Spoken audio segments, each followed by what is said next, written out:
And we are live!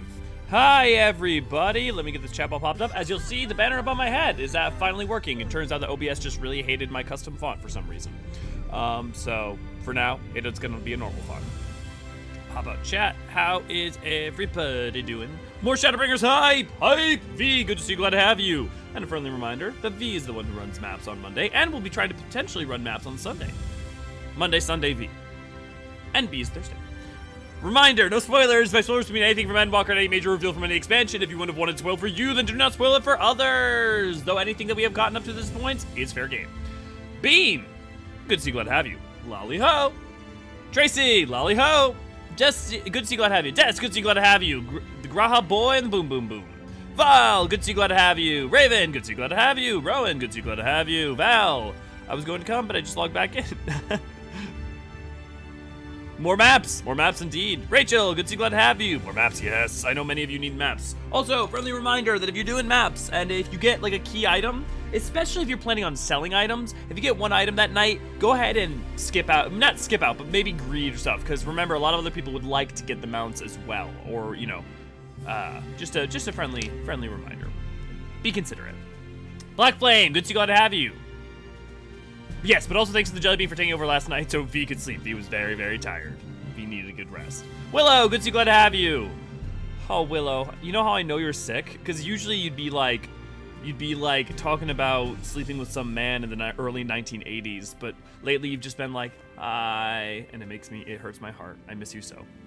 Lolly can't hop online or chat much, but here in the spirit, ho! I'll take it, Tam. I'll take it. Good to see you, glad to have you. Yeah, sleep is important. Lol with a frowny face. Okay, look at all you lovely people. For those of you who don't know, while I'm on Elio in Shadowbringers, which will be probably for the next 2 months because we're doing we'll be up to 5.0, I'm not having Elio leave the first, which means that we have adopted this tree as our intermediate home while I'm on Elio. We'll still be at the tea tree over in Limsa at the Aft Castle for if we're doing like big events and stuff, and I'll just play on Lend. But for those of you wondering where it is in Crystarium over by the Cabinet of Curiosity. Because these guys had to choose a tree, so they chose the most tree of all trees. With that said though, let's go ahead and get this story going, because today we're gonna have to contend with a lot of tragedy because we decided to end a little bit, well, not early yesterday, but let's just say it's going to be a bit of a heavy day. From what's about to happen next, to Eulmore, to Holminster Switch, it's going to be a heavy day, and we've got memes prepared for that. Deku, good to see you, glad to have you. Q-Pop will stream start. No worries, it happens. How's everybody doing? Let me give last wave to all y'all.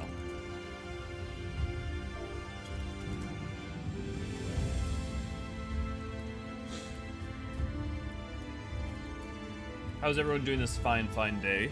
Ooh, it's chilly. It's very cold down here. I'm gonna have to like buy either like hand warmers or a new, I think also my heater is going to go. My heater is like this like printed steel, not printed steel, what the fuck? Not pattern, what is it? Not pattern welded, pressed steel, you know, like when they press into shape. Hey, Lolly. And it's like from the 60s or something, and it's just literally steel coils that are heated up using electromagnetism, and it's on its last legs, man. I'll tell you what, it puts out more like puffs of hot air more than anything. Does it tell me which ones I'm not attuned to? It does not. I'm gonna go ahead and attune to some of these real quick. For our so we usually do warm up. Obviously, we're not gonna be doing that one because there's not a Dark Knight quest line. There's only one really. For level 80. Your jobs only just have a kind of a singular capstone quest that rounds out their entire story. So our warm-up instead is we're going to be doing the flying quests for each area as we go through. Hey guys, Stuart, good to see you, glad to have you. How you doing, man? Back still hurting a little, but it's starting to get better. Good, Raven. I didn't know you hurt your back. I hope you're doing well. Hope you're healing. And of course, Wind Up Graha is nowhere near Shadowbringers, so I can't bring him to the Crystarium. Yeah. Stamps, thank you, Jellybean. That is what I'm trying. Words are hard. Stamps steel. Thank you. Words are fake. Words are made up. Did you know that? purely made up. So we're gonna spend the next like about 10-ish minutes maybe doing some of the, either like grabbing some of these teleportation nodes, pointing out interesting things about the Crystarium, and then maybe going grabbing one of the blue quests over in Mordsulk. Oh no, the guy I'm thinking about, the Rogan I'm thinking about, is actually not. He's over in the Musicum Universalis. So I'm gonna have to go there. I heard about sleeping like a Pokemon ball. As someone who like can't help but curl up, like I like sleep on my side, and like I always like I'll tend to like tuck my knees up a little bit. I relate to that. Be the only streamer to unlock flying while relevant. Yeah. That'll be my my special branding, right? How's audio, by the way? It should be fine because I haven't adjusted anything, but so this guy's gonna be relevant later, but this guy's name is Glimnard. So look at this Rogan with this special like red thing, this orange outfit and stuff. What you'll notice, and also you even shot him when they were introducing the Crystarium. I wonder who this is. She seems unimportant. Actually, what did she say? Welcome to your home away from homes, the Wandering Stairs, where we serve the finest ale you'll find this side of the Crystarium, courtesy of the facet of nourishing, of course. But if he seems at all slightly familiar, it is because a bunch of things in the Crystarium are actually nods towards things that never made it into the game that are from like trailers and all sorts of other stuff. So if you, let me pop this up quick. Oh, I see sun is shining on my face. Ah, the eternal sun! It's even made it here onto the Earth.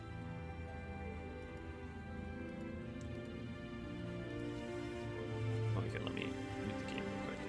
So if you look at,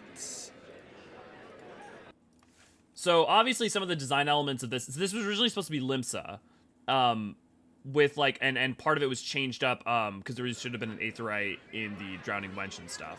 Like that was kind of the idea at first. If you look at the guild leave cards, they even say Limsa.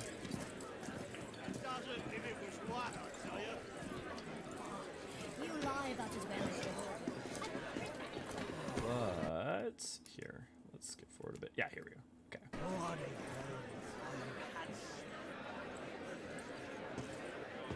Hey, look, it's a particular Roganin. They love creating little nods and references to things from the past. Hey, baby Derplander. Very well. So there you go. Just a cool little thing. Turn off display capture. Audio's good. I had my Gilnerd removed. It was full of stuff. Blackblade. Some random femme Malazan, yeah. Purple, good to glad to have you. You guys have sun in the winter? Damn, I've not seen a sunny day in like a month. I mean, it gets dark pretty quick, admittedly. Welcome to the Wandering Stairs, sir. That's the name of my place, and a warning too. Enjoy a drink, but mind the steps on your way out. Many's the drunkard who's taken a tumble on the way, only to wake up in the infirmary. Okay. Oh, I need to get the pendants teleportation point too. Just a couple of minutes ago, Team Kindred got the transition top part of 16. If you want to watch it, I can. No, we're not gonna watch top on stream. Like that's kind of off topic, frankly. I mean like that's good. I kind of care to like watch each clear at some point, but I'm not like huge into watching the world first. Like I'm happy for them. It's super exciting, but like once I've kind of seen the mechanic once, or like just kind of seen the different forms, I mean, yeah. Honestly, at this point, I've just been basically... I was watching day one, and then from there, I kind of just been checking in with Haps each time they get to a next transition point. Waking up in the infirmary is much better than the alternative. That's it. I mean, you can share it on the Discord in case anybody else wants to watch. It's the first time it happened on stream. Yeah. No, I get that. My point was more broadly like, not right now, you know. But again, if anybody else wants to watch it, go for it. I'm sure. Also, I mean, the other thing is, like, some of the later things did get shown a little bit. And I got ruined. I've kind of since some of the stuff that's eked out and leaked out because of stuff going on the internet, like someone figured out how to cheat the unending journey and make it show certain things. I've been kind of just avoiding looking at anything until it's done. Past 2 days, really. Okay. Let's go to Mord Soak and do. I think there's one blue quest we have access to. Did I attune? I probably did. Nope, I never attuned because I'm a fool.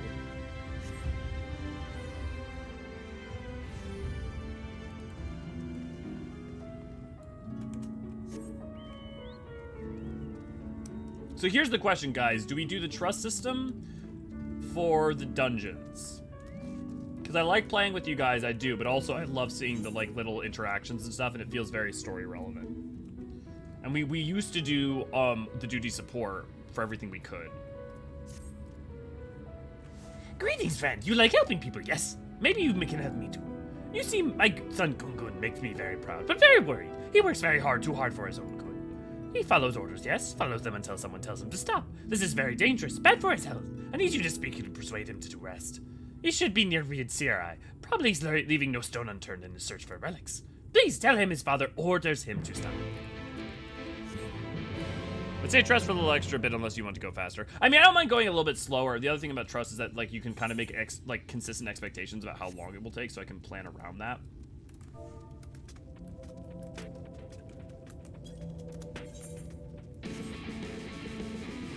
Yeah, trust system. Okay, vote trust because they have flavor, like Alisaie being an LB hog. Yeah, I think we're gonna do trust then. But we'll still do for trials. We'll still do all people from the community, except for that one trial. If you know, you know. Trust is I did it with a group. Cool. Trust NPCs do say cool stuff. Yeah. Okay. People are pretty universally on the side of trust. Good. I just wanted to make sure people didn't feel like they were missing out on stuff. Deathberry, good to see, glad to have you. I hope everyone has been having a great day. I hope you are too. Don't know if we'll lose you relatively quickly, as often you are busy, but it's always good to have you for the time you're here. Well, there's only one trial that has. Well, yeah, Tam. That was the point. I'm gonna just like, please don't reference anymore. The point was to be very obtusely nodding towards something without being specific.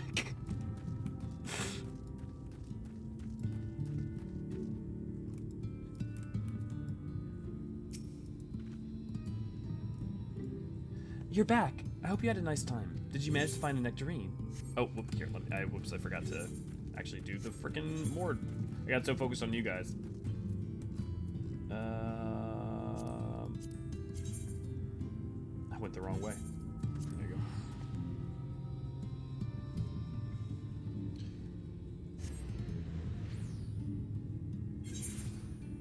I have no idea what you're referring to, Vol, but okay. It's slow and boring work today, so yeah, as long as I look busy in a good while. Yeah. Hey, well, you're still looking busy then. Apparently Alphino heals his sister more than anyone else if you have them together in a trust, if I heard right. I wouldn't be surprised. I mean, there's all sorts of little cute interactions. For instance, like Yshola always does the mechanics correctly. Oh, okay. That makes a lot more sense. Rowan visited your house.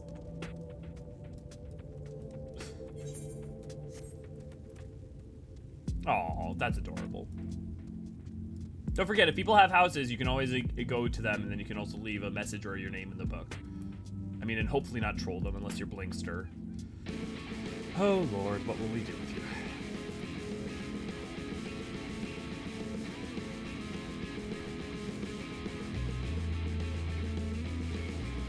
Did I say obtuse earlier when I meant oblique?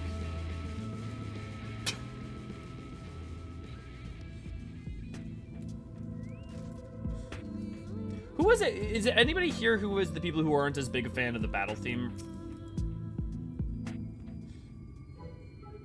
Sarah, good to see, glad to have you. Oh, I heard that. Yeah, I assumed you heard that. And Sarah, actually, weren't you one of them? That was perfect timing. And I have Canes? Oh, no one can. Sarah, why? We just started stream. Why? Thank you. Now I'll remember that. Search the nooks, search the crannies, look high and low. Oh, sorry, I did not see you there. Father says I must rest. That will not do, no. I will stop, but not yet. I need something to show for my efforts. All the scrabbling, all the searching, and still no shinies. You came here to tell me to stop, but I refuse. Your job will not be finished, will it? That will not do either. Wait, I have an idea. If you help me find shinies, my job will be over. Your job will be over, and I can rest. Simple, yes? I mean, that's problem solving.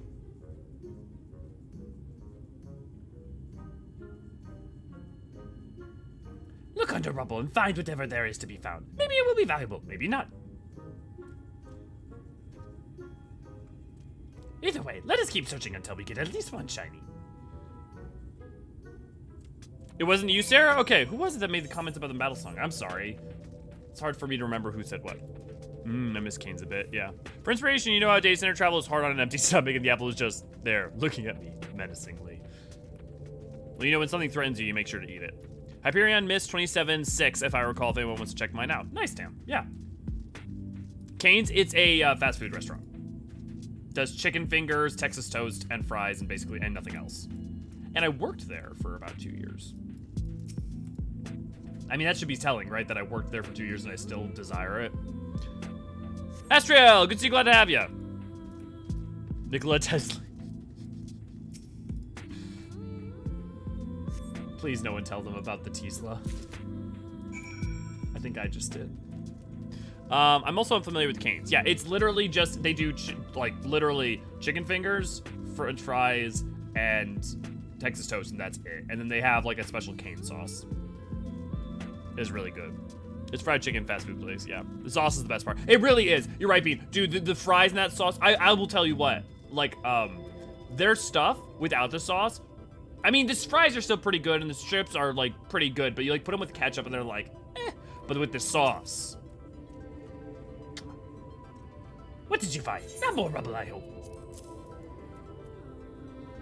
Untold years spent buried beneath the sand and rubble have done little to tarnish this exquisitely crafted piece of jewelry. Oh, this looks very special. Such pretty patterns. I have never seen one like this before. But how much is it worth? I'm an expert at finding shinies, not a historian. Perhaps we should ask someone. Once we sell it, we will divide the profits between us. We've worked as a team, so half for you, half for me. Fair's fair. That whole quest line actually has stuff going on, too. I hope you don't mind my permanent work in process as a special desk area downstairs. Oh, you're talking about your house. Yeah. Haven't had it in a while since leaving the Midwest, but miss it. Yeah, the sauce is pretty easy to make at home. Admittedly, it is. The combination of it all is actually, the ingredients for it are pretty easy to get a hold of. So it's not anything crazy. It's literally, I as someone who has mixed the vats of it before, it's like, basically like pepper, ketchup, like it's a bunch of things you're like, these things together? But then it's really good. Welcome to the Fast Food Review Channel. I'm Elliot Forceron, and today we'll be reviewing Popeye's Spicy Sandwich. But first, let's start with a mouth filtering of Code Red.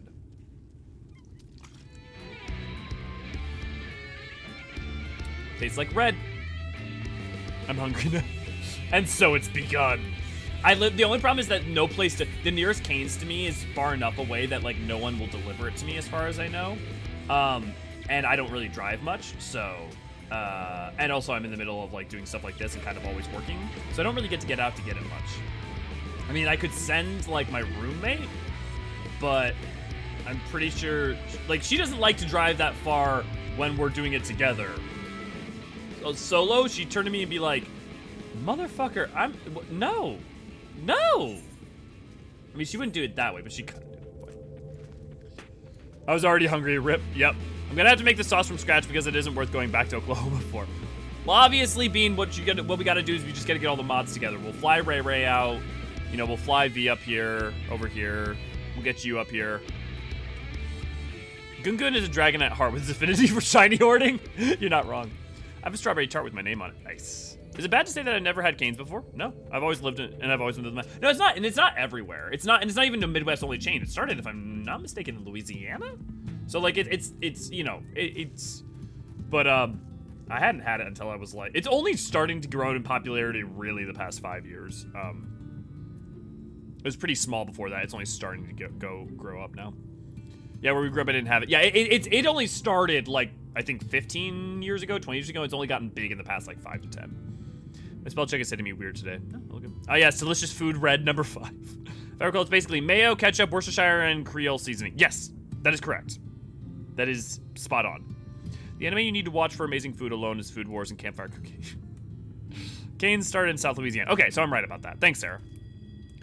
Again, just double checking, is anybody here who did not like the battle music for Shadowbringers? Because I actually do want to talk about that for a second, because, you know, because, like, I not dismissed out of hand, but I was like, you know, I kind of like it, but I wanted to, like, stop and, like, you know, because you have, like, you know, and Almarang's almost bad because of its, like, more, like, calm nature. But so, like, this is what the mixing sounds like, right?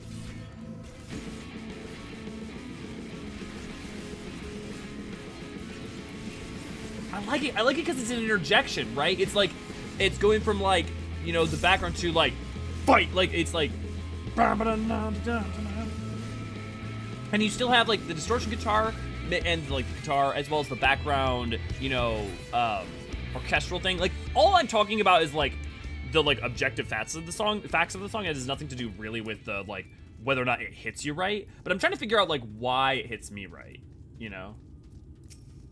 Oh, hey, guys, should we kill the world boss solo as a level 70? Nope. Flee the red cactar.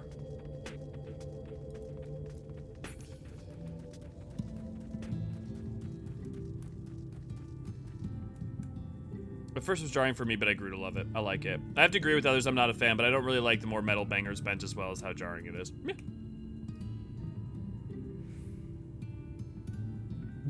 Do it. I believe in you. Somehow I'm okay. I think I'll be okay. Is it cake? That sounds like a YouTube channel. Okay, guys. We've been laughing a little bit, but shall we continue to the more serious part? Sorry, give me a second. I'm just gonna move a thing around.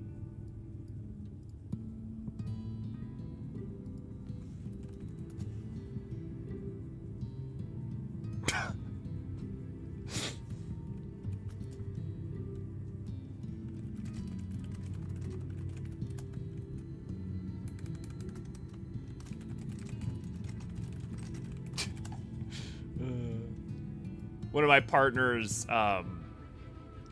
who doesn't really comment on the stream but watches sometime, like, heard the heater thing and was like, I'm buying you a heater right now. Shut the fuck up. Okay. I like the battle theme because I always felt it was a theme for struggles in the apocalyptic world. The more peaceful themes are somber because of what was once in the first. Yeah, agreed. The themes in each area are like a memorandum for the history of life loss. Yeah, Astra, I agree. I think there's no arguing this, right? Like like with what V said, I have to agree with others. I'm not a fan, but I don't really like the more metal banger bent as well as how jarring it is, right? Whereas like that, it's funny because typically I'm not more of like I really am not a huge fan of metal, but like the distortion guitar and the use of synth and stuff, I like within these contexts. And it's like you can't, people's emotional reactions you can't argue against, right? That's why you can talk about like, oh, figure out why it does or doesn't, but you know, beyond that. But I guess my question is then, do you not like Shadowbringers the main theme as much, V? Because like, do you not like the main theme? Do you not like a lot of the music in Shadowbringers? I mean, I'm genuinely a curiosity. If it weren't for partners that take better care of us than what we do ourselves. Yeah, right, Bean.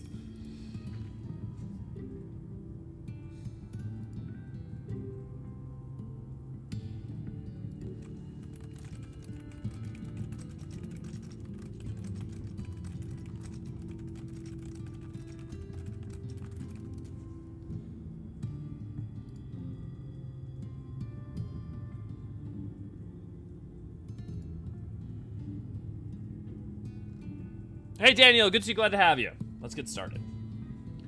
You're back. I hope you had a nice time. Did you manage to find a nectarine?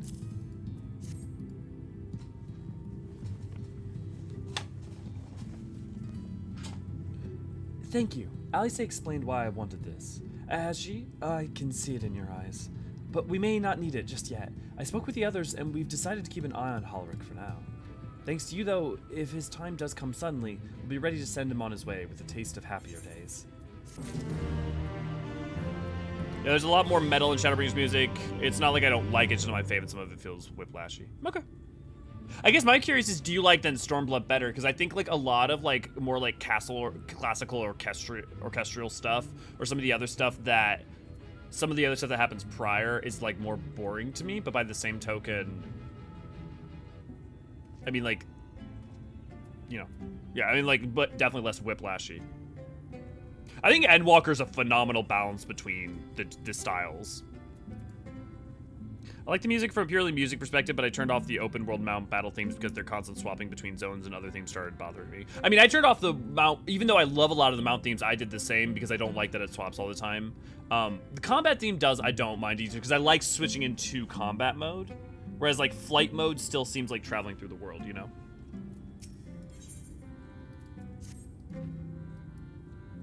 Well, nothing's gonna happen for a little while yet, so let's see if we can't lighten the mood. We don't want our gloomy faces worrying the patients. I think it's time for that welcome meal, don't you? Take a seat. I'll make a nice stew. I like Shadowbringers more than Stormblood music just based on quality, which sounds harsh, but it isn't meant to be. No, I think a lot of people feel similarly.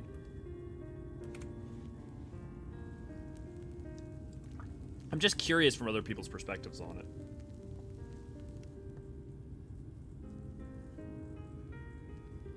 Speak up if you'd like another helping. I made a little bit more than usual today. And you've added something special to the broth, if I'm not mistaken. Aye, well, it's not often we have visitors from the Crystarium, so I may have thrown in a few extra bits and bobs.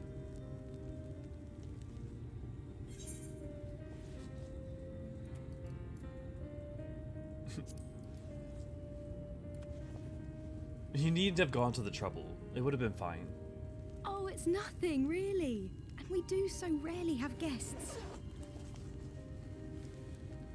It's the little things. In a place like this, you learn to take what moments of happiness you can get.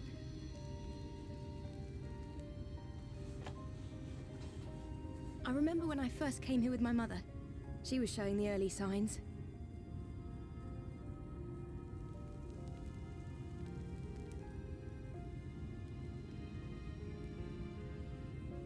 I knew there was no way to save her, but I just couldn't face what needed to be done. That's the way of it for most people. Why they travel from arms to stay here. Beaten, broken souls come to wait out the inevitable, to receive the mercy of a painless death.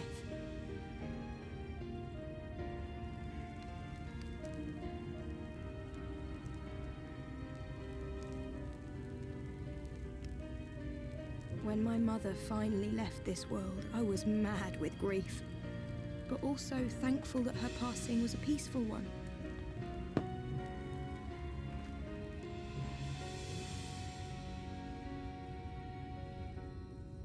think that's this shot of her I used in Close in the Distance. It's never easy, ending a life you've cared for, even when you believe they go on to a better place. I often find myself wishing the Warrior of Darkness would come and do that part for me. The Warrior of Darkness? You've never heard the tale? I'm not sure where it began, but every child in Norvrent could tell you a version of it.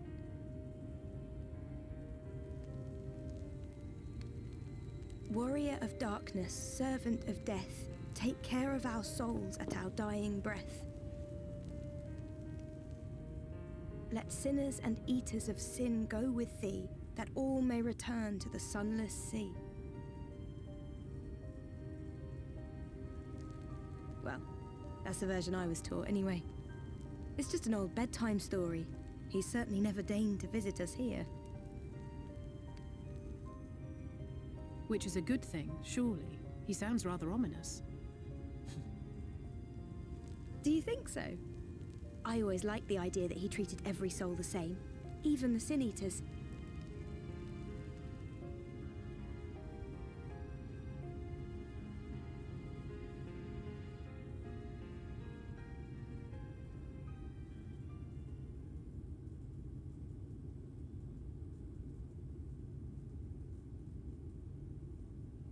hear the calling.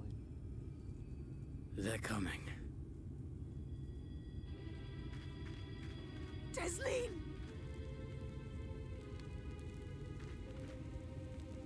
Have you seen Halrick? I swear, I only took my eyes off him for a moment. It's Fayeul's voice actor.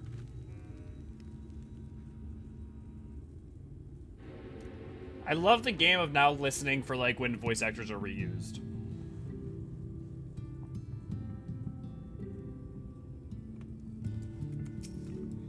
I wish there was a way to choose which mounts can have their themes on. There are a few mounts I have where I love the music that plays.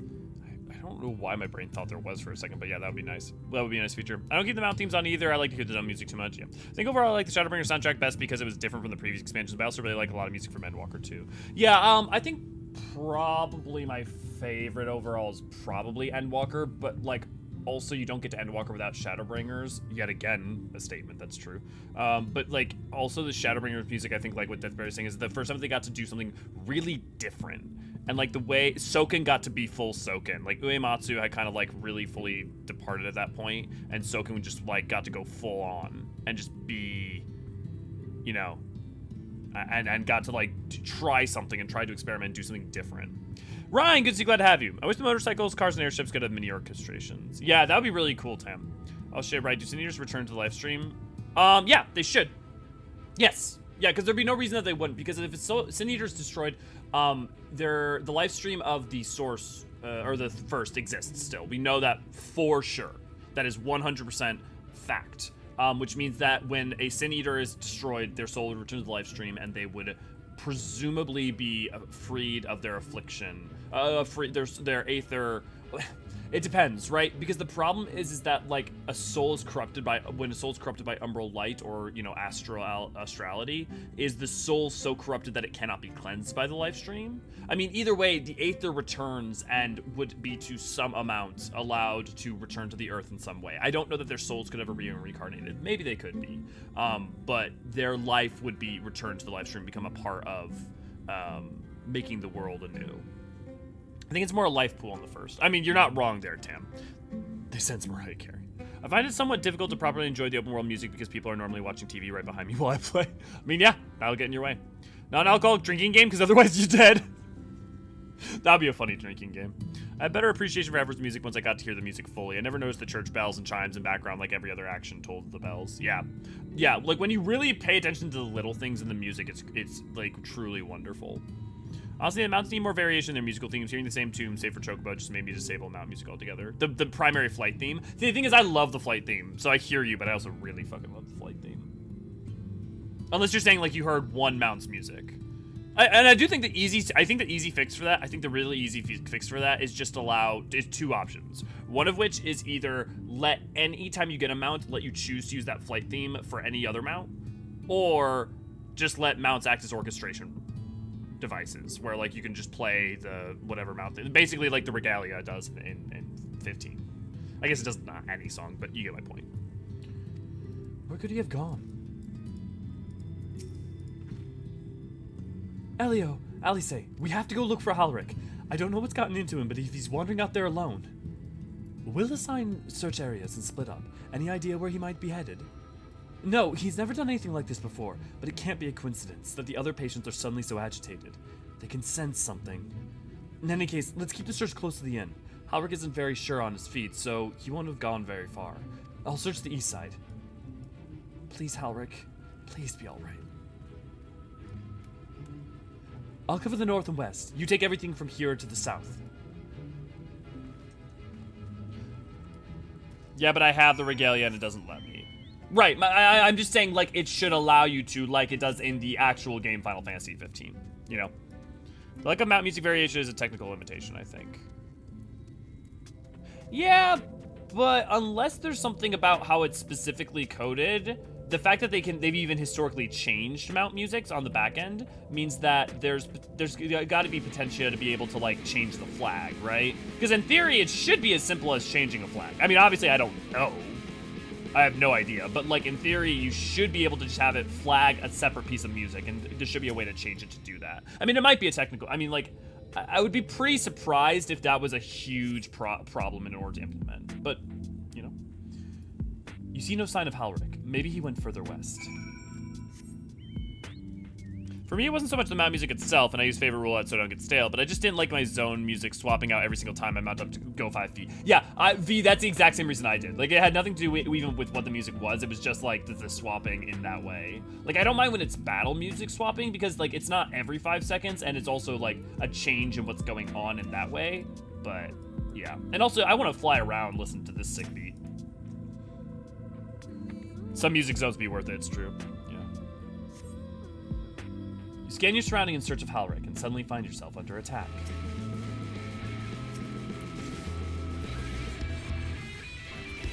I've had map music turned off since pretty much when I started the game. I want to hear the overall music of the zones when I'm going through them. Yeah.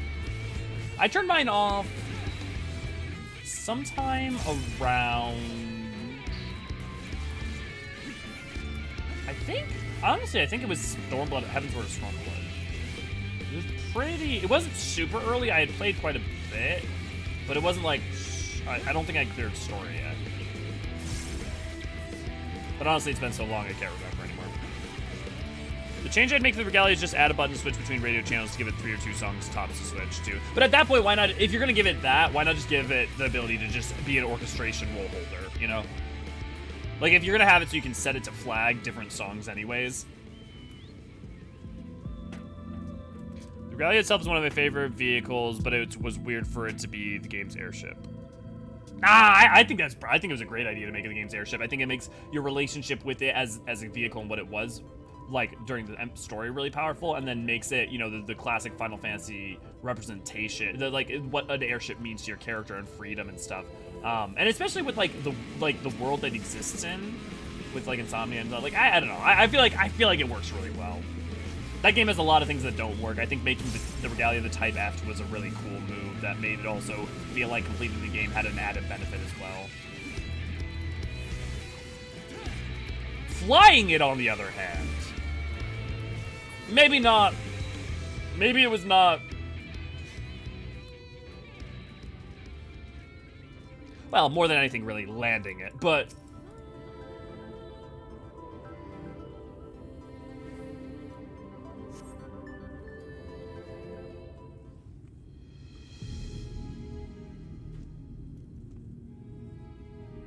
Any sign of him?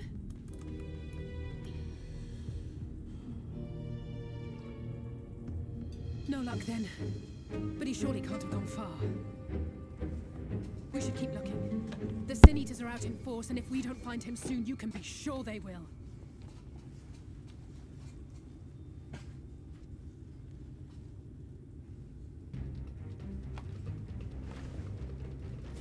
We'll talk more about this afterwards. Oh, that's interesting. I never noticed that the, it's obviously not a Karibu, but that Sin Eater was female. Did you see the size of that thing? Somehow. It must be one of the nasty ones. Wherever it's going, it can only mean trouble. After it!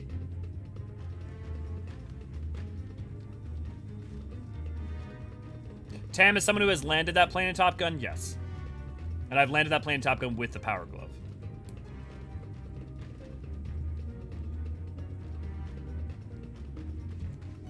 There it is! Is that... Oh no!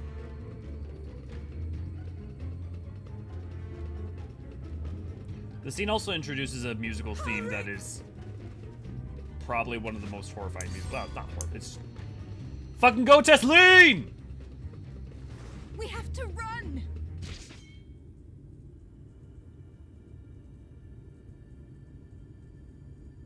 Tesleen! No!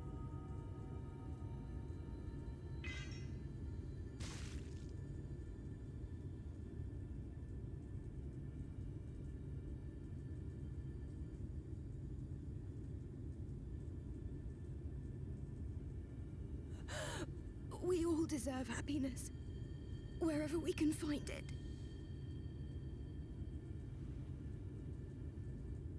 The time left to you is precious. No one should die in pain. Mother, I...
forgot that she said that at the end.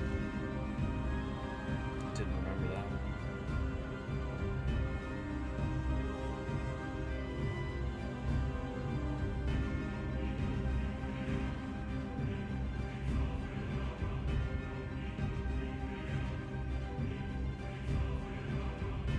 She said, "Forgive me, Alisaie."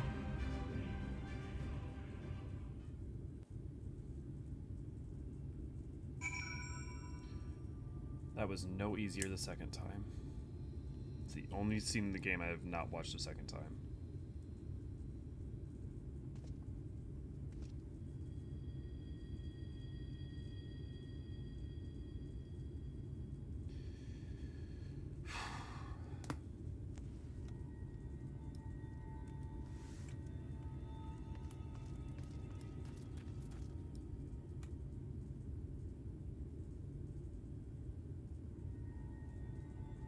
From the standpoint of establishing not only the cruelty and apathy of the world, but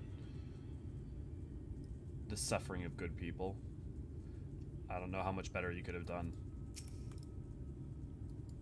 I'm sorry, Elio.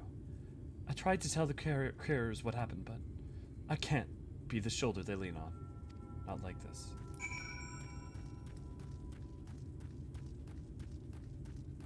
Sorry, I'll get to chat in a little bit. I need a second. It's just so unfair. Desleen was always so cheery with the patients, telling them not to be scared, that there wouldn't be any pain of all the people in the world to suffer such a fate. And maybe that's the other thing, is that like that scene conveys such an important thing, which just, it's not just bad thing happening to good people. It is to suffer such a fate. And the game goes out of its way to surreptitiously keep nodding towards the fact that is an incredibly painful thing to happen. Multiple people reference that at different points. Up to this point. Imagine you're just as shocked as the rest of us, so I appreciate what you're doing here.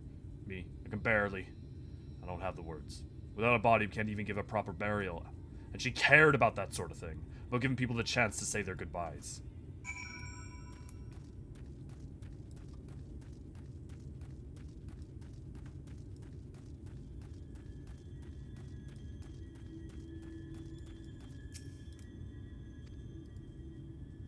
Halrick is as unresponsive as ever.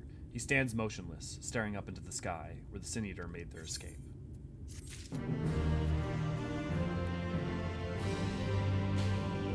God damn it, Ishikawa! Okay, let me look. Let's see what I missed from you guys real quick.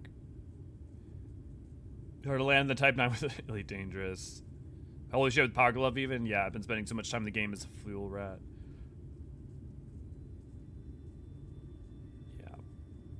I'll go get Deadpool. Shall I get Deadpool? Red, good to see you. Glad to have you. Yeah, the haunting music theme, though, it's so good. Never gets easier and easier to watch. No. Do we, I think that's the first time you hear that theme. Am I wrong? Does it show up before? My boyfriend and friend was streaming now. We're like, and she's got a Nina. Yeah. Be haunting the world. Okay, I thought. Oh, another thing, too. I get it's a video game character, but, like, when something like that happens to a character, I'm gonna be respectful as shit towards them. So anyone making a joke or something, just know I'm not gonna read it.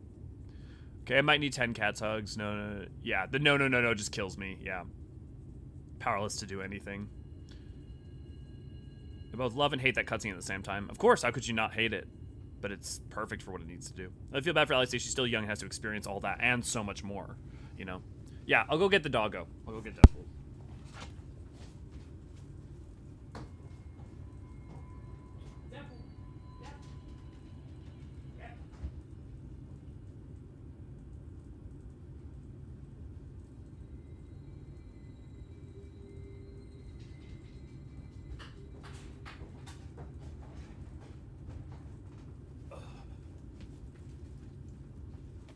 I've got emotional support, doggo. Deadpool!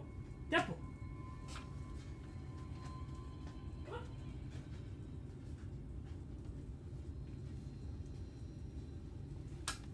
Deadpool! Come on. 1, 2, 3, move. Oh.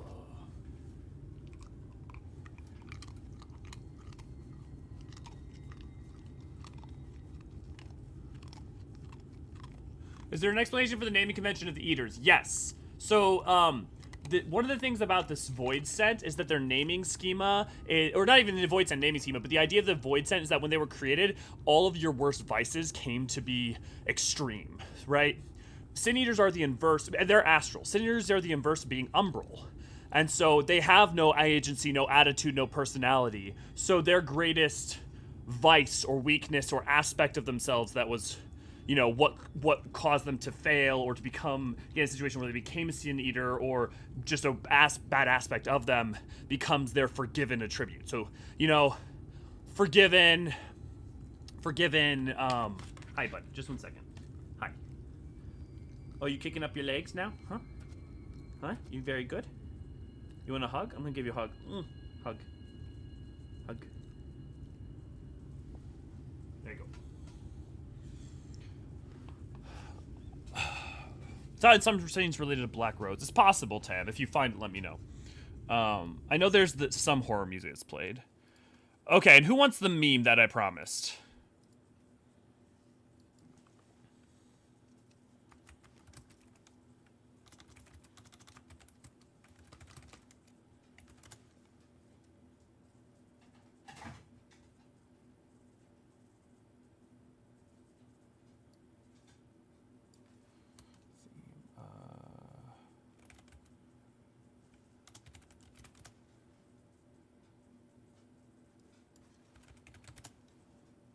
Give me 1 second to remember what the frick that meme is called.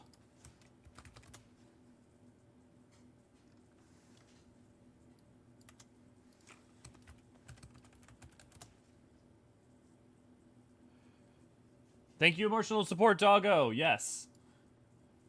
Anyone? What the fuck is it called?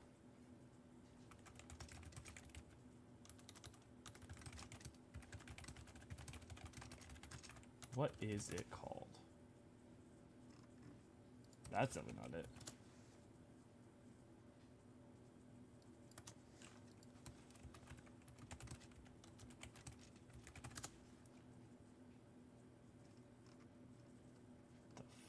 The fuck is it?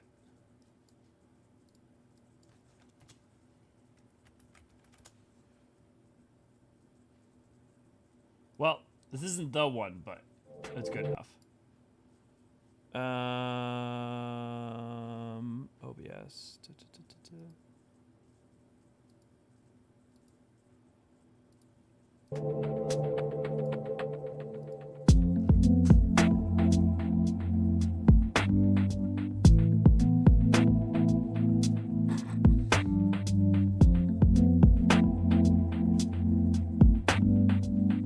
Why are they called Sin Eaters, by the way? It has to do with the whole Christian iconography. Oh no, this is the one.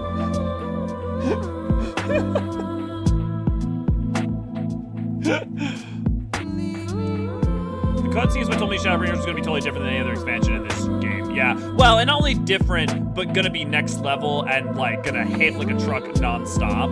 And frankly, the level to which that they've been hitting since has not slowed down.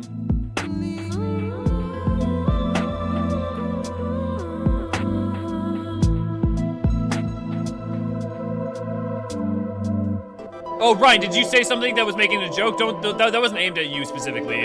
I don't think you're being. And to anyone who like, here's the thing: some people make jokes because it's their way of dealing with something that intense, right? So I don't mean that like, look, I'm not gonna like, you know, call shade on anyone. I'm just saying that like, know that if I'm like, not, the way I deal with something like that is to be very serious and solemn. You know, like that's how I deal with like loss and things like that. So for me, being flippant is just like, I just know that I won't, if I'm not engaging that way, it's the case.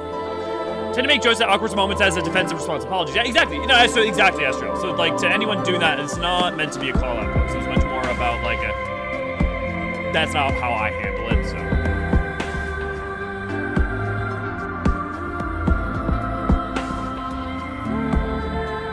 Directed me, I'm just making sure in case. Just laughed and coughed at myself. Good, really good. By the way, anyone on EU Day Center want to join a couple Memor and Miseric stream and sync this? Yeah, if anyone's on EU, I don't know light if you're here or anything like that. Okay, cool. So that's that. You know, here let me pull up. I've looked it up before, but it's an actual term that pops up in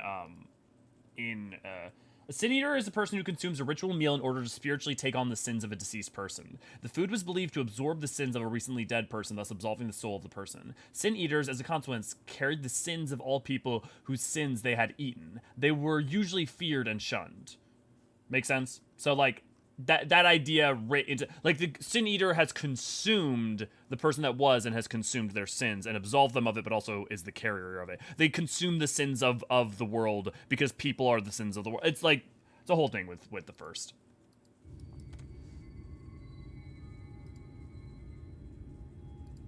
I just find it funny that the Alphino side of this story is the like super cool down light one, because if you know, we're gonna see what happens in that, but let's just say it's not exactly light fare. Makes notes, listen to this. Why? Does the people of the first, John, I don't know if I say good to see you, glad to have you, but good to see you, glad to have you. The people of the first I'm describing themselves as sinners. Yeah. Scions and sinners. In the rain, we're nothing more than scions and sinners. In the rain, do light and darkness fade? Yeah! Okay. If I recall in game explanation, the people at first call each other sinners because of the reaction to the light. Yeah. And the Sin Eaters eat people. Yeah. Yes. That is correct.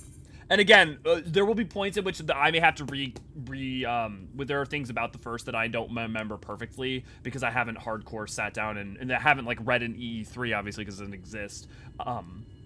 So like if you have insights like that, guys, feel free to share them, especially if there's like specific text that I'm not remembering. Because the last time I only played Shadowbringers once, and I was 3 years ago. Well, no, because it would have been 2019. So because it came out August 2019, I started playing it in like December. So well, it's early 2023. So about 3 years ago. Alisaie is lost in grief.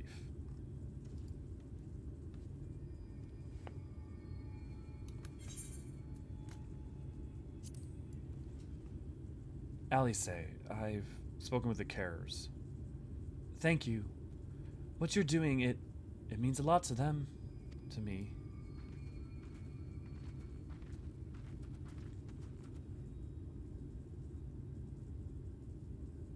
Sorry to interrupt. We realized we had to thank you for rescuing Halrick. You weren't hurt at all, were you? Hurt? There wasn't even a fight. I was too late, too slow. And I thought I could protect you. You can't blame yourself for things beyond your control. You brought Halrick back safe and sound. No one could have done any more. I'm sorry, but I've come to a decision. I won't be continuing in my role here.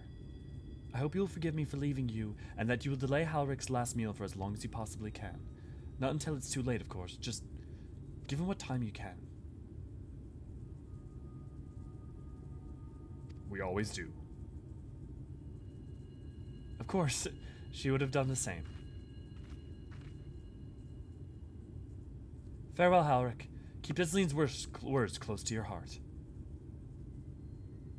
Ugh. Heartbreaking.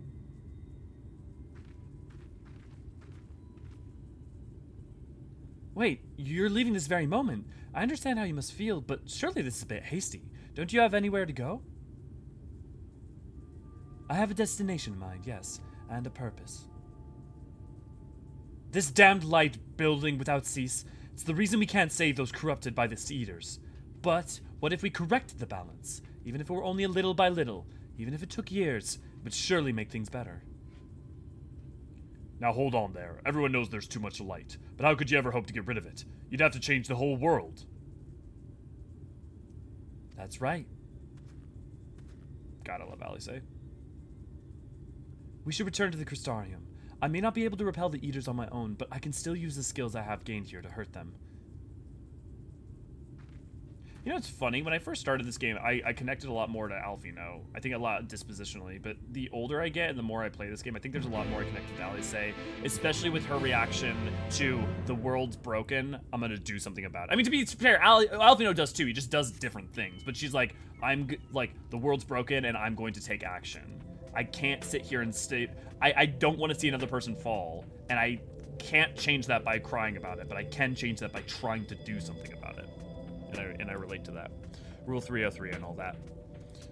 The WoW title called Sin Eater, I could never use it because of Shadowbringers. Well, so this, okay, forgive my soapbox here. It's not even a soapbox, but just forgive me. That's the reason I will never use the Kupo Nut mount. I think it's the Kupo Nut, the Bag of Nuts mount. That you can get from Shadowbringers because it's a Sin Eater, and like if you know what a Sin Eater is, it seems morally reprehensible to use one as a mount. So we know what caused the Flood of Light. Do we know what caused the Flood of Darkness on the 13th? Yes. Or was the first a special case in which this flood happened? No. I don't want to spoil what caused it. I love her compassion. Me too, Tracy. I love her earnest and fiery compassion, and also the frustration with the world it can cause, you know. And I love how much, like, Alisaie's journey is, like, from loving individuals to loving people as a whole, and Alphino's journey is learning to go from people as a whole to individuals, loving individuals as well, and seeing them as individuals, and I love that. So the 13th was due to Eorzean.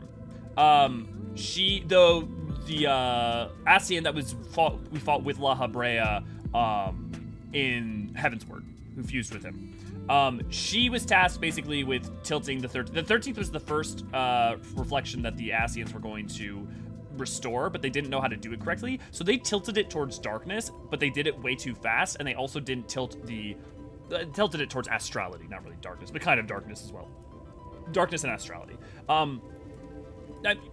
Anyways, but they didn't tilt the source towards astrality and darkness, so it wasn't prepared. So it became, the flood began, but there was no way for it to break and then rejoin to the source. So the flood just completely destroyed all of their 13th, but it never got rejoined because the wall between source and reflection didn't break down. And so it was just left to husk. The problem is once it was like that, then the Ascians were like, oh, okay, now we can't rejoin it.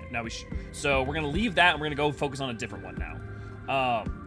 And it happened partly because Eorzean messed up and like didn't control how quickly things fell apart. Basically, the 13th also happened in an inverse of what happened on the 1st. Because on the 1st, the good guys got too powerful, and then it caused a big problem when go play Eden if you don't know. And then on the 13th, the problem is that the Warriors of Light weren't powerful enough and weren't working together, and so they failed.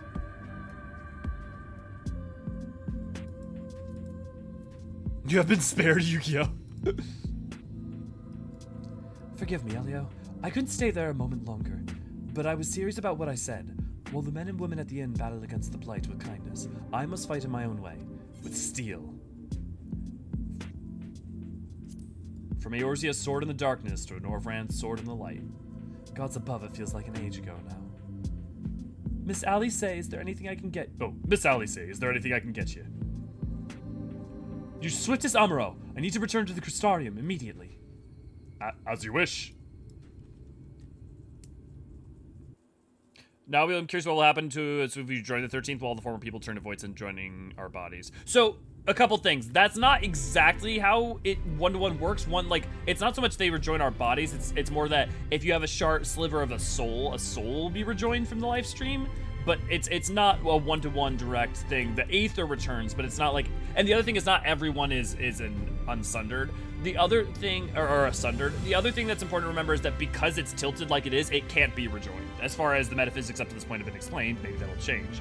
I would also go play 6.x if you haven't, and that will give you some further ideas on certain things. But on top of that, you would have to restore the 13th in order to cause it to have a calamity to rejoin with the source. Also, you would need someone tilting the source towards astrality and darkness now, which there's no one left to do. So that can't happen.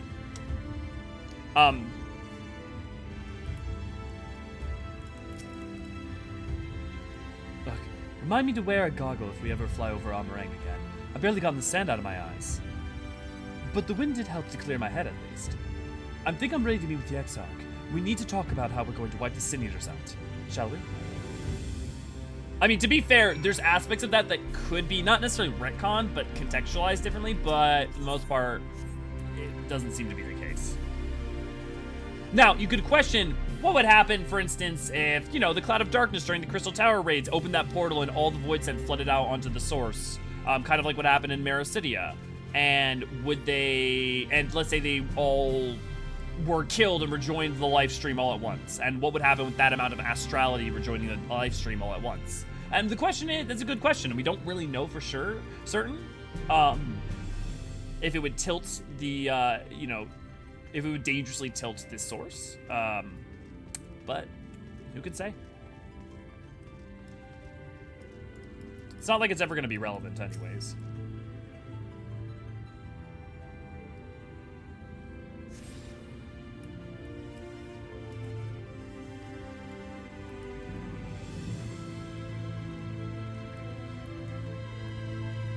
Okay, so who here has seen the movie Soylent Green?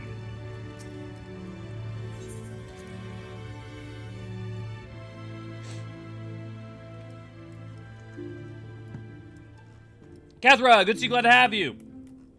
So, see this one? See how this one's special with the star pattern? This is the source. And all of these are the reflections. The first, the second, the third, the fourth, the fifth, the sixth, the seventh, the eighth, the ninth, the 10th, the 11th, the 12th, and the 13th. This one is astrally corrupted. This one is surrounded by light. Both of them technically still exist. The ones that have not been rejoined are the 4th, 5th, and 9th, 4th, 5th, 9th, and 11th? No. 4th, 5th, 9th, 11th. No, because that's one too many. It's not the 5th. I think it's the 4th, 9th, and 11th. So I think it's 1, 4, 9, 11, and 13 still exist, and the rest have been taken. And I'm forgetting what the order is. Let me pull it up real quick. I haven't. I've been practicing to try to remember these, and I still forget them all the time. Bean or V, if either of you are here, if you could do a little like post for the like Discord real quick to let people know to join and all that jazz.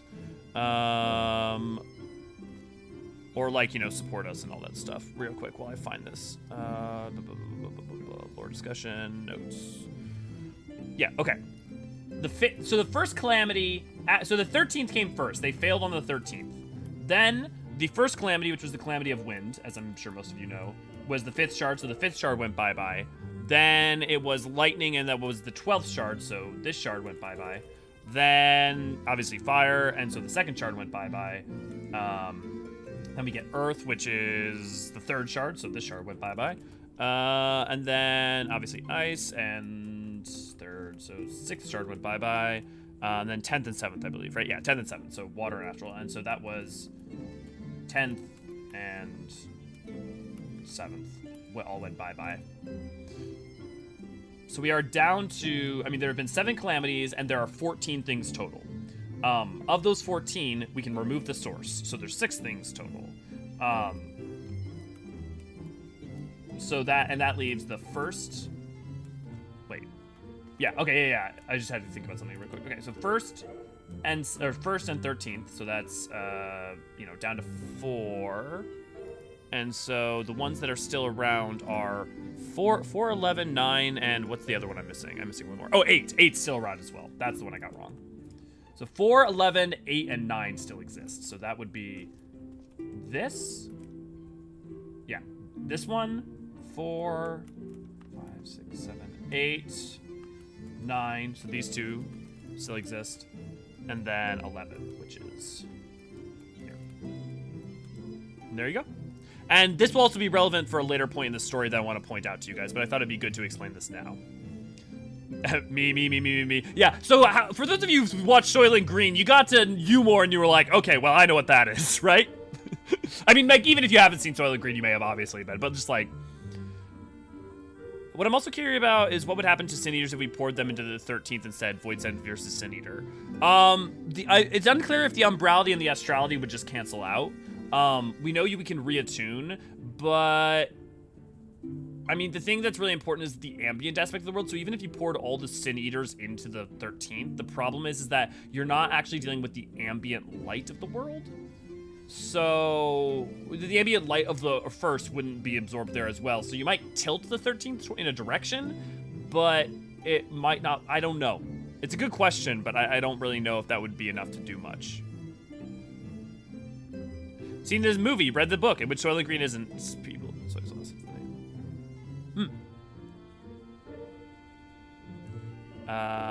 If you enjoy the stream and you aren't a member of our Discord, why not come join us? Thank you, Bean. Want to see Scantily Cat Archives? Well, we don't have seen those yet, but sign up for our Patreon anyways at www.patreon.com/AsianArchives. Thank you, Bean. It goes a long way for supporting us, making the whole channel more more viable. You also get fun rewards like your name in the banner above my head and a bunch of stuff on the Patreon.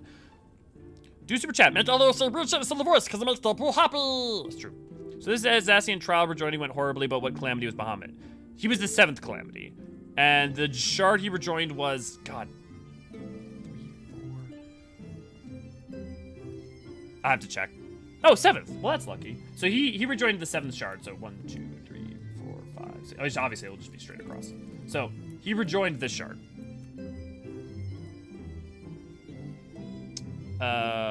Void Scent would be stronger, more or less, being on home base with all the darkness. I don't know if they'd be stronger. It's just a question of, like, because remember, they only get stronger by absorbing aether ambiently, right? So, like, or not just absorbing and eating aether. So the astrality may not necessarily, like, the thing is, the Void Scent would, or the Sin Eaters wouldn't be able to reproduce because there's no ambient light, but the level to which the astrality would actually eat at them is unclear, especially with how powerful their light is. It might. I mean, it's less that it would make the Void Scent stronger, and more that it would make the Sin Eaters weaker, probably because it would eat at their makeup. Dalmoon Bahamut were the 7th calamity, astral alignment. Yes, correct. But doesn't 13 minus 7 equal 6? Yes. Yes, it does. But you should remember, 6, but minus the 1st and minus the 13th, right? Because we know about those. So there's 4. And those are 8, 9, 11, and 4. It didn't result in rejoining, if I recall. The Bahamut, the 7th calamity? Yeah, the 7th calamity did result in a rejoining. The Bahamut calamity did result in a rejoining. Wait, if we were in Shadowbringers, does that mean Deadpool is in the doggo of, is the doggo of darkness now? Yes, it does. Deadpool is the doggo of darkness. I was wrong. I wonder what would happen to the Void Scent that ate a Sin Eater. I wonder if that would be enough to return a Void Scent to normal. No, because, so the other thing that's really important is, like, that may make the Void Scent stronger or whatever, but once, this is a very important fact about 14 that you have to understand. If your body has been corrupted and, like, turned into a Void Scent or Sin Eater, or tempered and, like, you've started to turn physically, there's no going back. This is a thing that the game makes very, very explicit. Your soul can be tempered and started to be corrupted, but, like, you can cleanse that, potentially. But if your physical form starts to go, you're fucked. It's over. Who would win in a fight between a Sin Eater and Void Scent? Context. The context would determine everything about that. Because are you talking about, like, Diablos versus a, like, Forgiven Innocence, or Forgiven, like, you know, obscenity or whatever? You know, versus fighting, what about if you did a, you know, Gargoyle versus, you know, Innocence, you know? But their humanity can be fixed and they just have to deal with new body, correct? No. Because their body would naturally re-corrupt their soul. God of Darkness versus Eden. Well, Eden. I wonder if that would be enough to return. But I mean, it's like, it's kind of a pointless conversation because the context determines everything about that. I wonder what would happen to the... Yeah, no, if your physical form is fucked, you're fucked. It's over.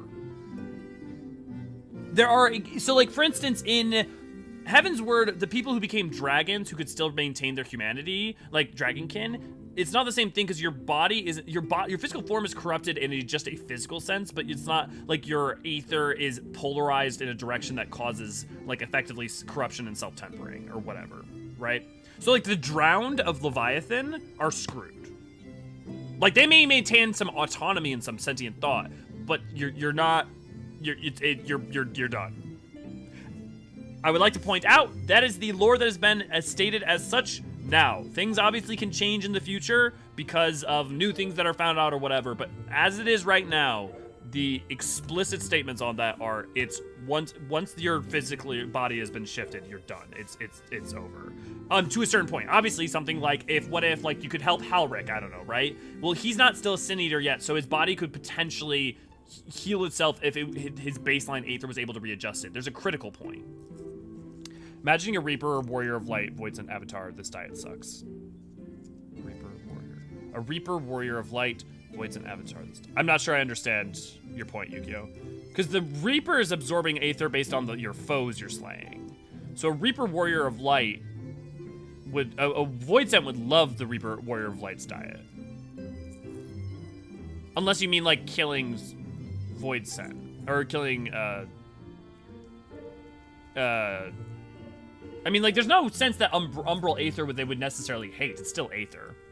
I still think with all the corruption that even if the Assassians had rejoined the shards, that Aether wouldn't be as much as in the beginning. There's too much damage to everything.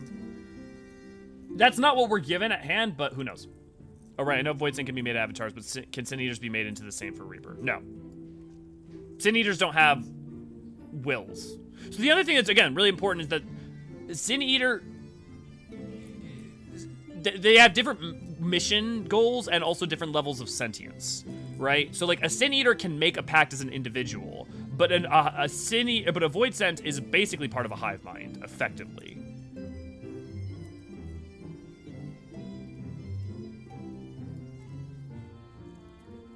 I was imagining Umbral Aether as like diet food, sorry. No, I understand your point now, and you might even be right. I guess I would just say that I don't know that there's any indication that we should believe that, because Umbrality, as long as the astrality of the Void Tent is strong enough to re-tilt the Umbral Aether, and it becomes Aether, you know? So you may be right, though. Anyways, after this huge diatribe, let's get back to the story. Thank you for seeking me out, Elio. It meant a lot to have you there at my side. I was tempted to set off again the moment we had decided upon a direction, but you have still to visit Alphino, haven't you? And if I know my brother, he'll be on the cusp of discovering something vital to our success, if he hasn't already. I'm content to stay here and consider our options for the time being, but don't keep me waiting too long, eh? Your first order of business will be to reunite with Alphino. Oh, no, this is just the same shit.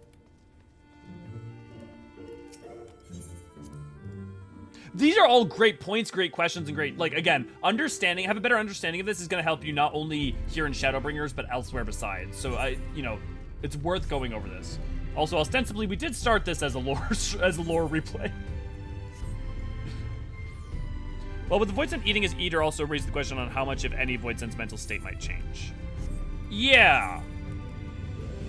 I think here's the part of the misconception that some people misunderstand about Void Scent and about it. It's not you're at 100% astrality, and as you get back down, you become more reasonable. It's you hit a critical threshold, and there's no going back. So, like, it might do something. Maybe it's out the umbrality, but the thing is that, like, the astral corruption of themselves is so, like, the more than anything, what a major dose of umbrality would probably do to a Void Scent is probably just kill them. Because it would be like if you imagine blasting a human being with a bunch of fire aether, right? Like, that's gonna cause them to self-immolate and explode, like what happens to some black mages and thaumaturges, right? Like, they're pulling ambient fire aether into themselves, and then they lose control of it, and it causes them to immolate. So I would contend that if anything, a massive dose of light aether would just kill a Void Scent. A small dose would their body would just convert it into, like, would tilt it back towards normal, away from umbrality into normal or astral aether, and then absorb it. Your faces are known to me. What business have you at my rookery? Also, whoever said the Amaro theme earlier, I love the Amaro theme. It's so good. And if you want help earning it, I'm happy to help you level all the jobs, because it's such a good... Oh, I love it. It's such a great musical motif. Signed by the Exarch, no less. Yes, I can provide you with an Amaro for passage to Kholusia. I will pick you out a friendly world.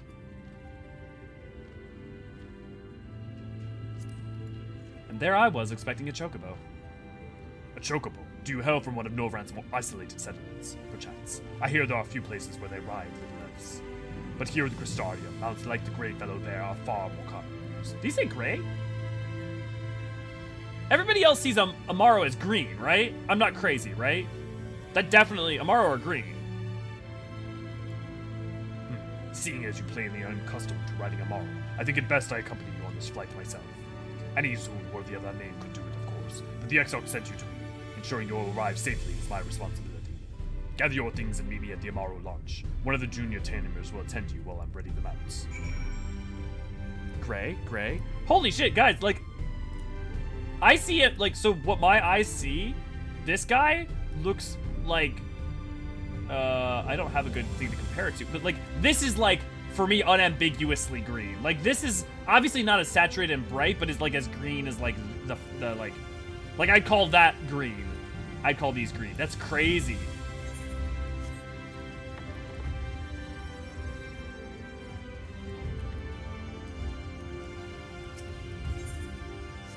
No, it's not that. This has nothing to do with G-Shade. Like, yeah, as literally does not change it at all. For me, like, it's still completely 100% the same. Also, if anything, that would just still be a bump in saturation.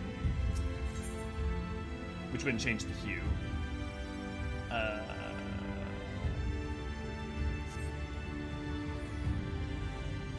I definitely want to level all my alt jobs where I just probably wait till 7.0 so I can get an XCP ring. Oh, that's smart, V. That's a good idea.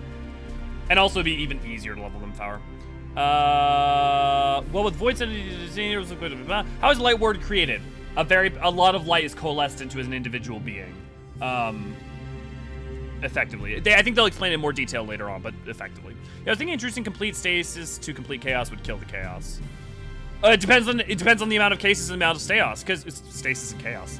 Chaos and stasis. Because if you have complete stasis, but a hell of a ton of chaos, you have like a good amount of stasis, but a hell of a bunch of chaos, you end up killing the stasis instead, you know? I know Voids can get the way that they are through absorbing a ton of aether into themselves, but I forget what determines if a light worm gets created. I mean, it's just amount of astrality. So, like, it's different. So the Void Sent, all of them are tilted astrally, but they get more powerful by absorbing more aether. Light Wardens are absorbing aether, but also just the sheer amount of light infused into them as well. With Void Sent, it's whichever ones have the most amount of light seems to be a major aspect of, like, what creates them, right? As we'll find out soon. That is the Heavensward Black Mage quest line. If you don't have a gem Shitoto, you're basically going to burn from the inside. No, so you don't need a gem. But if you don't have if you don't have a Black Mage Soul Crystal, it's not you burn from the inside because you don't have the Black Mage Soul Crystal. It's you don't have the knowledge, so it's a hell of a lot more likely you'll burn. Anyone can use black magic, but you have to be very skilled to not burn from the inside. But it is not you need the gem as a prerequisite. It just prevents us from having to worry about it. I definitely wanted to, I see it as green, gray, black, gray, gray, greenish, gray. Okay, so there's some people saying green. So you said green, I saw green, but I always used to see it as gray. That's weird.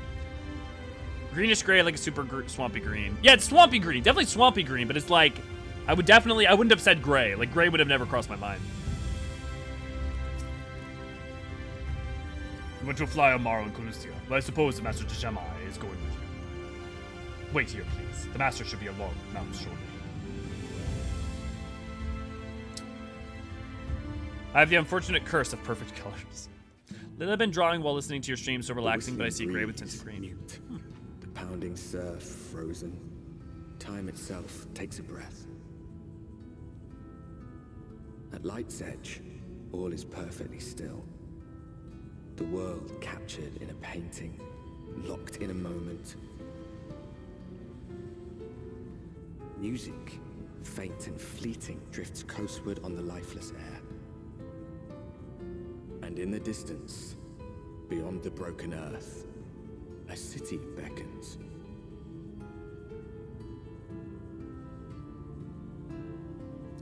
I know it's like almost trite to say, but it is really wild how much Shadowbringers is it's not different, but it's not even just like, oh, it's darker, more edgy, but how much it's the weight of it.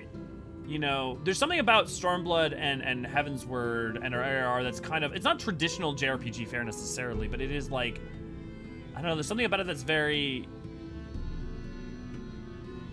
I don't know, there's something about Shadowbringers that is like, just like, there's a heft, a real heft.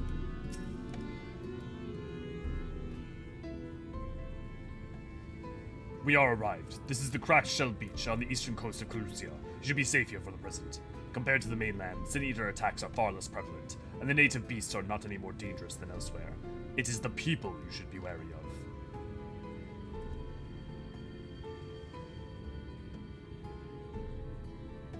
Spy you that city in the distance. That is Eulmore, the island's main settlement. It rivals the Crystarium in scale, and was once an ally in our battle against the abominations.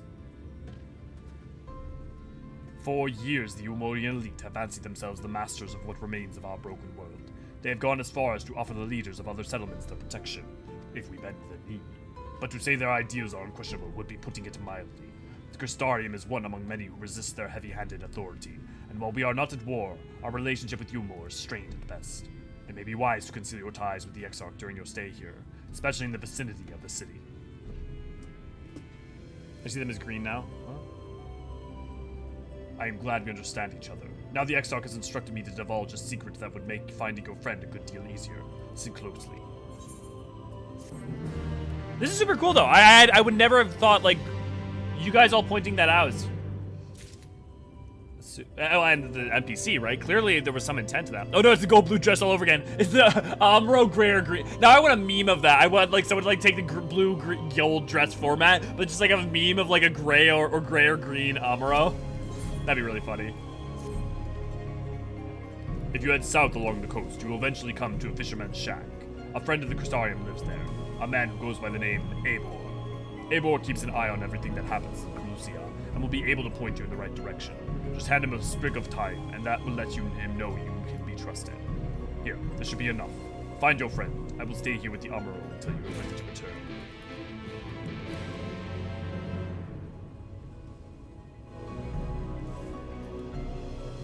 Yep, still green. Fascinating.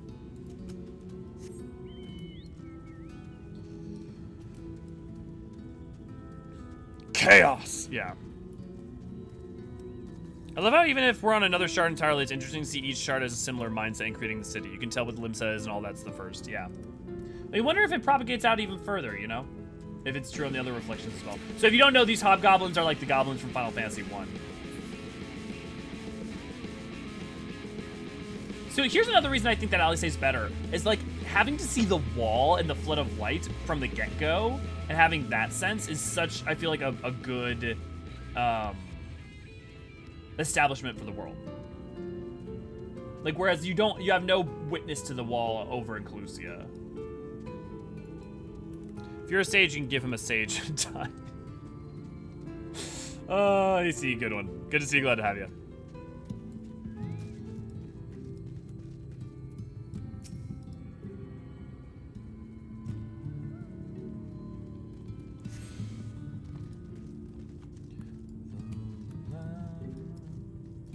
Angels waging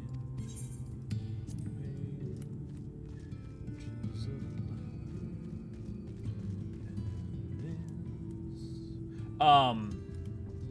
Oh fuck, there was a point I had. I don't got it. Oh, right, I have to do the shack first, I forgot.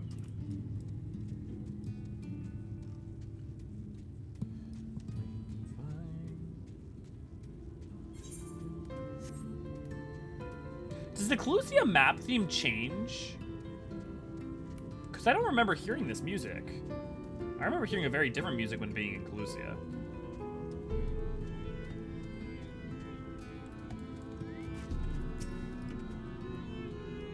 What are you after? Fish? Crab?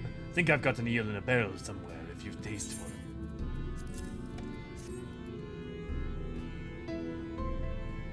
Ooh, I do love a bit of thyme. Chuck some in the pan and it's like a bloody festival of flavor.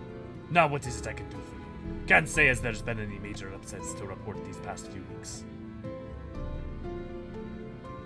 Atheno, aye, I know the one. One young champion of the downtrodden. Eulmore's richer than all of Noran put together, but it's a different story for them as they live outside the city. Most spend every waking moment just trying to stay alive, which makes your friends a dedication to helping others stand out all the more. Aye, I can hazard a guess as to where he is now. Get a message to him, but you'll need somewhere quiet to meet away from prying eyes. Make for Still Tide. There's sufficient language up the path there. You're looking for a rundown excuse for a tavern the locals call the Leaky Keel. Wait there and I'll see that Alvino joins you. I think most areas in Norvrand have 3 themes, light, day, and night. I mean, that's cool. I don't know why. Does Almerang only have one then? For like, doesn't have one for light? Because I feel like the Almerang one's the same. I mean, maybe it is from time of day, but I think most areas in Norvrand have... what did I say, but I went with Alvinos first. I went with the Dire Straits, not as profound as the Wall of Light, but rather a different aspect of Plight of People. When did I say, but... I'm not sure I follow AC. I find the Dire Straits not as profound. I'm not sure what you're referring, what you're referencing before that though. Like, that wasn't when I said that I wasn't talking to you, AC. That wasn't, like, me talking about what I liked better about the first one. Also, anyone find it interesting that the Amuro have a similar sounding name to a city? Amuro. I would check the Japanese, because part of that's just there's a lot of hanonyms. They're not hanonyms necessarily, but like just like I don't know. I don't know that that's intentional, but maybe. This is your first time in the tavern. It's customary to buy a drink if you mean to loiter. What will you be having?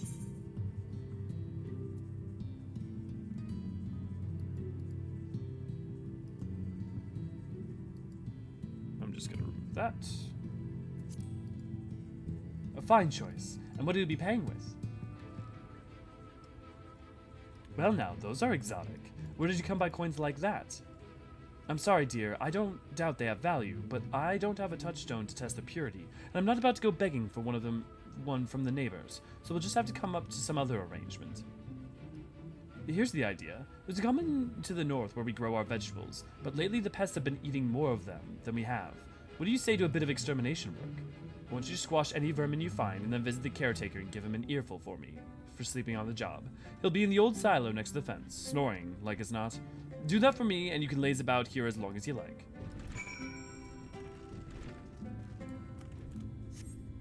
Sorry, Astro. Try to avoid spoilers. It's a rather large one.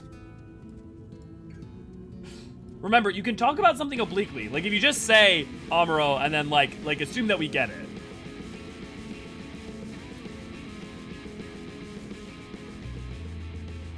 In case it's not clear, explicitly stating the name of a map that has not come up yet is a spoiler. Unless it's something like Raktika, which has been stated, you know?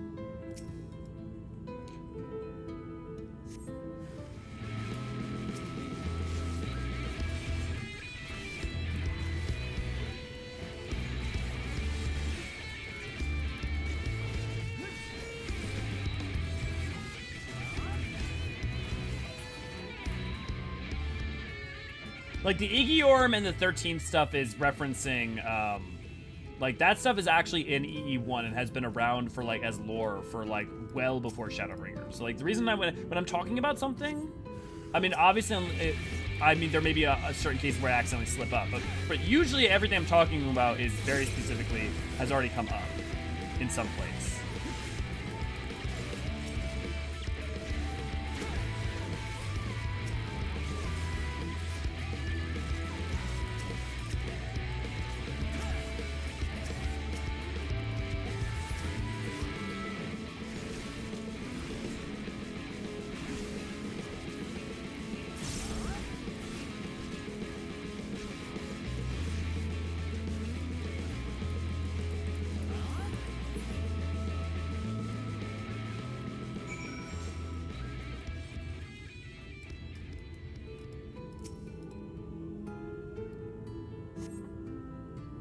What are the lyrics for Raktika again? I know in game they're actually Ronkin words. No idea what, though.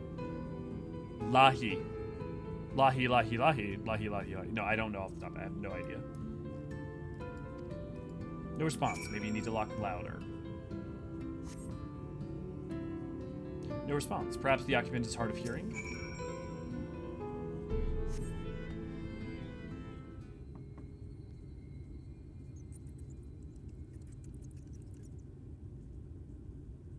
You hear a faint squeaking from the room beyond. Time to burst in and save the day, brave adventurer.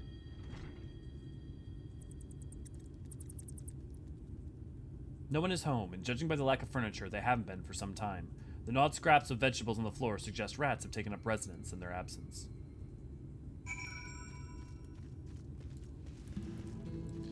I have to wonder if the Amalja, or the Zune, yeah, don't see color as intensively as most do. Calling the Amuro gray was an indication of that, or could it just be an oversight? Well, there's a couple of possibilities. One of which is that. I think that'd be very interesting, Brian. We should see if that's... Why does that... I think there actually is a reference towards that somewhere. Let me go check. But the other possibility is more that, like whoever was designing them thought of them as gray, primarily, but with, like, a green tinge on them. Because, like, there's also cross-cultural. Here, let me look up Amuro... concept art.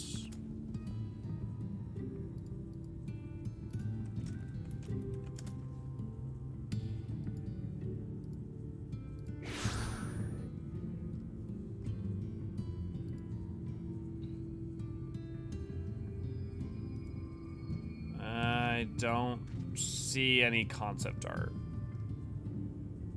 Unfortunate. I don't have the Shadowbringers art book, otherwise I'd pull that out. I only have the Endwalker one right now. Actually, is that? Nope, that's the Endwalker one, so sadly I can't check it right now. But I doubt it's an oversight. Let me check E1 real quick, though. I think there's something about that armor.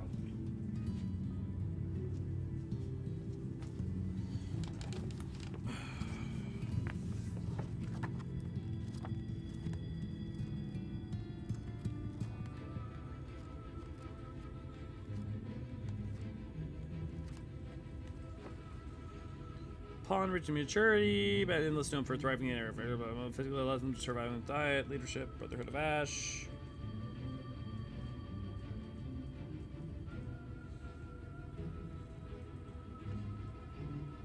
Are repair with Mother lays the slaughter, the bones of the Lord of the Inferno, scales from harsh glare at the sun, generations of gathering of individual traits. I don't see anything in here, but I think I don't know. I could have sworn there was something about that. It may be in one of the daily quests, so I would say we can look at that text some other time. I can pull the art book when I get home today if you'd like me to check. Yeah, I mean, yeah, go for it. If there's a picture in the art book and you want to send it over in the Discord, go for it. If you want to toss in the lore channel. Welcome back, dear. What did the good-for-nothing caretaker have to say for himself? Gone. What's left to join the rest of the hopefuls? In Galetown, outside Eulmore. You don't have a clue what I'm talking about, do you? And there I was thinking you were another dreamer. Well, never mind all that. Take a seat wherever you like, dear. You've more than earned it. I'll even throw in another drink on the house.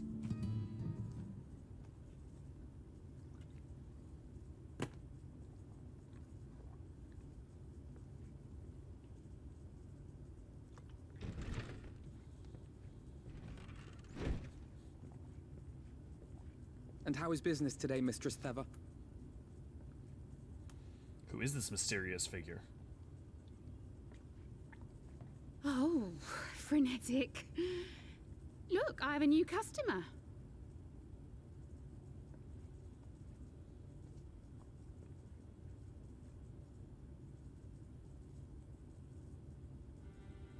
Tis good to see you, my friend.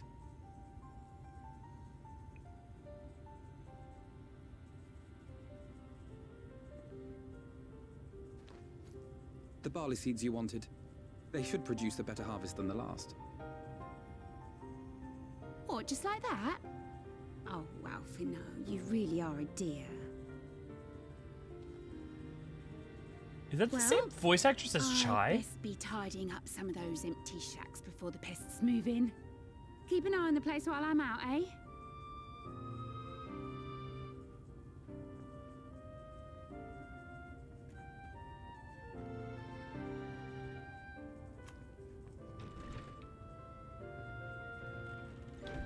It seems an age since last we spoke. Not since the prisoner exchange in Doma. And Yotsu.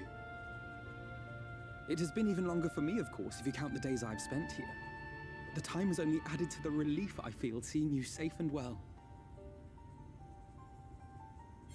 You have to remember, for most players, it had been like well over a year at that point, because what, 4 and 4 and yeah, it'd probably been like a year in between the, well, I mean, probably like 14 to 16 months. Me, I was worried about you. We thought we lost you. Alisaie said much the same thing. I don't think I've ever had such a scolding. But I believe an exchange of news is in order. Come, tell me of your arrival and all that came before.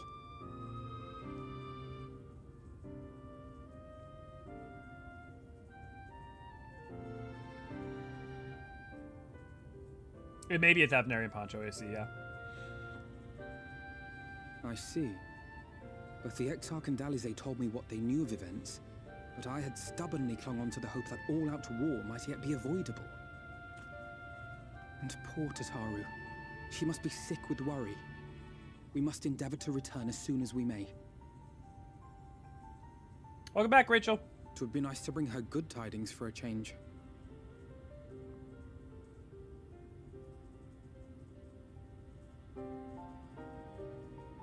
But before we bid this world farewell, we must first ensure that it is not rejoined to the source.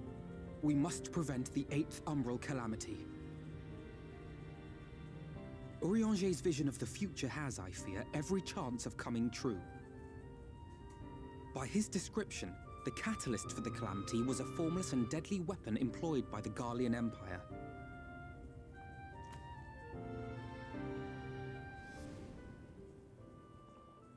Which can only mean one thing. Black Rose. Gaius was telling you the truth. When we were on the trail of the Ascians, we saw evidence that the gas was being manufactured once more. Gaius was adamant that the project had been scrapped. But so long as there are wars to be waged, there will always be those determined to win by any means. And thus simply destroying the existing stores of Black Rose would do little to alter fate's course.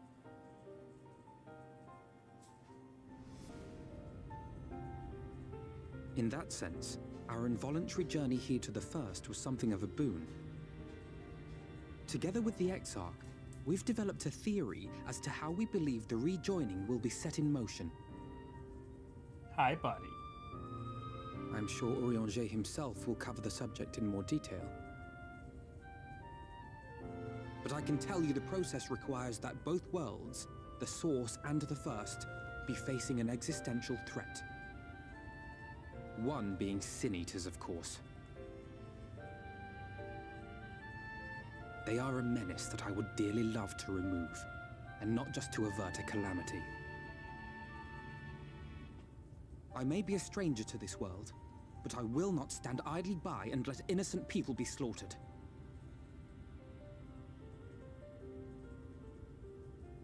That is what brought me to the gates of Eulmore.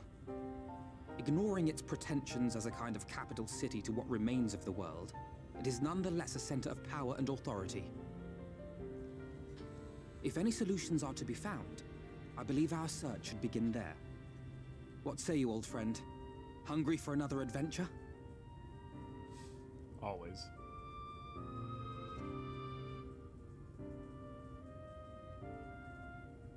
Hey, at least I didn't nod.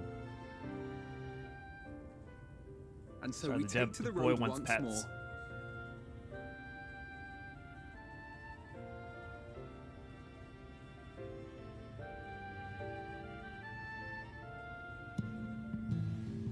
Okay.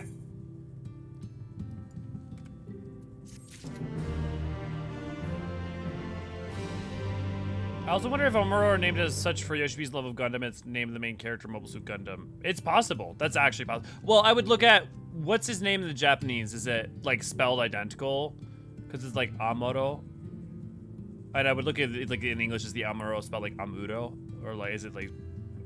We can pull out the Arpo. Yeah, thanks, Deathberry. I'm more curious in the legend of the Warrior Darkness propagated in the first before the Flood of Light. Like, how prevalent was it? Because I find it suspect we fulfilled an old legend. I mean, it was probably seeded. We know a lot about how legends in this game are seeded, so it's not impossible. And there may be more evidence to suggest that as we go along, AC, I would say. Where did I just nod and smile, yeah. I have to ask about the intelligence of Sin Eaters versus the Void Scent. Think the umbral national nature affects the mind, slowing or quickening in thought. I don't think Astral quickens it necessarily. What I would say is that the umbrality, it obliterates personality, and like I said, they're more like of a hive mind.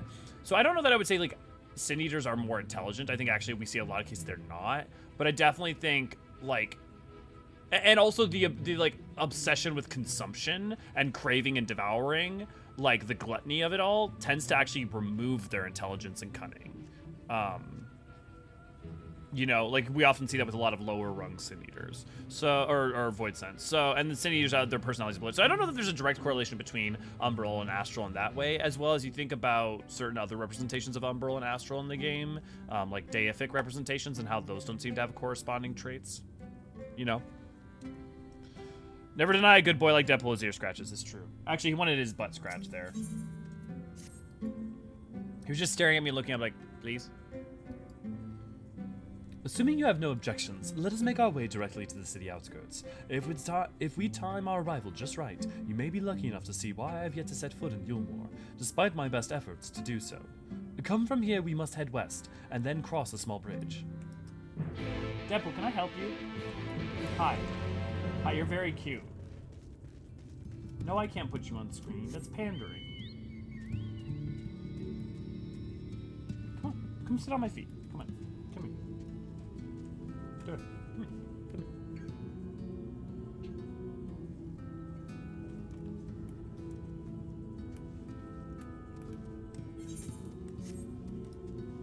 Come here. Bitch. Never done yeah.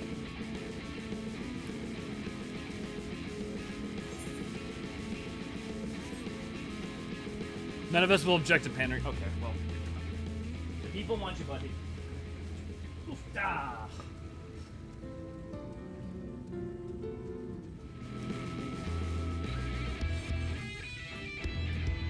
Now, if only I could get you to sit in my lap like a cat, then we could play the entire time together.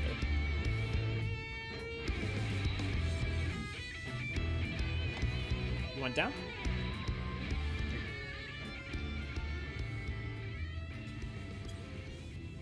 Mango! Good to see you, glad to have you.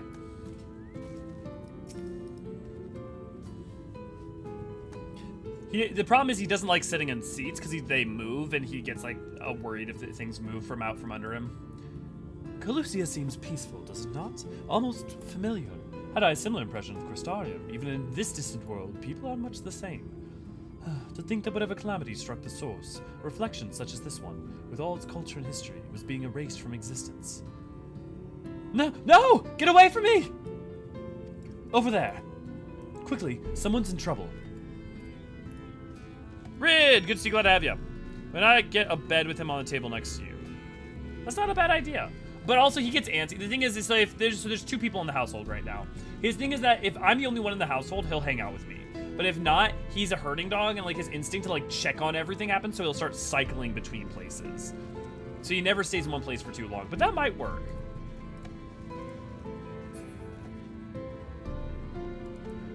Oh, think the fates, you... Look out!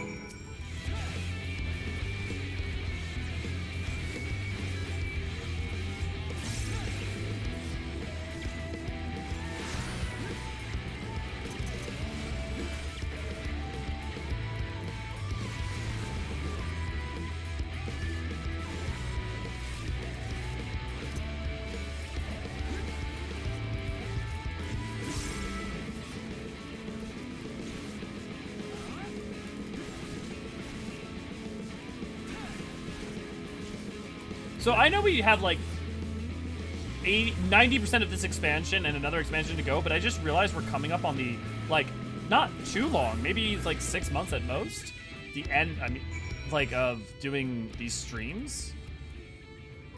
Oh lord, that just hit me hard.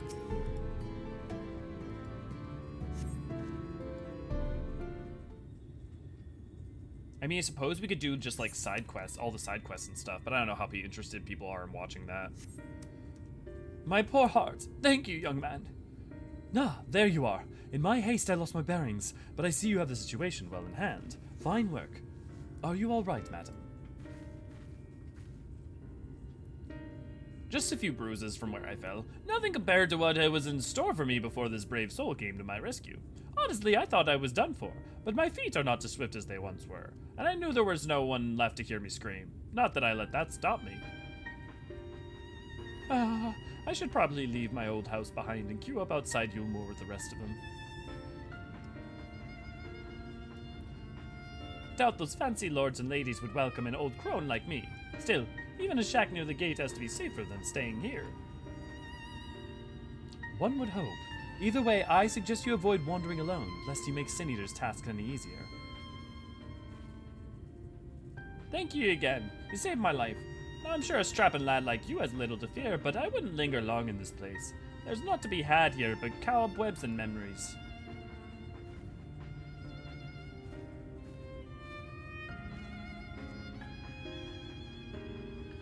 'Tis as the lady says, many in these parts have abandoned their homes to live in Eulmore's shadow. Should the Sin Eaters descend upon the region, there are precious few with the strength to fight them off. Speaking of which, what have you been told of these monsters?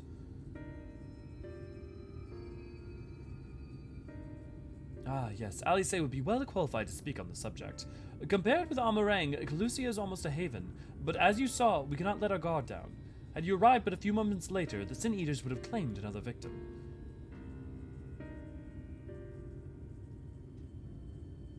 Still, we have one small victory for this time, at least. Now, shall we press on? We need to return where the road follows the path that leads west. Oh, I've played every side quest in the game, so it's not that I don't know that they're fun, Mango. The problem is about what people will watch to an extent, and if only like 6 people show up, it's not as fun to like stream and like show off, especially if I could be spending that time editing and working on videos. Like, that's the difficulty. Don't worry, you can just do all the side quests. AC, are they not angelic? Any idea what gave the devs the idea behind the design of the Sin Eaters that aren't angelic in design? Which ones aren't? I mean, like, I guess, like, the, like, scorpion ones, but those are, like, mites. I think most of them are represented in some kind of, Catholic or Judeo-Christian iconography in some way or another.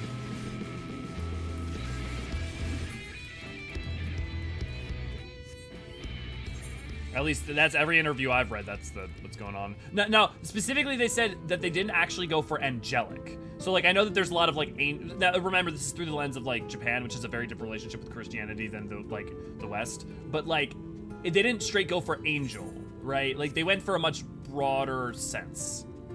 And I think part of people are like, well, they have wings. It's like, right, but the idea of angel is more than that. If anything, there's a lot of like biblical angel iconography represented in it. Not all of them. Some are just enemy models that are colored white. Yeah, but so for instance, like mites as devourers and the beasts that fester and it's the whole thing. Yeah, maybe the non-organic ones. I'm not sure I follow you there. My other thing is, do people, I guess we're gonna have to do Baja, because Baja to me is also part of doing, is a sequel to Ivalice and also is actually the western front of, Baja to me is actually an important part of going into Endwalker. So I'm gonna have, so like, if some of you guys want, I think we're gonna do a stream where we'll go through the story of Baja, which means I'm gonna need a crew of at least 8 people, if not more. Like, I'd love as many as we can get to like go through the maps together. So be ready for that in about 2 to 3 months' time.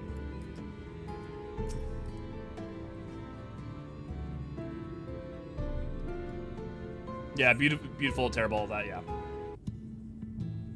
I mean, as we go through AC, well, we can look at each one and like discuss it too, or like look up, see if we can find something. That gate up ahead is known as the Open Arms, and Eulmore itself lies beyond. Yeah, the Golem ones, yeah, good point. This, well, I mean, Golem, is the aptly named Gate Town, the dwelling place of the many desperate souls who hope to be chosen to live in the city proper. I mean, not necessarily Judaism, like, it's more myth and culture, but, like, golems have a tie to that. I thought I recognized you. Brought a new friend, eh? Val, Tracy, we can get that going. We can do that as a community event. I'll bet you got a trick or two up your sleeve. Maybe even 3. Care to show me? Yeah, that's Baroque, Mango. At least I don't know if that's the one you're thinking of, but that would describe Baroque. What? I was only making conversation.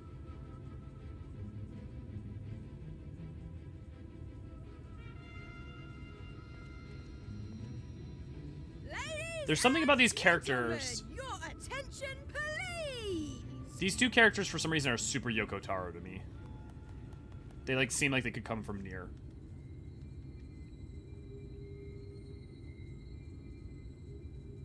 The 2 Jester characters.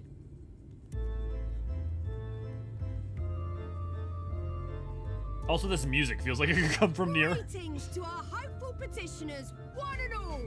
Eulmore extends its warmest regards. Let it be known that a lady of distinction wishes to dine on fish divine.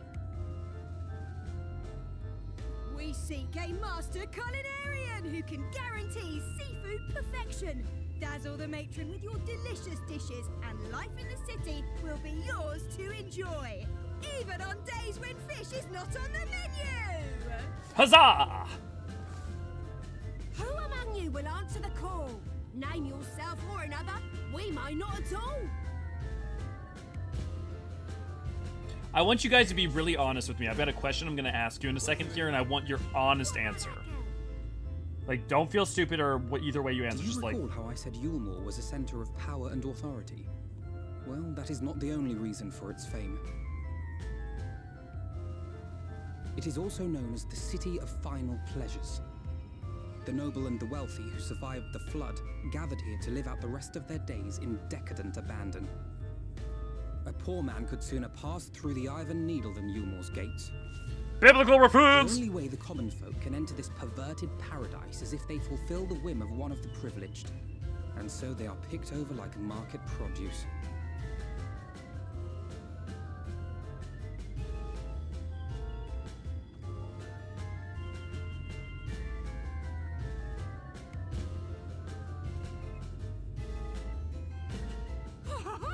What a catch! We'll not be throwing this one back. Having seen your all too obvious charms, we welcome you with open arms. Come, join us in the City of Splendor and live out your life in an ecstasy of endeavor.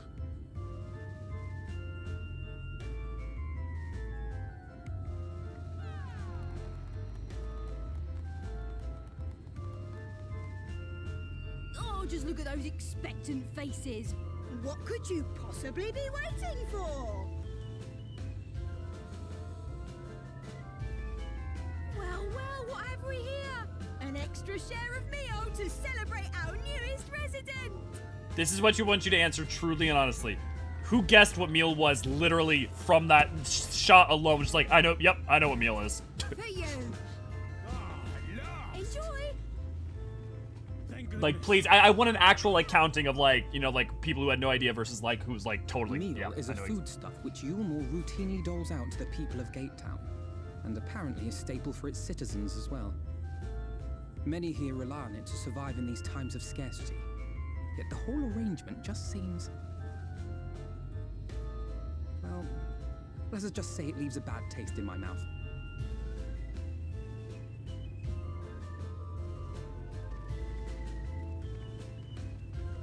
I'm not, no, like, clearly there's something up with it, that from that shot. I'm not saying anything in specific, V, but, like, clearly there's something up with it. Like, it's supposed to be weird.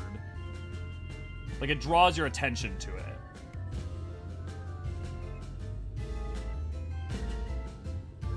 But we're not gonna say what, we're gonna talk about that, but, like, clearly it's weird. The specificity is what's interesting about it, though.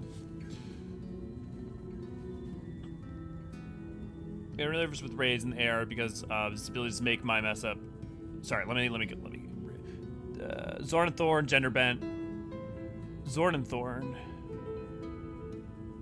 I do like listening. I do like listening to Alphino talk. He does have the spear debater vibe voice. How far do you guys have the Evil East stuff? I can help. We already did the Evil East raids. Yeah, for sure. The music was so ominous to me. I swear to God. Vauthry interested. Let me know if he scored. Good. Yeah. V's on top of that. Thank you, V, very much. Tells me when you want to do them. They remind me of twin bosses that you just did in Stormblood just in the first. Yeah. A recommendation: who are untrustworthy, the types of people who dress like clowns and people who have pointy teeth like sharks. Yeah, V's got that going. Awesome, V. Thank you. I need to level up. We can help you level too, Tracy. Like Fezzik in the Princess Pride says, people in masks cannot be trusted. It's generally good life advice. I really get really nervous with raids and AR and the ARs? Alliance raids, because my disabilities make me mess up a lot and people get mean. No. You'll be with us. We'll just, like, we'll be good. I mean, worst case, people start the fight too quickly, and we'll just do the raid again if you don't get a chance to do the start of them or whatever. But yeah, we'll be good.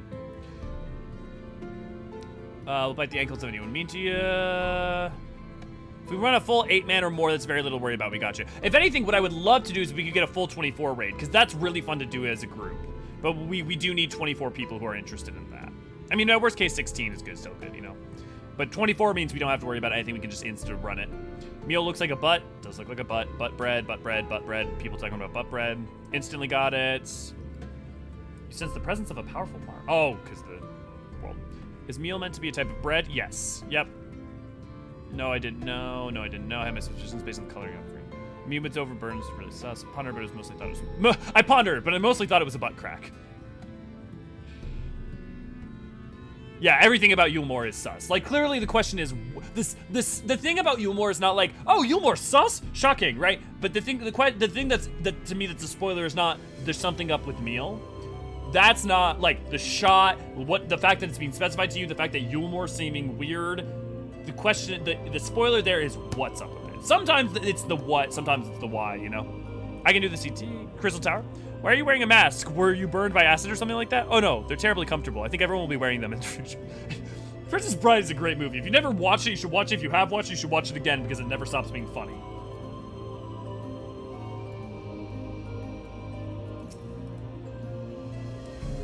I know all of you can do evilly synced. I mean, if you want to run unsynced, you always can. But like, oh, we can run it unsynced with you. I guess as long as we have 22 people or like 20 people, we could do it. You're right, V, because we were able to pull that off with Miss of the Realm. We could totally do that with Evilise. It'd just be a little bit slower, but as long as we're doing it as a community, it's fine. Now you understand why my attempts to enter the city have thus far come to naught. The dubious privilege of residency must be won via a contest with ever-changing rules. They say this policy has been in place for the past 2 decades, ever since Eulmore's current ruler came into power. Yet, from what I've seen, it does more harm than good. Not only does it distract people from our shared struggle against the Sin Eaters, it robs them of their self-sufficiency. I've tried to propose ways that they could improve their lots, but my words invariably fall on deaf ears. The attitude is so entrenched now, I worry that, well, mayhap you should take a turn around Gate Town and judge the situation for yourself.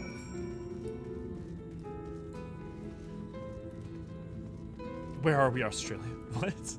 I know Kholusia is particularly abundant in grains like wheat and barley, so bread should be cost-effective to make, so I think it could be why no one suspected at first. No, because like one of the things that's also specified is that that like things don't grow particularly well. Like, so it's not abundant in food, too. Like, they talk about that at some point. Maybe it's a side quest.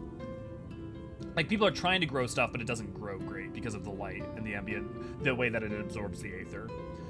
Still here, are you? Can't blame you for wanting a slice of Eulmore's pie, if you ask me. You should ditch the sour-faced brat and make a home for yourself here. Gate Town's not much to look at, but at least it's safe, and the meal is the best thing I've ever tasted. And then the problem is it becomes a self-recurring thing where once people stop growing it, right, even trying to grow it, then they become hooked. Ghosty, good to see you, glad to have you. Hello, my name is Rabban Aldine. You killed my Sultana. Prepare to die. Hello, my name is Rabban Aldine. You killed my Sultana. Prepare to die. ACR and people don't get addicted to bread unless there's something funny in it, yeah. At the time, I so happened to be a high-level culinarian, so why wouldn't I volunteer? Just kidding, I know.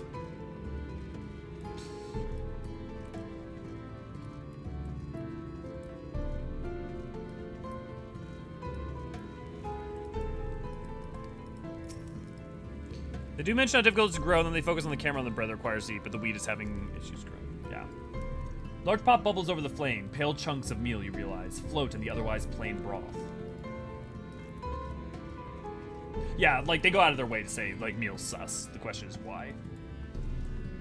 And we will not find out why for many hours to come.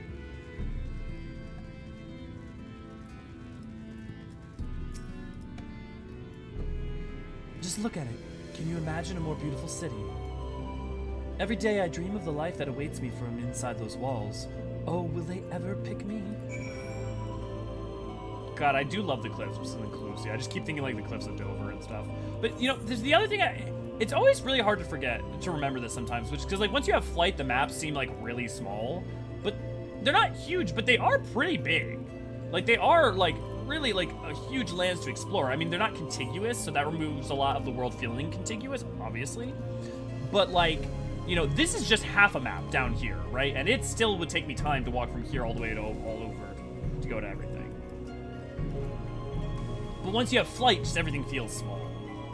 Which is, you know, it's a two-fold sword. It's convenient, but, you know, if you have convenience, things feel small. Same thing happened with WoW. You know, WoW felt like, I mean, a huge world, but also part of that's the contiguous nature of it. But then when they added flight, especially flight in, you know, Azeroth, rather than just like the Outlands and stuff, it felt small.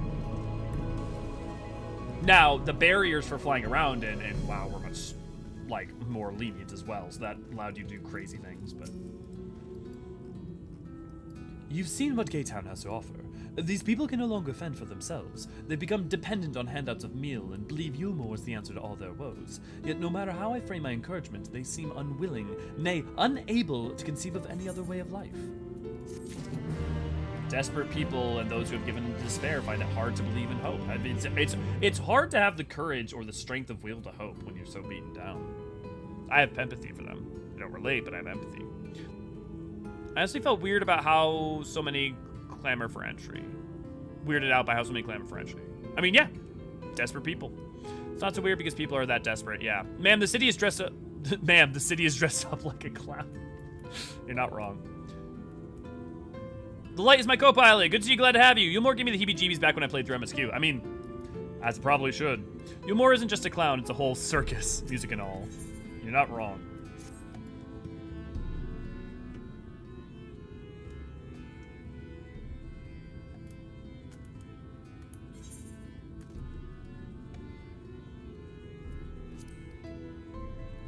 You disapprove of Eulmore? Unsurprising. It is difficult to make a final judgment without first seeing the inner city's workings. Mayhap it is that uncertainty which always makes me feel so ill at ease here. Not that it matters, however unjust the system seems to me. If these people claim to be content with their lot, it is hardly my place to criticize their choices. But take that elderly lady you rescued. Does it not seem that those who have chosen to forego Eulmore's largest... Actually, how do you pronounce that?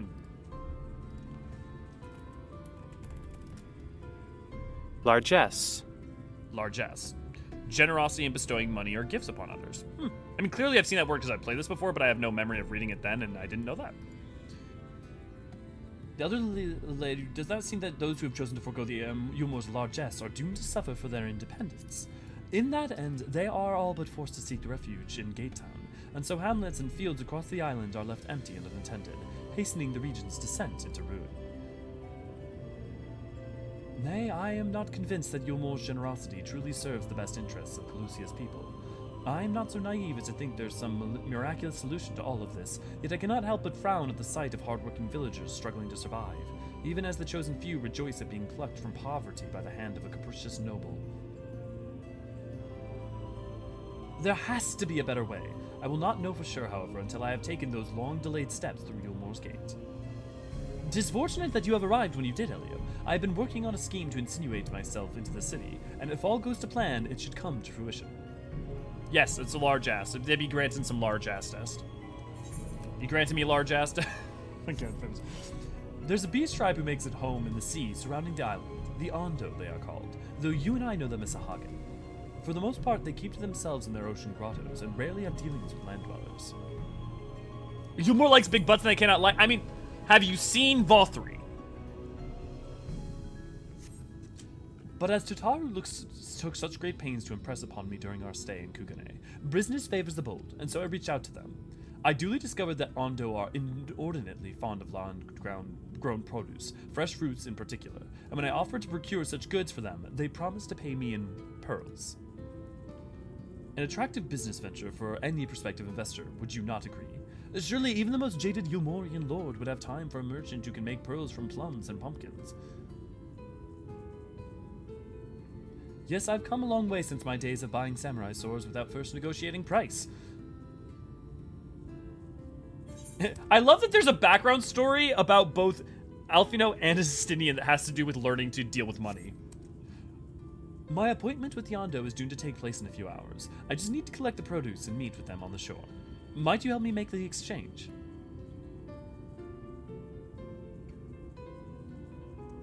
Excellent. I should be glad of your company. First things first then, we must pay a visit to Moshe Moa, my supplier and right. Come, it's just northwest of here. This is why Tataru drinks. Is this a mistel boy which sits in the shadow and listens in on our conversation? What would Elio do? Oh, what would Estinian do? I thought that was what would Elio do.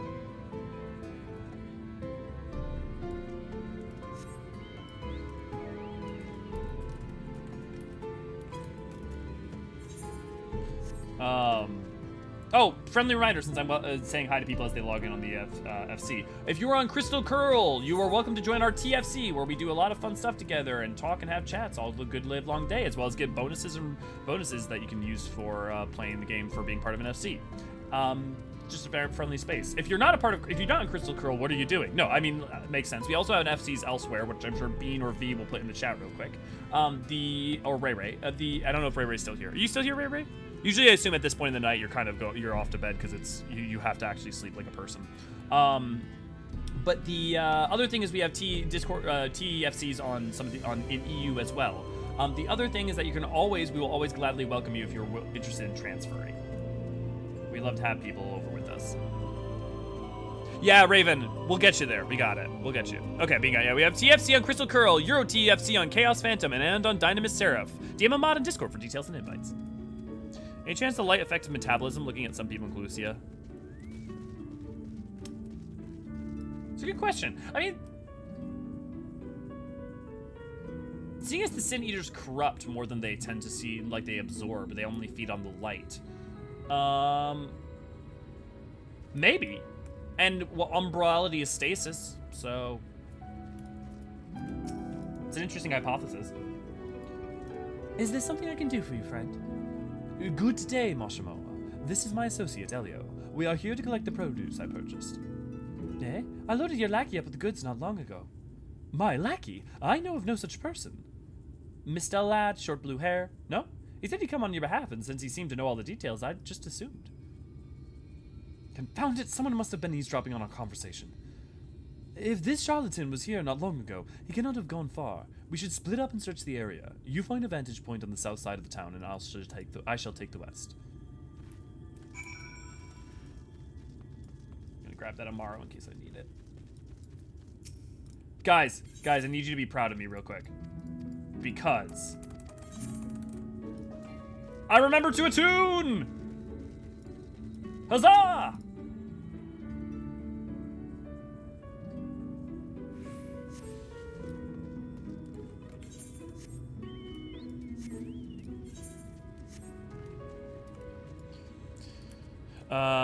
And yeah, it's been making me sad I cannot join the server. Yeah, Raven, we'll get you there. We'll keep a mind on it. One of the other things we can do is we can try to ask community members that when they're logging in, if someone can like check to see if it's busy or tradable. Or there actually might be a website for it. V, could you help me? Could you like try to find and see if there's a website?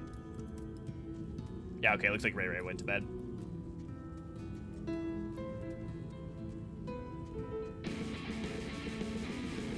And yeah, Astral, I think you were talking, Alfie Samurai Arc went, wait, what?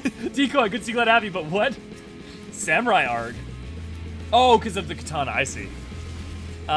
This is what started drinks. Shadowbringer, one big FF9 reference. Well, so the thing is that Shadowbringers has a ton of FF3, has a ton of FF9, has a ton of FF1, has FF4 in it. The thing is, the reality is that no expansion is actually one focus on one, like, Endwalker has a bunch of 10, it has a bunch of 4, it has aspects of 3, it's got, like, so the reality is that they always mix and match. They, like, will take big elements, but they've always adapted from whichever thing made sense.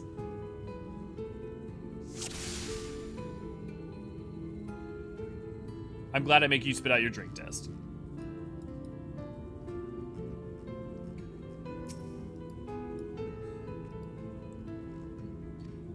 Yeah, look at your board.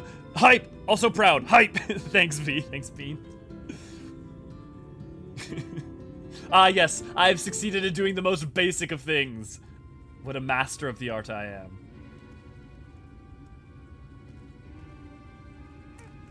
Ow. Elio, any sign of him? I have eagle eyes. You've a keen eye. Let us move in before he makes as good his escape.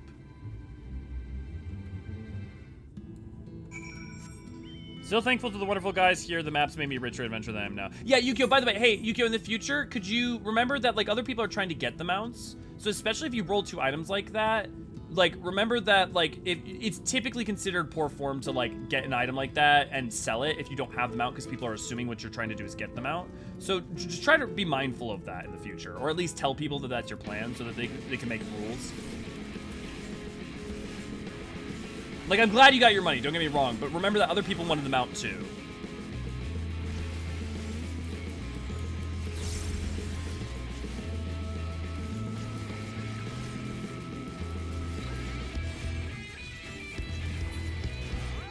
Like, part of the reason that we do the need system for anyone is because the idea is if anyone can need it, it's, yeah, go for it, because everyone's trying to get them out. So, like, once you have them out, you can just pass. You won't have to worry about it. But if you're not trying to get them out, you're actually just trying to sell them, it means that you can just endlessly need within our system. And I'd rather not have to make a whole bunch of rules. There's a website server status. I've been checking it too much, honestly. Okay, Raven. Does anyone have, like, a specific, like, know for sure when, There you are. well, here. When they open up, like, when servers open up? Or when they change? The thief who claims the harvest on my behalf. Hand it over. Well, forgive me. I have to get into the city.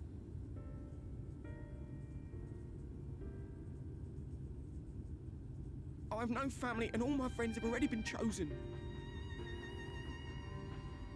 No one here gives a damn about me. When the meal gets handed out, I'm lucky if I get a smell of it. No. No matter what I do, they won't call out my name. I'm so tired, I'm so bloody hungry. I thought maybe I could steal your idea, get in that way.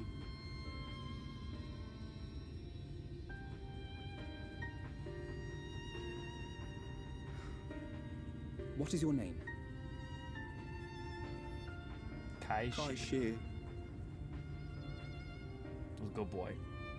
Very good boy. Tell me then, Kai Shear. Must it be Eulmore or nothing?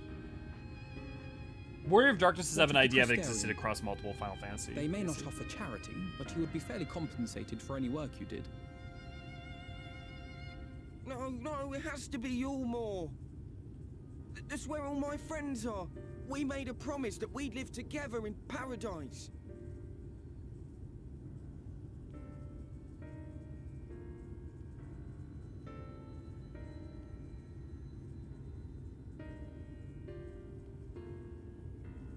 I was to make my deal with the Ondo at the Clave. Listen carefully, and I shall tell you my plans for the business, and how best to arouse the Eulmoran's interest. You'll give me your place? Just like that?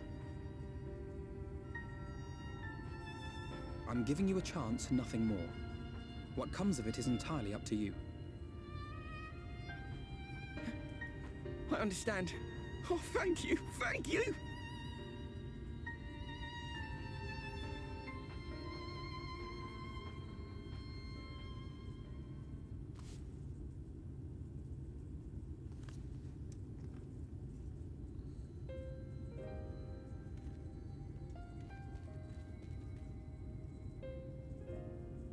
This was but one path.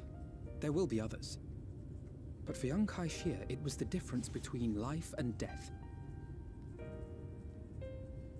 I do not regret my decision, yet I will admit that a part of me wonders if it was for the best.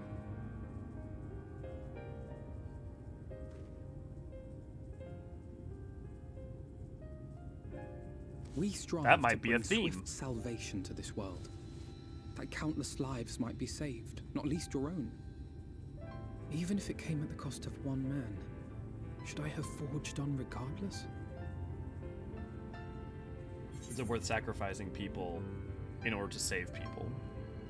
You know, do you just give into the cold calculus? Do you choose to just sacrifice the individuals because it's easy to say, well, it's for the sake of saving everyone? And it's not an easy thing to answer, but that's honestly a big part about what a Final Fantasy XIV ends up being about.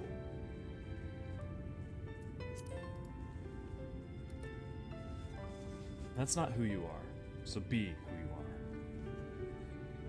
I suppose not. Were Estinian here, he would most likely scoff at my soft-heartedness. Same old Alfido. Ever the slave to sentiment. But I thank you for your kind words nonetheless. Let us see to it that both these stories have a happy ending. Shall we return to Wright then? For all that Shadowbringers takes its time to like get into it for, you know, using these first two parts, boy is it efficient with. It is so efficient.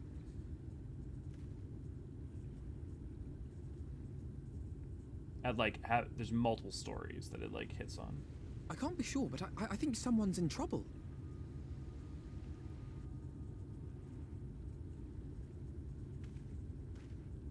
Come on, they may need our help. What if we established like 4 different things that are relevant to the plot as well as 2 separate themes at the same time? Is that a toucan? A little bit of the turn up. Purple, I think you must be coming in and out of our conversations because we had a whole conversation on that already. Kai Shear, yeah, patches when congested. Okay.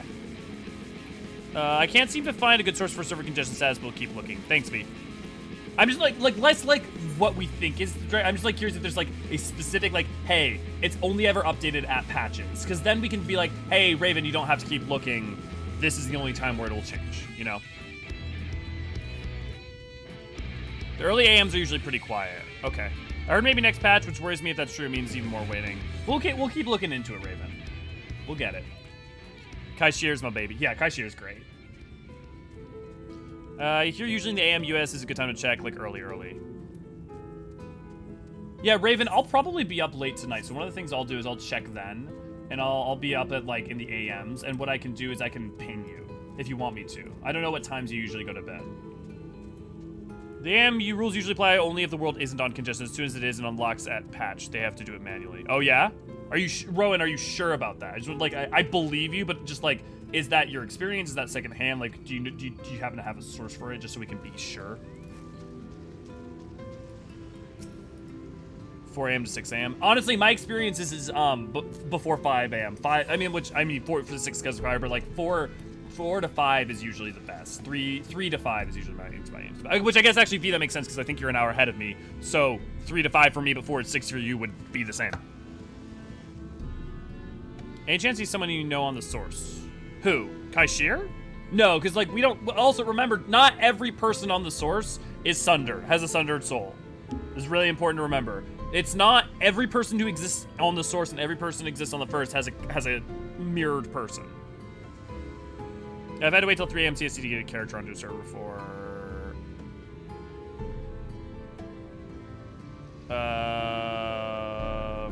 Any chance? Yeah, I've had to. I didn't know that Rowan. It's funny seeing him in the regular clothes since I made him into popular gentleman. Tried getting in 3 a.m. a few times, no luck. I feel like Titan AE's not quite Paradise Song fits perfectly. Titan AE is a better movie than it gets credit for. I love the fact the light in the sky is ambient sound makes it even worse. Yes! I know, yeah. Oh shit, I didn't realize the same guy who helps. Kai Shear was the first. Okay, talking about stuff that happens later. Spot on Ascendian impression, Alphino. Yeah, it was very good. You think your character cares about their predicted death? Like if they care if they're in danger? I mean, or if they can help save the people they care about. I think they probably care more about saving the Scions than they do themselves, right? But like that's just because of like priority. But also, do one save the other. Crystarium then would be Lindblom, Eulmore is Alexandria. For what? Being a leader is being able to make those kinds of choices, sacrifice people, save more. What's important is not to lose oneself in those choices.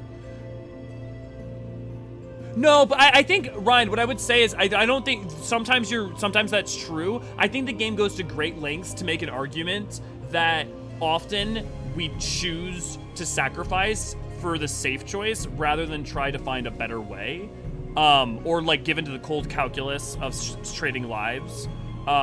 Good of the many outweighs the good of the few. And I think the game really explicitly comes down thematically on its answer to contending with that in Shadowbringers and especially in Endwalker, which I don't know, I don't think you're necessarily disagreeing with, but being a leader, I think one of the things the game says is that being a leader is not just making the choice to sacrifice, which I think, but no, being a leader is being able to make those kinds of choices. So you're not saying, but to sacrifice people to save more people, but also I think not treating as intractable and inevitable unless it actually is, Rowan is correct. Okay. Observer hopped so many times. Okay, I believe you then, Rowan. This was also my second tell that Eulmore is super sus.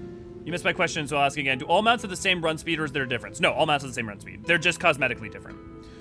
My bedtime's been awful as you can't ping me. I rarely see the normal sleep times. Got it, Raven. I remember seeing the FanFest video world reveal of Shadowbringers now. So many people were excited to be Warriors of Darkness, but going through it now just makes me melancholic. Hero stories don't usually have good endings. Yeah. Population balancing page on Lodestone has a bit more info. Thank you, Bean. Thank you, V, for helping find that. And thank you, Rowan, for helping find that. I was wondering if Shadowbringers makes a lot of parallels in 9 and 8. I mean, it depends on what you mean by a lot. There's references all over the place in every expansion to every game, but there's a hell of a lot in Shadowbringers for sure. To 8, 9, 7, 1, 4, 3, that's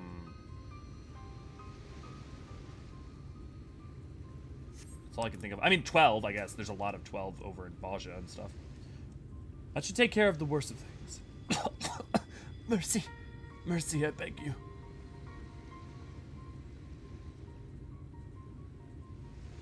Breathe easy, sir. No harm will come to you here. The poor man is shivering. Pray, keep an eye on him while I get the fire going.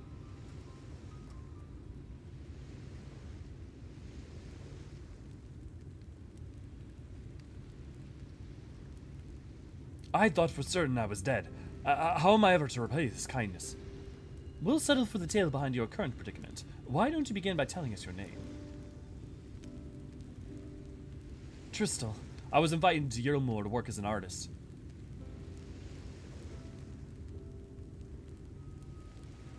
A wealthy couple took me in, paint pictures for them, but when my style proved contrary to their tastes, they just as quickly turfed me out onto the street. I was a penniless and patronless, a grave sin in Lord Vauthry's city. Within days they had brought me before the man himself, and he asked me what I meant to do. Dejected as I was, I told him that I wished to leave. Little did I know how soon he would grant me my wish. They flung me over the balustrade into the goddamn ocean.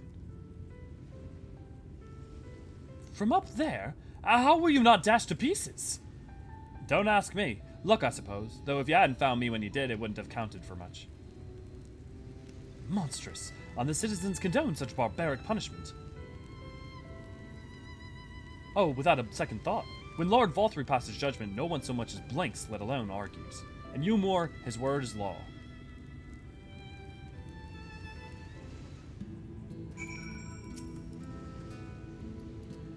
The more I hear about Eulmore, the more determined I am to see what waits within its walls.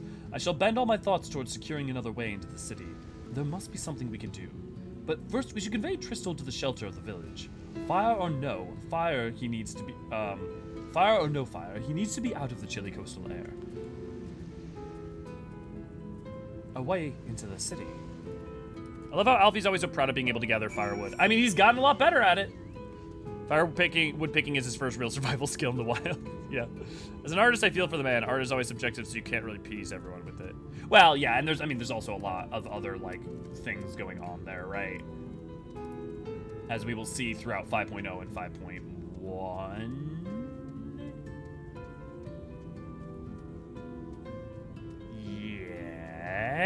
Yes, 5.1. Yes. Who needs survival when your persuasion is maxed? Persuasion does no good if you're all on your own and out in the woods. Thanks for the offers of help. It means a lot to me. Absolutely, Raven. We're gonna get you there. I'm sorry if it takes a while. We'll get you there. So long as you keep working with us, we'll get you there. It means a lot to me. I hope that soon be able to join the server and finally join the FC. And here's the thing. You can always contact us on the Discord, so you're always welcome there.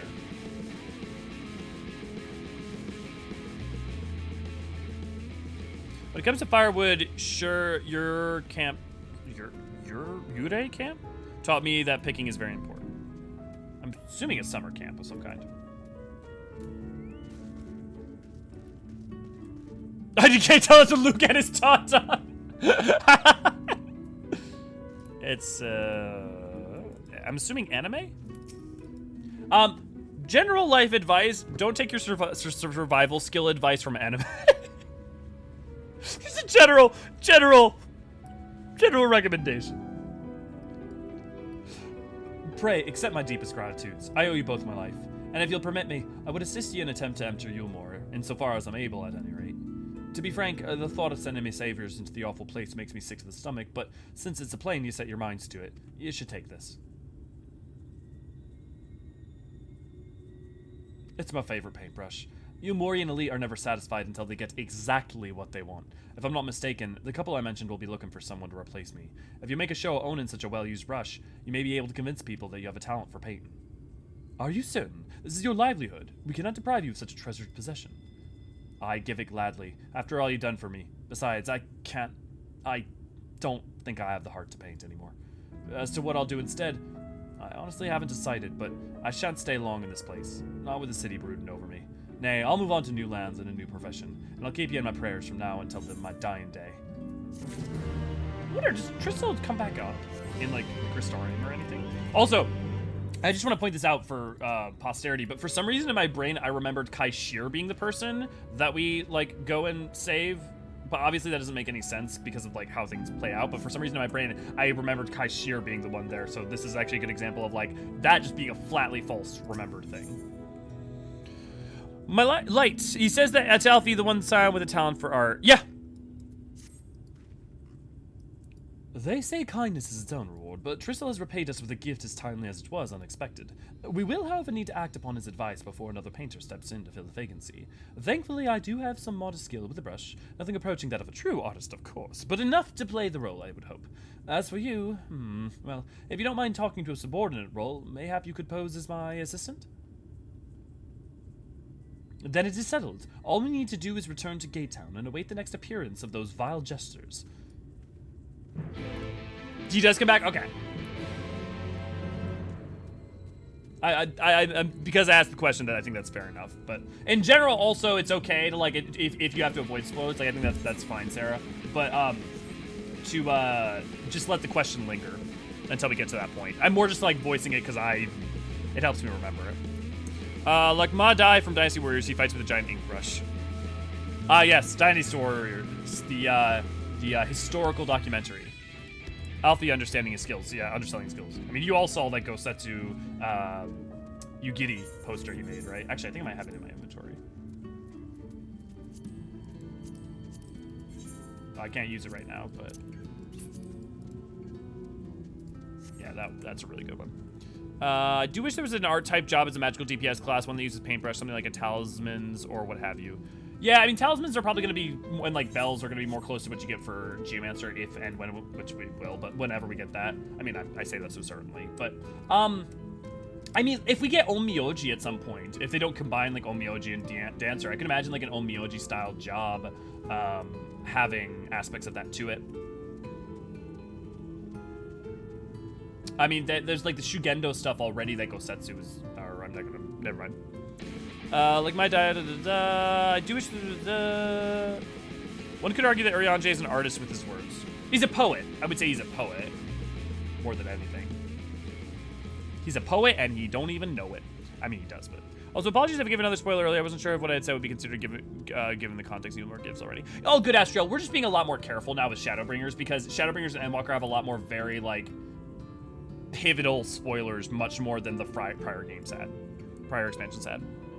Yeah, more erring on the side of caution. Don't take it personally. Yeah, right now, like, no one take it personally. Just do your best to be careful, and I'm just trusting the mods to, like, make judgment calls. It's not a perfect science, because we still want to be able to talk about stuff, right?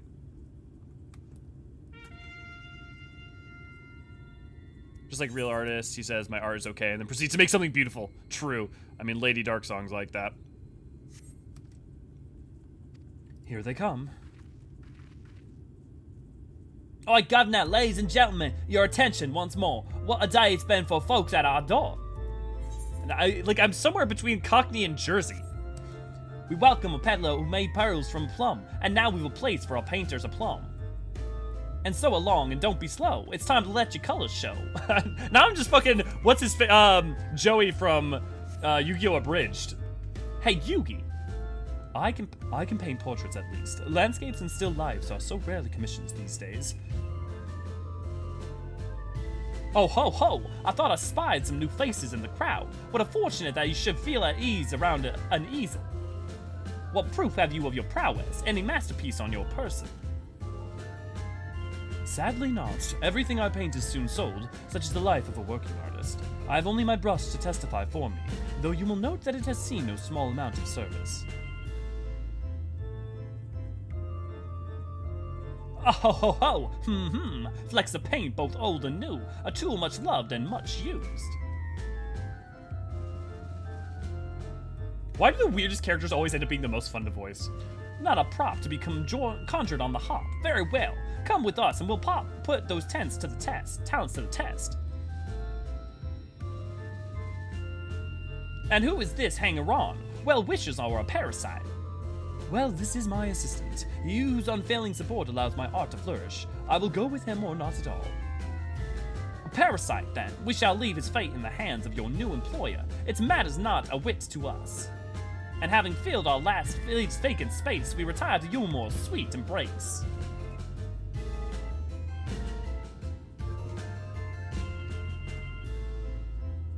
Oh, mercy me, the meal! We almost took our leave without leaving a loving token. We must empty the sacks ere we make our own way back. Something emptying sacks. Perfect voice for that. Totally Astriel. I appreciate you checking in. For that one, I just think since we haven't even walked inside Eulmore yet, talking about people there and such seems spoiler. Yeah. Honestly, if I hadn't had that amazing comeback to Dest, I wouldn't even mention Vauthry. Ghosty! I don't think I said good stuff. Is beyond us. One moment.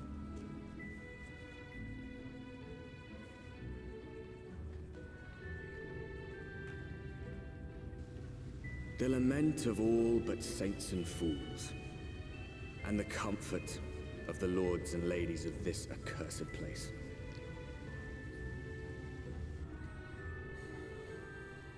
Once they held fast against the madness, only to embrace the coming cataclysm and delight in the end of days. Ghosty, I've been playing since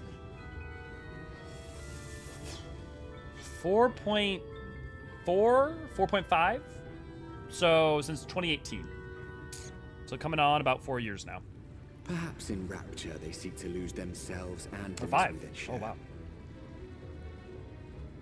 Or perhaps for them alone, the promise of eternal pleasure really does hold true.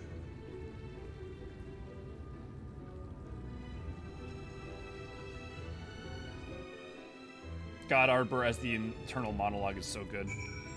And also good to see, glad to have you. Yeah, I can only draw animals, so not too. No, I'm terrible 2D artist. I can 3D model pretty damn well. I am a terrible 2D artist. I cannot draw things to save my life. I'm good in so many things. I can make props. I can make all the cool things and stuff. But I can't draw. I can't take 3D perspective and make it create fake 3D on 2D plane or surface. It just. Ugh. The twins being voiced by Chili Wheeler. You activated my trap card, Yugi. That was weird. That was not also. Those two girls just make me feel slimy for some reason. I feel you, Cathra. Those three look like. Yeah. Sorry, Rika and Kyrie. Ho ho ho! Welcome, welcome to the city of final pleasures. Feel free to weep at its magnificence. No, not even a single tear. Moving right along then. Our first task is to register you as residents. You know, make it all nice and official. We smooth the way, so you just need to put on your happy faces and head through the joyous hall. The Bureau of Immigration is in the first room on the left side of the passage. Declare your name and occupation in a nice, loud voice. The clerk will tell you where to go from there. Oh, and pay no mind to those folk off to the side of the road. Much like the hopefuls in Gatetown, they haven't earned the right to enter the city proper. If, however, you enjoy basking in the envy of your fellow man, then by all means take your time. But why waste another moment? Go, enjoy the beginning of your new life in paradise.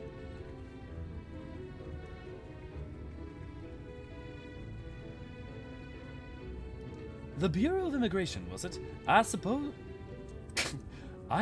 we had better show ourselves willing for the time being.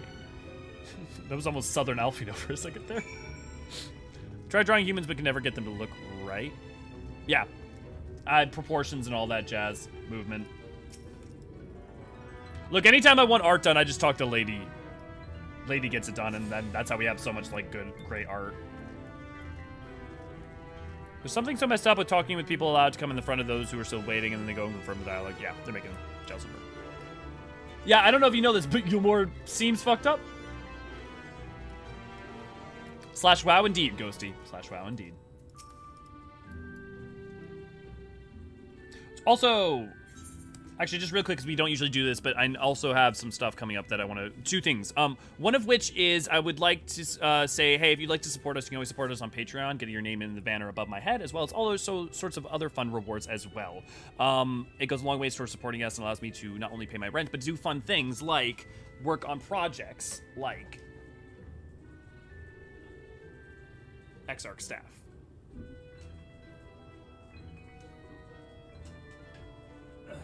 And things like that, and that matter, as well as give Deadpool treats. Beyond that, you can also get membership here on YouTube. I see some of you have great names. If you'd like to get a membership, it's very cheap. It's $1, and you get access to emotes and all sorts of funny things, and we really appreciate it. Beyond that, you can also do super chats here, where you can get me to say funny things or anything like that. Sorry to take a second to do this, but I am also want to make sure that I do not.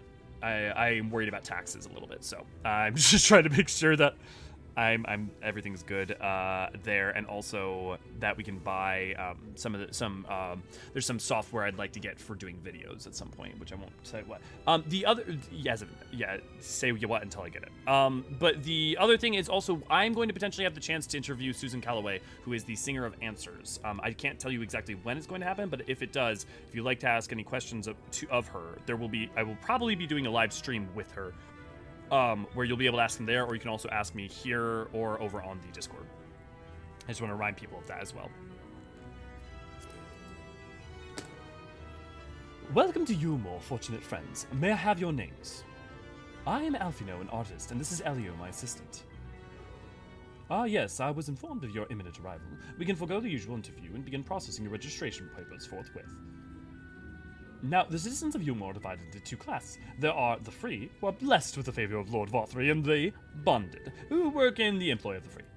You will be joining the ranks of the bonded. Your duties are to serve a patron in the capacity for which you were chosen, in your case, painting pretty pictures. Should your patron dismiss you for any reason, you must find another sponsor among the free, or accept work as a general laborer. I see, and you might tell us something of your patron we are to serve? The 2 patrons, actually, Chai News and Dulai Chai, a Mistel couple whom most refer to as the Chais. They are both gentle souls, but I would ask that you conduct yourself with respect and humility for your own sake, as much as theirs. Now a moment, please, while I complete the relevant paperwork.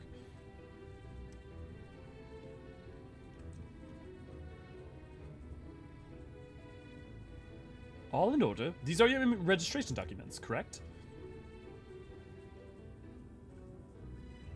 Take those papers next door and submit them to the clerk. Once they've been stamped, you will officially be a Eulmorean citizen. Enjoy your new life in paradise!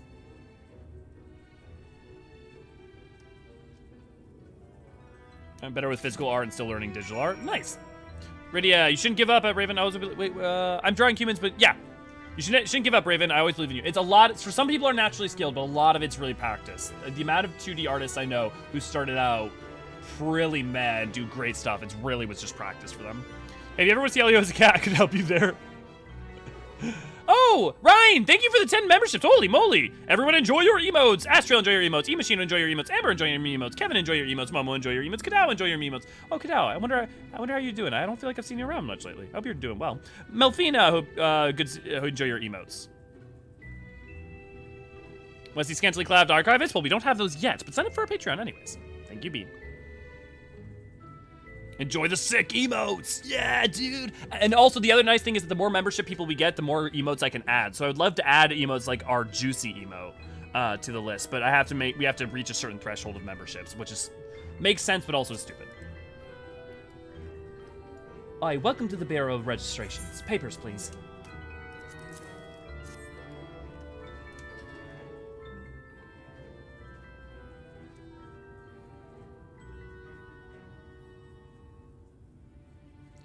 What have we here? Alfino, artist, Elio, artist assistant. To be employed in the service of Lord Chai News and Lady Dulai Chai. Dulia Chai. Yes, everything seems in order. Your registration is hereby approved. I think it best that we deliver you to the Chai's residence before... What? Huh? Oh dear. You smell hideous. Did he crawl here from through a ditch? It's like an unholy miasma of dust, sweat, and musk of some unwashed beast. Proceed directly to the delusory next door and scrub yourselves clean. Use whichever shower are free. After you rinse away that stench, you'll want to splash yourselves with this perfume. Liberally. Once you made yourself presentable then, you may proceed to the Chai's residence. Cornet, the guard by the stairs will give you directions. That's a weird name.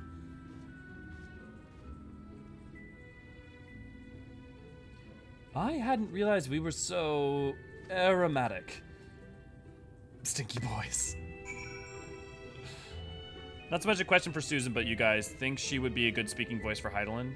I mean, I'm sure she would, but like, well.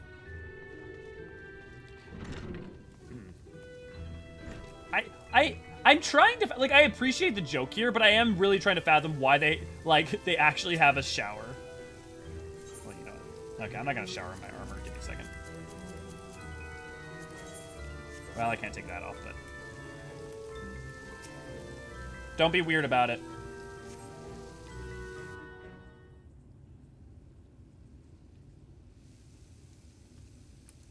You rinse yourself clean in the stream of water.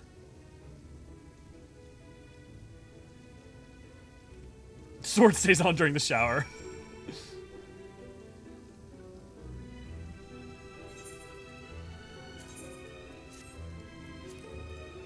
Oh, thank God it wasn't another Amaric dinner scene where we accidentally well, if you were there, you were there.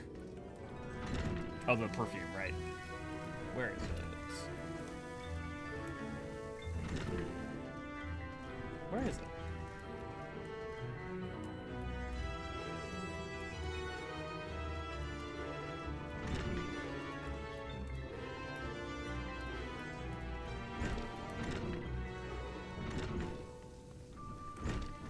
Am I just supposed to talk to him now? Oh, no. Oh, I see. It's an item. I know I'm going to look over and a bunch of you are going to be shouting that at me. I just know it. You apply the perfume as directed, and the delicate scent of roses fills the air. Y'all laughing at me. Sorry, that was me. I had a copper bell earlier. No worries, Des. Good to see you. Glad to have you. I know you've been busy a lot at the same time as us, but... Did Susan also do some of the music for 11? I thought she did Distant World's Memory of Stone. She may have, Astriel. I have not looked into the fullness of everything that she's done. I know she did, like, a version of Sticky Dane. I know, like, there's a bunch of stuff that she's done, both later, after, like, since the time... In some of the more recent Distant Worlds as well. I could... Yeah, I could go for a nice chai latte or frappuccino. Yeah, I'm waiting for a tax returns to donate. Yeah, Astral, again, don't worry. Like, for anyone, like, forgive me for having to ask for resources, but, like, because this is, I take a lot of time to do this. And YouTube pays not well, but decently. It's just very helpful. Please always focus yourselves before me. Always use your money before me, especially with tax season coming up. Don't forget to wash your sword. Showers really get me so wet. God damn it, Astral. I've got to head out. Okay, have a great day, Deathberry. She'll try to look up the Armero concept art. Yes, thank you. Definitely do that. You can always forward to me on the Discord. I had to use the perfume as a key item. Okay, so it wasn't alone. Thanks for easy. Find a man, stop me anything, so it stays on in case of emergency. Yeah, now we can get to call Alfie no stinky boy. Plot twist, it's one of those sentient D&D swords, come to think of it. We haven't sentient... Anima, go play the Anima questline, Des. To answer your question, do we have sentient swords? The relics from Heavensward. I think the dinner scene was the first time I had caught you live. Was too shy to say anything in chat back then, though. Well, hey, look at you now. They wanted showers to embarrass. They shy, bashful like Alpha. Elio, I shower with my sword and dine with Sir Amaric with naught but a choker on Forgerot. Any weapons are sent. Yep, that would make my throat so sore. Any floral perfume give me a sore throat. Are you allergic, Catherine? I have a Sakura perfume that I use. This is my preferred scent. This is actually one of the only ones that I'll buy. I usually I make my own perfumes because I really love lemongrass, but no one, for some reason, getting a good lemongrass is very hard. So I often lemongrass and vanilla, sometimes with a little bit of cherry blossom. I always picture the story of voice Atlanta Hydaelyn and was surprised to see her voice also voice Hydaelyn in Answers. Yeah, another part of why I connect 11 and 14 have the strong in my head. I mean, it makes sense, especially with all the acid reuse in 14 from 11. Oh, you've showered and dressed already, have you? It is not that is to say that it seems rather exposed for one's ablutions, does it not? Hurry up and shower, Stinky. What would a Sinian say? Alisaie would have been drying her hair by now. Oh, those are also good. let me know which ones you guys like. Sticky Dane is a classic. You can't really go wrong with that song. It's a good one. I'm gonna say this. I'm a heathen Final Fantasy X lover because Sticky Dane is one of my least favorite songs in 10 because I think it's great, but like it feels 2000s pop songy a little bit, which is fine. But especially with how important that moment is, sometimes that throws me out of it a little bit. But it is really good. It is really good, and it is lovely for the moment it's supposed to be for. What's the Warrior of Light's favorite perfume? Void Scent. Lemongrass. I grow a shit ton of it. Really, Estriel? Nice. I only use it for scent. I don't use it for food. From being shy to saying anything to being in VC with you over like 8-9 hours teaching me to tank. It feels like nice getting out of my shell. Awesome, Raven. I'm glad you're feeling better about that. Stinky, stinky, stinky, stinky. Yeah, Estinian stinky, stinky. I'm seeing some stinky. Okay, we're going stinky. Hurry up and shower, stinky. Fine, just a quick rinse then. I guess it's also like bathing in Japan is a very different relationship with it than in the West because of like not just onsen in general, but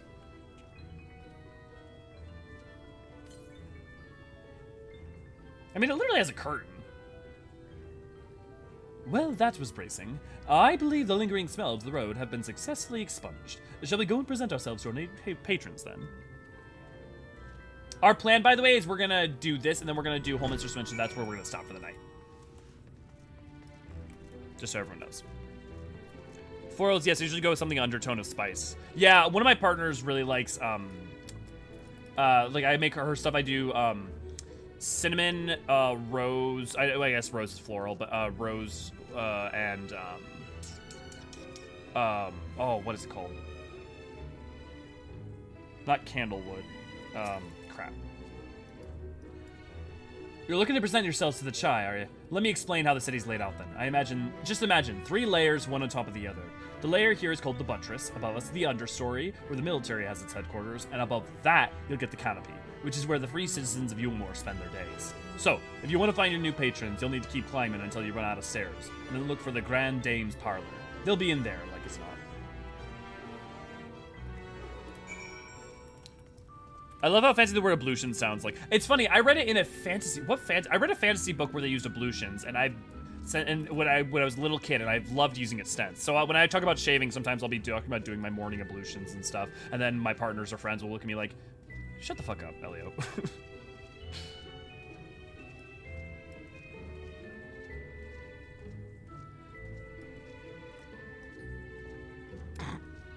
Rather telling Charlene's does not have a locker room. Yeah. Well, I mean, it's not that I wouldn't say that Charlene's don't have a locker room. Remember, Alfino is effectively, you know, he's definitely Charlene aristocracy, and the closest thing that you'd have to Charlene royalty. So like he's never he's had access to privacy and the money to buy privacy as well. You know. Sandalwood. Yes. Thank you, Light. That is exactly what it is. Sandalwood. Yep. Mango. Thanks for cedarwood. But yeah, it was sandalwood is the correct one. Do the childish pow. I'd rather not think of imagine a duet composition of answers with the voices of Hydaelyn and Zodiark. Wouldn't that be cool? It'd be fascinating. Although I would argue that like Zodiark joining in on answers seems odd based on what its nature is, because it's if anything but that. Is Alfino embarrassed to have us watch him bathe? I mean, yeah. The idea of anyone seeing him bathe, I think, embarrasses him. Oh, I need to attune. I remembered again! Some get hyped when they clear an ultimate. Some get hyped when they clear the current savage. I get hyped when I remember to Aetherites attune. That said, I can't attune with it yet, so fuck! Sandalwood. They have found that looks like ass, Lord, that looks like ass on sections of Elizabeth. What is Eulmore trying to tell me? Nice fall! Nice and I was going to Terry Crews, bust through the wall of the news. It's butts all the way down. Melodies of Life, Taking Like Nay, Kiss Me Goodbye, Answers, and Dragon Song. Yeah, I know those. There might be more. Because the most recent list I have hasn't been updated for like 3 years. Speaking of bathing, odd lore questions. Is it true that Guardians don't bathe that often? Not that unless it's stated somewhere, and not that I know of. But I mean, like, literally the fact that they have a hot spring in the firmament alone would make me assume that that's not the case. That have a public bathhouse of any kind. I would assume that the knights don't bathe super frequently as a byproduct of being out on missions. But is there a statement somewhere of that? You tried. The attempt was made. So proud.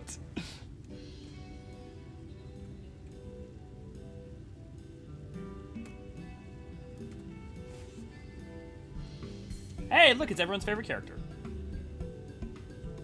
Or at least one of the characters that people will love in this. Oh, who's this then?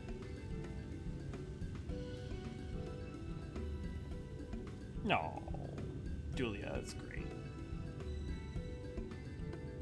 Lord and Lady Chai, pray forgive our intrusion. I am given to understand you were in search of an artist. That line delivery, so good. You must be the new, Oh, goodness me. What an adorable boy. That silken Ooh, hair, Raven, those cool. pearly cheeks. Oh, and you even smell wonderful, like a bed of flowers. I know that voice. Who else is Julia Chai voice? I approve of this one, dearest. I am positive he'll paint us the most delightful pictures. Yes. Well, as long as he paints better than that talentless wretch we sent packing last week.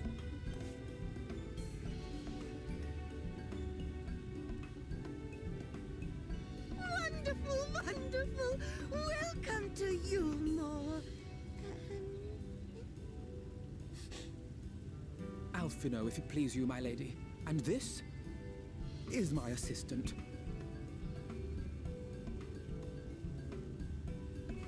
Your assistant? I've heard of folk bringing in family members, but this seems a bit irregular. Aren't you a little young to have a protege? It's Rachel Atkins only. Huh. We are family in all but name, my lord. Though we share no blood, we have stood by each other through life's many challenges, resolved to prevail together or not at all. Of all people, 'tis he who best understands my work. With his unique insight guiding my hand, the art I create is sure to satisfy your expectations. Alphino's good at his job, guys. Like, people forget that it is a skill to be able to change Once the between picture has worlds and be begun, of course, diplomatic. I shall have no need of constant encouragement. And so I wondered, rather than him being in your way, might it then be permissible for my assistant to explore the city he has so longed to see? He's good at his shit, man. Out of gratitude for his priceless contribution to my art, I thought it only fair that I make this humble request on his behalf. Ooh, did you ever hear of such devotion? Of course your assistant must have his wish. He shall be free to roam to his heart's content. Persuasion, max. Isn't Charisma, that right, 10. darling? Nat 20. Rolled. Oh, yes. Yes, of course, dearest. Quite right.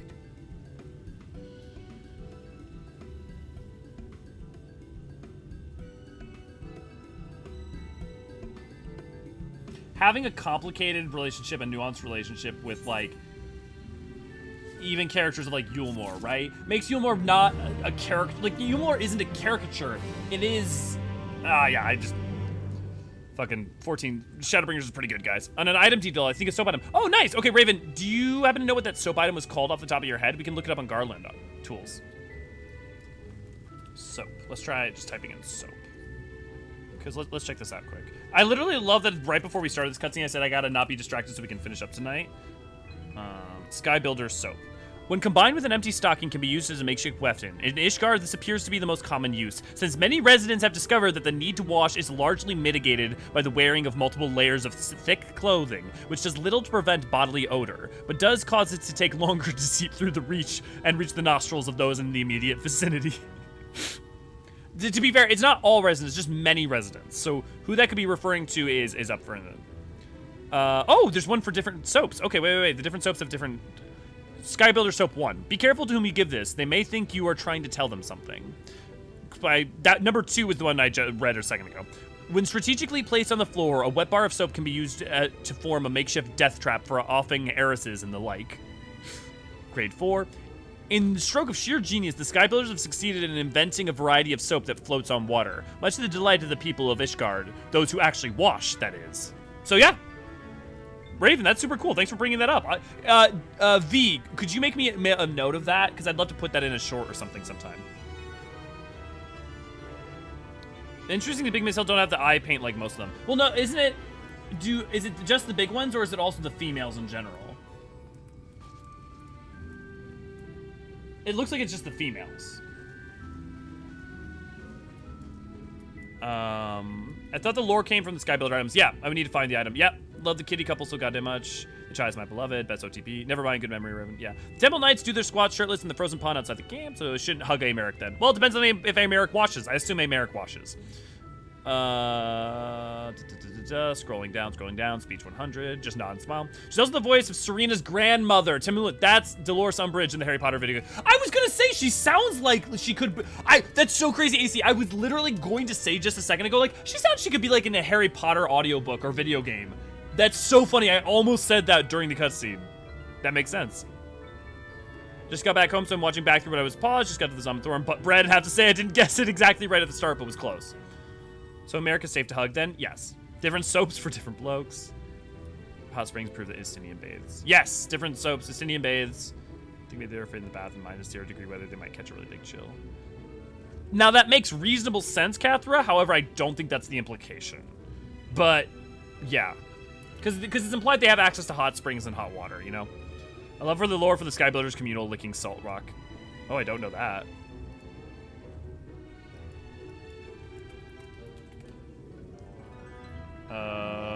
Is it called licking salt rock? No. It's probably just salt rock. Sky Builders. No, there's way too many Sky Builders items to go through this. We'll go through it later. Julia's VA is also an Endwalker. I mean, is she an Endwalker character? Or are you just spoiling that Julia's in Endwalker? Because if so, I would ask, please be mindful. Now you've the opportunity to experience Eulmore. I suggest you make the most of it. Explore the city top to bottom. In other words, I would start with a canopy and go from there. Try wandering around the market stalls, mayhap. Such places are usually filled with colorful characters, only too eager to share local gossip with a friendly visitor. I would appreciate, of course, if you could share any discoveries with me in turn. We should both learn as much as possible about our new place of residence.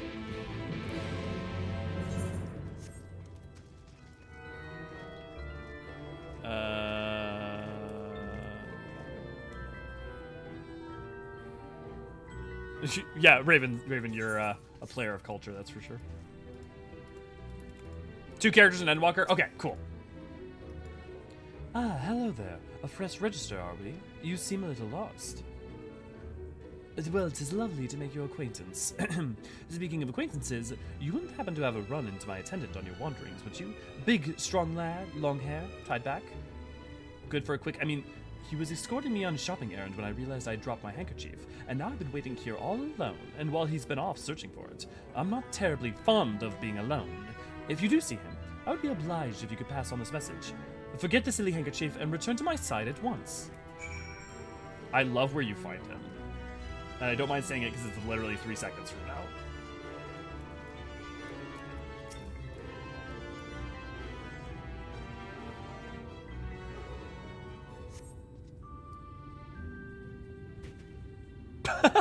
That's funny, Yukio. Wicked White. Wicked White, that was too close. Thank you, friend. I don't know what I would have done if you hadn't come along. I was trying to rescue my lady's handkerchief, you see. The wind must have blown in over the edge, but luckily it's caught on to something. I thought if I could just stretch out far enough. Notice Wicked White, guys? Do you remember that from anything? Anyone remember it from particular something? I bet AC will know for sure, but...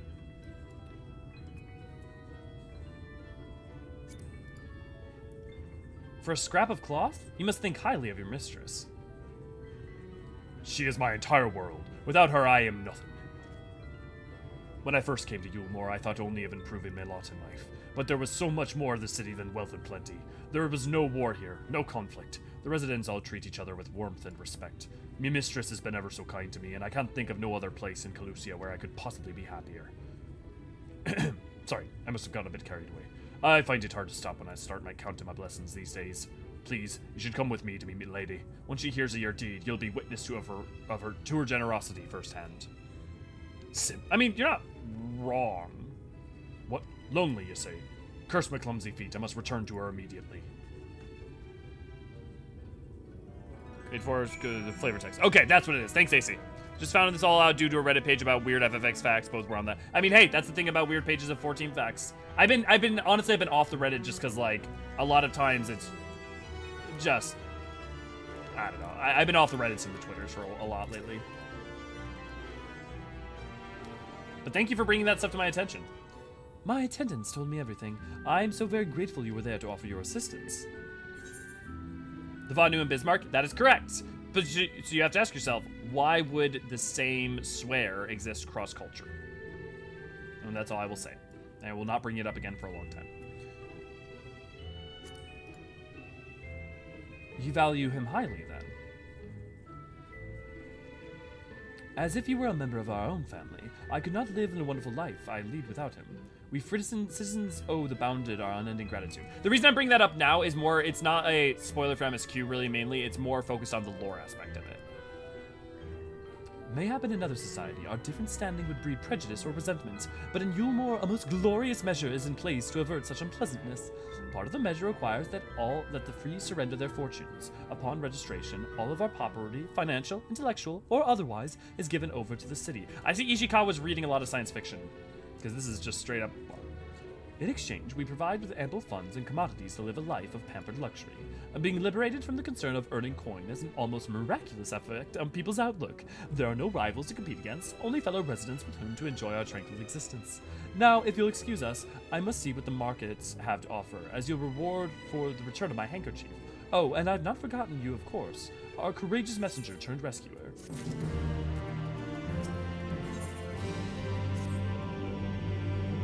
All this talk of relying on the bonded, and I haven't given a thought as to what your duties might be. I hope I have interrupted your work unduly. A tour of the city, is it? Then you really must visit the Beehive. It's always buzzing with activity. Local humor. Anyways, a lady by the name of Tista Bie, who usually has her seat near the entrance, should gladly speak with you on any number of topics, assuming you find yourself on her good side.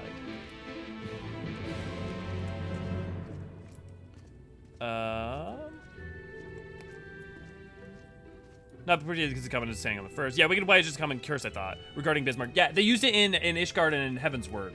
It's used for Bismarck and the Vanu. But Mother, we cannot break the salt rock into smaller giants. No mystery, proper. I found fan art of the salt lick fact. I'm dying of left. Geez, the communal rock salt doesn't sound nasty. Hey, history, my friend. Will it get brought up again when the time comes? I caught the tail end of it because I was getting food. Yes, yeah. We're just talking about the cursed wicked white and what's interesting about it being cross reflection and source. Because there's a lore-based conversation to be had about it in the future. Welcome to the Beehive, my little drone. Seeking the sting of excitement to liven up your day. I can tell at a glance when folk are new to our happy colony. It's the nervous fluttering, you see. Always gives them away. Why don't we play some cards to set you at ease, eh? A quick game of high or low. It's simply a matter of guessing who has the bigger hand. If you win, I'll grant you a single favor. Within a reason, of course. Interested? Ready for a game of high or low, then? Let's play. Good for you. No time like the present, I'd say. I forgot, is there actually a minigame for this? 3 cards for you, 3 cards for me. You flip one of yours over, and I flip 2 of mine.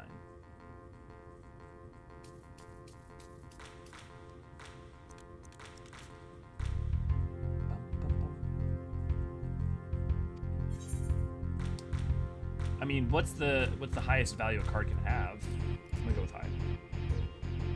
You're going with high then? Right, let's see what you got. Hey! My cards add up to 14, and you have a total of 20. You win! Congratulations, your guess was right. Usually I can see defeat at this point, but what do you say to a rematch? One more win, then we'll talk about that favor. Another match of high or low. Come now, little honeybee. We all need our diversions. That's the spirit. Let me sort out the deck. Disco. 3 cards for you, 3 cards for me. You flip one of yours over, and I flip 2 of mine. Why does she get to flip 2 and I get to flip 1? Now, what's your call? Will your total be higher or lower than mine? You're going with low, then. Right, let's see what you got. My cards are up to 15, and you have... Ooh, a total of 23.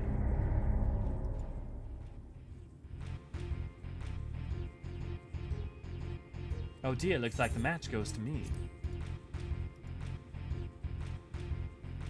I appreciate that someone took the time to make this. I have to wonder, though, why? Now, what's your call? Will your total be higher or lower than mine? I'm just gonna go low. Ooh, I'm not gonna win. I'm not. No. Unless I get, yeah.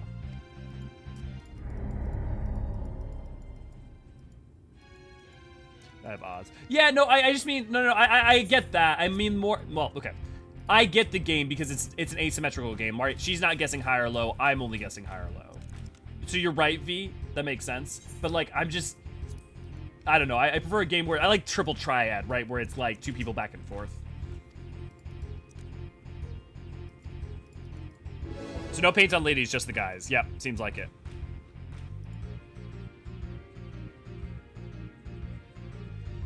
Well, well, would you look at that? I think you got a knack for this newcomer. Congratulations. Victory is yours, as is the prize I promised. I'm just confused why they made us do it twice. And is it ever relevant again? Come, whisper in my ear then, and don't be shy. Tell old Tista what she can do for you. That's all. How delightfully wholesome. But if knowledge is what you want, then that is what you shall have. In my humble estimation, the most wondrous thing about this town is how safe we are from sin eaters.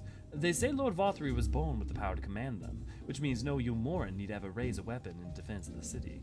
Was that the kind of thing you wish to know? If your itch still needs scratching, you might get a few words out of Atharn over there. There's naught that Mary Sot likes more than the sound of his own voice. I'm pretty sure they made this place for you guys. So when are they going to give us this emote?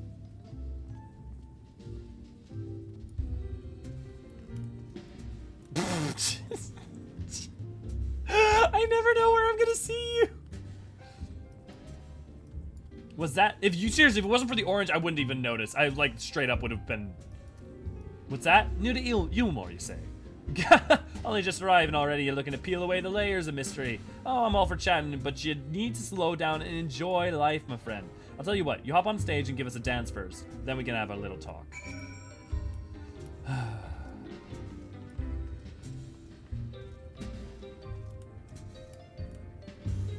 Y'all are too excited for this.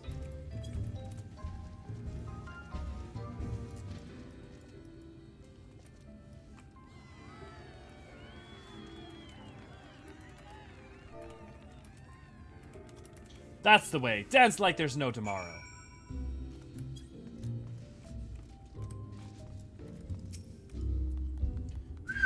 Now that was a show. You're welcome to clamber up on stage anytime you like. So, what was it you wanted to ask me? Yes, something about our fair city. Well, I can tell you what it wasn't always so peaceful as it is today.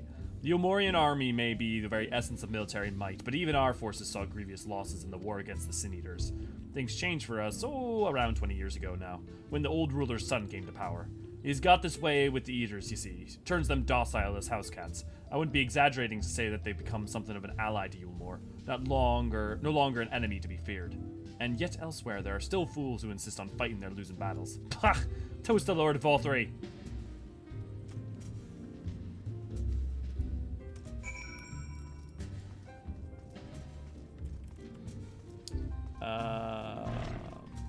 Is it a simple question by asking my Rose have a great flood event, or am I missing the points? No, it's similar, but so Wicked White in Heaven's Word is a byproduct of the existence of Bismarck. But Bismarck, the primals don't exist on the first, right? So what's interesting is like why they would have a shared legacy. Right, and there's lore already that exists in the game that you could have read up till now that would be interestingly hint towards it. Yeah. Question, is there a place in the Discord I may share the arts of salt licking sharing? Yeah, lore. Just go put it, if it's like a lore thing, just go put it in the, or if it's the art, just put it in memes or screenshots and art. Either or. No face paint on her. In the video game design class we played using cards as UA to design game systems, I was surprised how complex games can evolve from using a cards basis. Yeah. Because it's math, yeah. I don't understand how Triple Triad works. I assume it's like, your task series portrayal. Oh, Yu-Gi-Oh! The Abridged series portrays dual monsters as no one actually knows how it works. No, I played a whole bunch. I love Triple Triad. I made a Triple Triad board. I love Triple Triad so much. A magnetic one. Someone play the Honeybee in song from FF7R and have someone dress like a cloud and dance on stage. I think it's unfair NPCs can dance on poles and not us. Gay bulge, indeed. How do the lyrics go again? Life can be hard, it can be bitter, but we can make it oh so sweet. I think I found the salt item. Sweet, okay. Cool. I'm gonna have to focus up a little bit because I'm gonna have to get to Holminster Switch quick. Oh, you've returned from the jaunt around the city so soon. You needn't have hurried back. Young Alfino has yet to put a brush to canvas.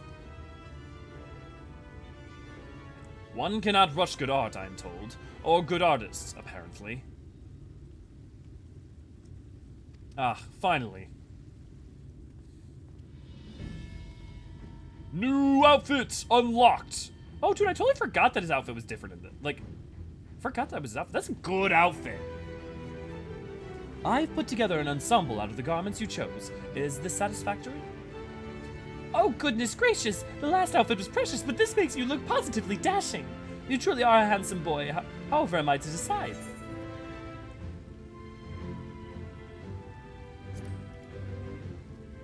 I don't remember this part of the artistic process. Exactly. This lad is an artist, dearest, not a dress-up doll. It's about time we set him to work for reasons we called him here. Must we? I do love a good painting, but I thought since we were enjoying ourselves so thoroughly... Well, that is to say, as long as you... Ugh, just make sure you give the lad time to prepare. We know he'll be upset if he's not ready to paint at a moment's notice. Whatever you say, darling. So, shall we pick out some jewelry next? Brian, you'll see glad to have you. Happy Tuesday.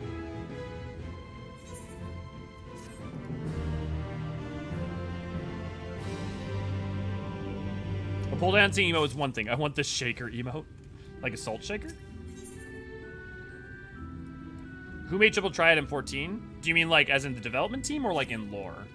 I don't know if there's an answer for that in lore. Lady Chai is very particular sense of beauty, and apparently that extends to how I should dress whilst painting.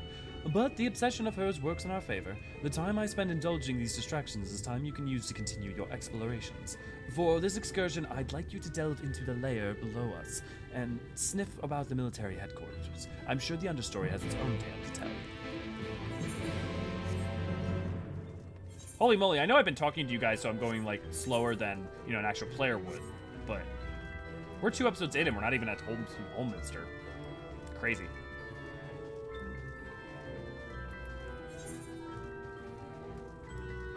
Oh, I see, it's there.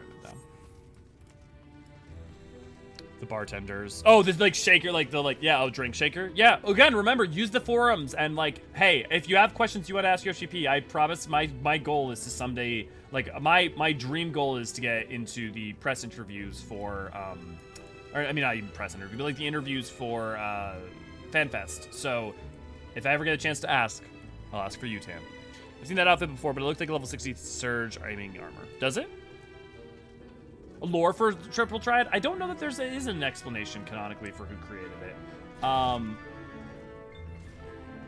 Especially because there's some oddities about things I can't mention that would complicate the matter.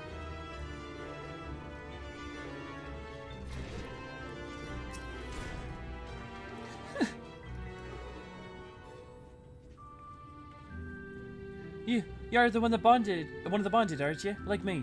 Please, I need your help. My throat, I can't sing anymore. I've been making excuses, but it's just not getting any better. If my patron thinks I'm of no use to him, then... I need you to sneak out to the derelicts and describe my condition to Thorich. Here's his list of symptoms and a hunk of meal to pay for his medicines. Please, I have no one else to turn to. I don't have that yet, so I gotta go down the old-fashioned way. Yeah, the level 6 Surge Gambit instead of casting, but with Alfino signature colors. Oh, interesting.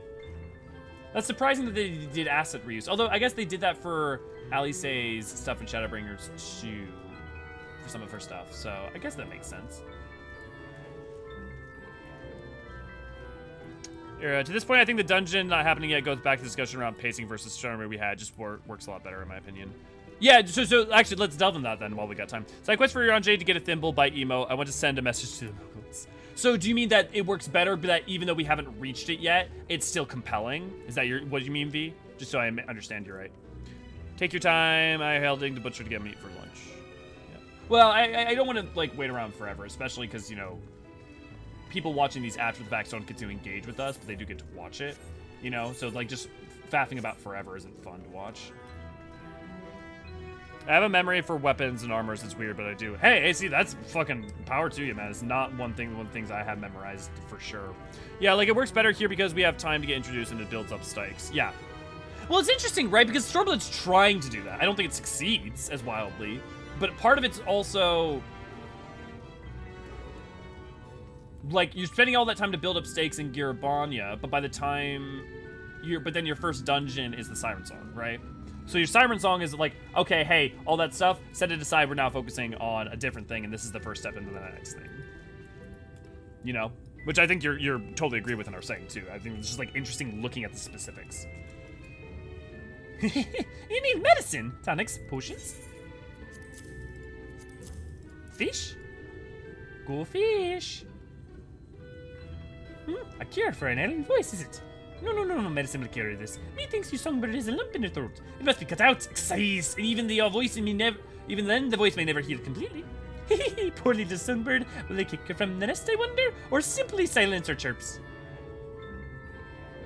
Oh, your face, you didn't know? Oh, the many hopefuls who entered the city. Very few are ever seen to leave, even as corpses. Oh, you might see one or two fortunate fools hurried from the balconies, but the rest, gone. Down in nightmares it is. Not for this ship's rats. Oh, no. I'm content to scurry around down here and nibble on the crumbs which fall from the tables. Consultation is over, you have my verdict, and I will have my meal. Good day.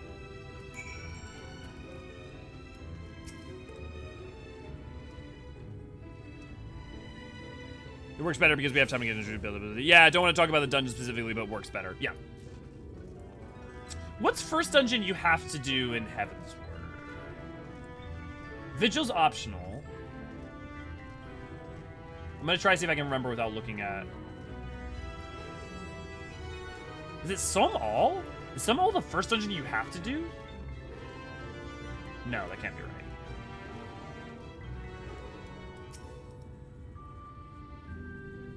Is that true? Also, Dusk Vigil will from now on be referred to as Duck Vigil, and I will hear no umbrage.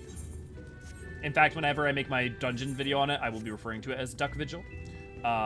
In all seriousness, and I will not explain why I'm referring to it as such. The Duck Vigil. That's going to be stuck in my head now. Yep. Haha. Duck. Precisely. Quack. Yeah, Bean. Bean with the emote. Wow, I can't believe it's Some All. That's so late in the day. You go through 3 maps before your first mandatory dungeon. It's wild. Yeah, the pacing of dungeons and Shadowbringers and Endwalker is so much better. It's so much fucking better.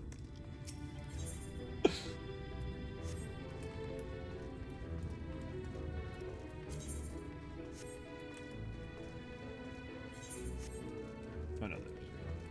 Yeah, I get the names mixed up. Sorkai is post 3.0 dungeon. Yeah.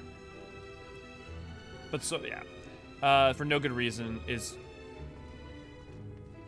Dusk Vigil is what? Optional for no good reason? Won't Lisa and Alfino and Alisaie and Carvalhan be good trust for Siren Song C? All roles covered. Yes? Hopefully? I think the 2 viewpoints from Alfie and Alisaie really help. Yeah. Well, and also, and again, I want to reemphasize this. The other thing that's really important is, like, Shadowbringers is efficient, right? It's taking its time here, and it's compelling here, but importantly, it's not, you're not setting up Eulmore and setting up on Meringue, right? Or setting up, oh, what it's like. Sin Eaters are explained and Eulmore's explained. It's not like two things, right? You have like 12 separate things being set up in each that are all intricately woven into the rest of the story. And so it's efficient. And that's another part of it, you know? I missed the optional non-level 80 dungeons. I'd love the chance to explore more. Sure, we have no, but still. The non-level 89 option. Yeah, I guess, but the thing is, like, those were always, you still get them, right? They're just not now optional. Them being optional wasn't like you got 277 dungeons. You just, like, so if we look at it real quick, right?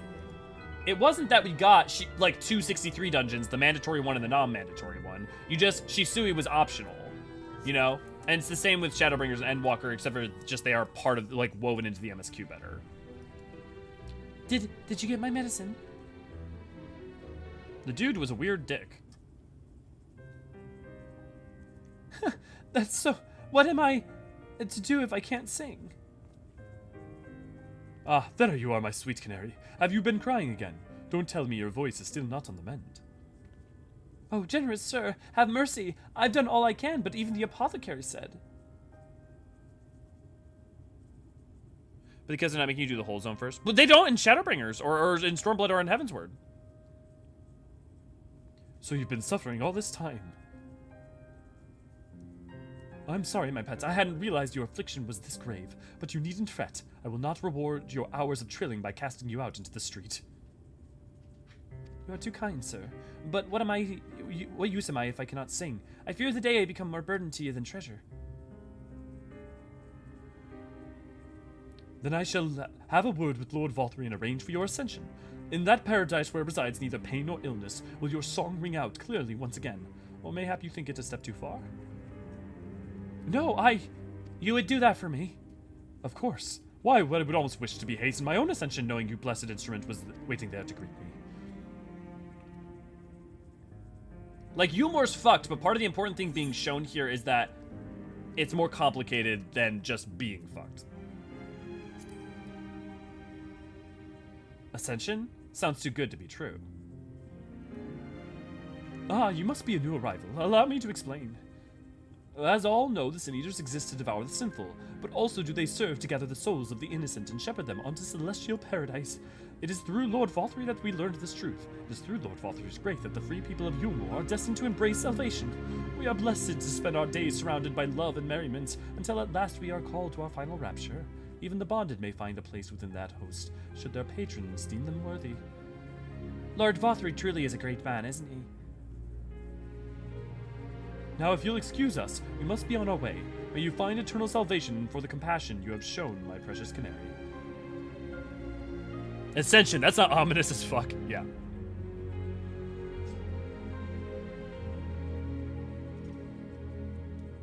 But so, like, just to reiterate the Stormblood Heavensward stuff I'm talking about real quick. So, like, when you first go to, like, Heavensward, the two split ones, right? No, okay, so Heavensward, you do effectively do all of Western Kurthis, right? But Sea of Clouds is split in half. Girabanya, you have the Fringes, but you don't really do any of the stuff in the Peering Stones. You don't do the Ananta stuff. Like, half of the story for it isn't addressed. It's really you do this stuff and then Rugger's Reach. And then you also do the first half of the Peaks, which is this half of the map, and then you have this half of the map later on. Whereas in Shadowbringers, you just have... in Shadowbringers, you have Kholusia with the first half and second half, and then Amarang with the first half and then second half.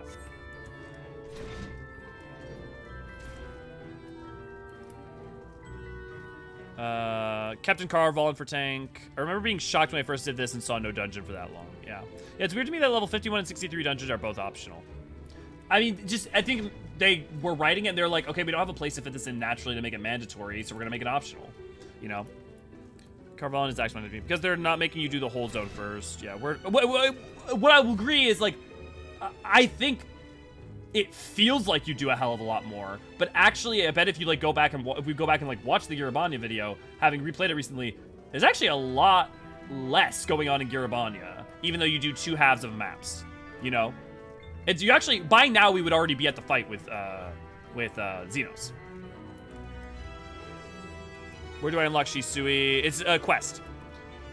Air Ari Bubble and Cyber Song. Yeah, it's Sui no Sato. I forgot I had it. I feel like having words at least 80% before moving on. It's very little going back, no always, but a majority. And so, you know, I mean, like, look, you know, what my impression is more is honestly not even that there's actually more going on there. It's that the 80 to 90% just feels longer because... Jarek, how do you have so many costumes ready? But the 80 to 90, it's more compelling here, and that's why it feels shorter. But maybe I'm wrong about that time-wise. Rin, good to see you, glad to have you. I have one question. Elio, how have you all been doing on this funny? Doing good. Doing good. I hope you're doing good too. If you Shisui to get Aether Currents. Okay. Cutscene really made me more sus of Eulmore. Ascension. No. My back pain is fully gone. Woo! Good, Raven. Shame Eulmore doesn't have more ordinary Aetherology, or the first for that matter. They would know that there is no heaven for them. Why would they know that? Because if they knew about the Ethereal Sea, they would think there was a heaven, AC. Like, if anything, what they're describing is you can absolutely apply to the Ethereal Sea. 'Tis good to see you back. You were taking so long I began to worry something had happened. I've been sketching an outline for the portrait, but nay, the eyes appear otherwise occupied. Will you share what your investigations have gleaned thus far? Whereas Shadowbringers, like, here's a small taste of the intro zone, enough to set up questions that need to answer, then stuff happens. I agree, definitely stuff happens. Yeah. As part of the actual quest, by the way, Elio, looked at your recommendation. I decided to go with the Name of the Wind. I just started today. Awesome. I hope you enjoy it. Chicken. Wonder. Hey, Artemis, good to see you. Glad to have you. Wonder what Elio's up to. Where's the stream like get smacked by the thumbnail? At least you weren't here for the start. Apologies for the Photoshop, but why did you do that to me? Hey, I take the thumbnails very seriously. I put a lot of effort into them. It's also not even just about the partial zone. It's the ordering of pacing when they make you complete a whole zone before the first dungeon versus do partial of 2 zones. Do complete a whole zone before the 2 dungeons. For Heavensward, yeah, okay. But for like Stormblood, it is 2 partial zones. I think it's done not as well, but it is still 2 partial zones, right? Before dungeoning, even more building. Yeah, although I think like the part of the thing is like the weakness for Stormblood is Stormblood's world building that whole time. It's just not doing it as compelling a way, right? Would you disagree or agree with that? So Lord Vauthry boasts some manner of influence over the Sin Eaters, does he? That would explain the reverence in which he is held by the citizenry. And as for this ascension business, I cannot help but be put in mind of that apothecary and his ominous remarks. If so many folk have entered the city over the years, then where do they go? Yeah, I agree. Okay, cool. Like, I definitely think Shadowbringers does it better, but I think Stormblood actually, like, is doing the exact same thing, it just does it worse. You know? Whereas I think Heavensward actually does have you go through an entire zone and half of a zone before you actually even go into, and then another zone. So you're going through 2.5 full zones before you get to a dungeon, you know? Like, it just straight up does, like, make you take forever. I take my eyes off you for one moment and you're chattering away with that assistant of yours. I aim to assume the outline is done then?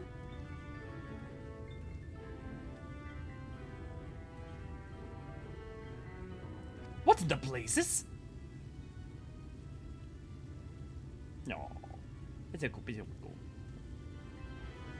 It's so unflattering. Explain yourself, Alpino. Where's your artistic interpretation? It should evoke images of affluence and nobility and overwhelm the viewer with its boundless beauty. Lord Chai, you've stated that this portrait was to commemorate your anniversary. Yours being a joyous union, it seemed to me that realistic portrayal and...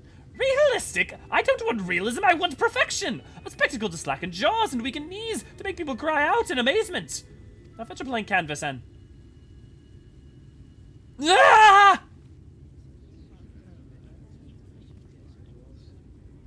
I say, did that come from above?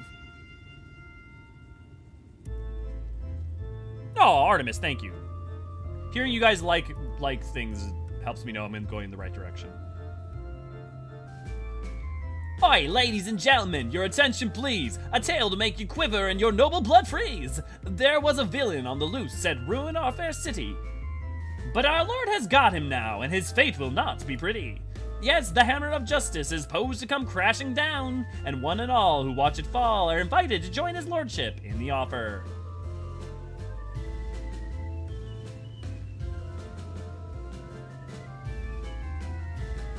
A malcontent? How dreadful. And this man is the Two-Face sentencing? That is right. In fact, if you are curious, it might be worth your going along for the experience. The offer they mentioned is part of the emergence, the level above us where Lord Vauthry resides. Ordinarily, you would be barred from entering, but it seems they'll be opening the doors for the next little while. The ground lift will take you up there. We had better not dawdle then. It tries to do some of the same things, but sure doesn't quite succeed. Yeah, totally agree.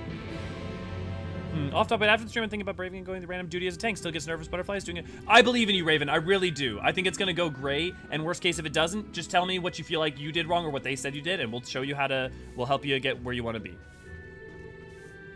I appreciate you, Jarek. Wait, is that a different costume? How do you have so many costumes? Join the crowd up there. John! It's all because Lee sucks. Yeah, luckily I know you well enough to know you were joking, B.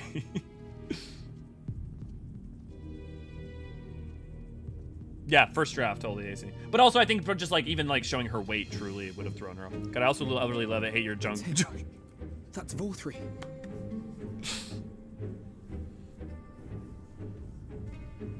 Again, remember, okay, here's one other thing that's really important. If you don't really understand Void Scent, if you haven't done the Alisaie one yet, but if you've done Alisaie, you know what the Void Scent are, right? So this shot right here, these shots should disturb you a fuck ton more if you've done the Alisaie one. Sin Eaters.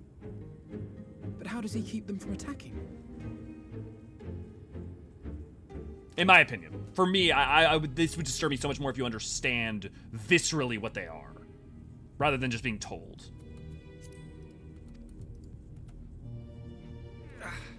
Mercy. Mercy. This is also not the first time, but this is one of the first visceral time that I feel like this game uses blood. Like, to this degree.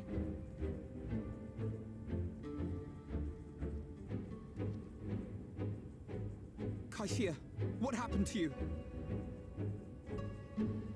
Who are these impudent louts?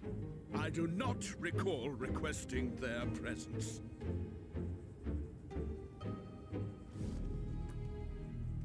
Lord Vauthry, what is the meaning of this? Why is this poor man bleeding to death on your floor?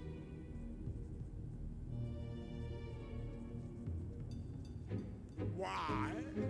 You ask me why? Because criminals must be punished. And this man is guilty of fraud. He came to us, claiming to be a man of business. Yet his subsequent conduct has shown him to be anything but. Eulmore is a city built on love for one's fellow man. Those who have naught to give and live only to take are a blight upon our society.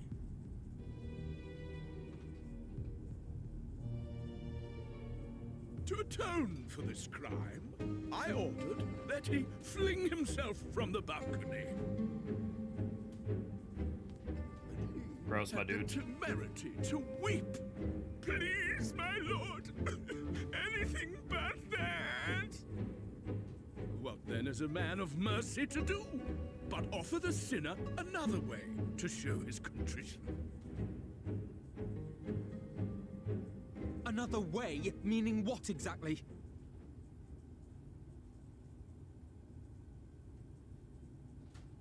Sin Eaters are part of Eulmore's society, but they must be fed with ether. Living ether. Right. So, I demanded an offering of flesh, carved by his own hand, from his own hide.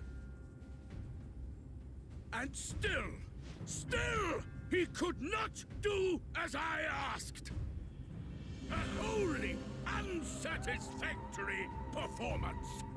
So that goes to the conversation we had about Void Sense and Sin Eaters eating earlier. So I had forgotten that very specific. Kholusia won his place here by fraud, but his actions were driven only by desire to share in your paradise. That you would cast him out, I could almost accept, but to humiliate him thus, to demand his very life, is this truly the way of Eulmore?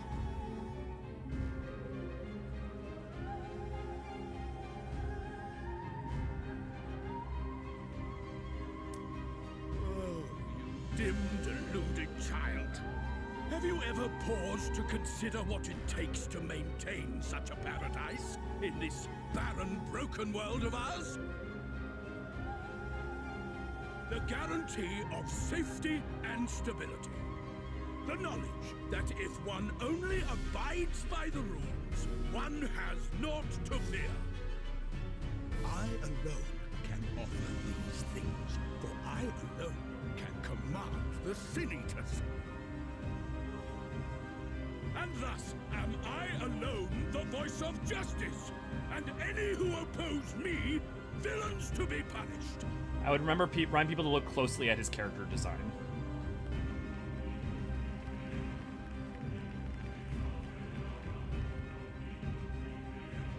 Oh wow, that's an interesting characterization. And people call this paradise.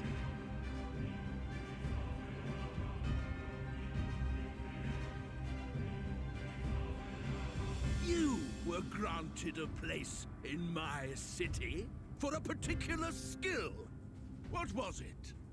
Reminder that if I don't specify why, I'm specifically saying don't point it out to people. Guys! An artiste! Then you shall paint a picture for me of Eulmore. If I find your art pleasing, then I may excuse this display of insolence.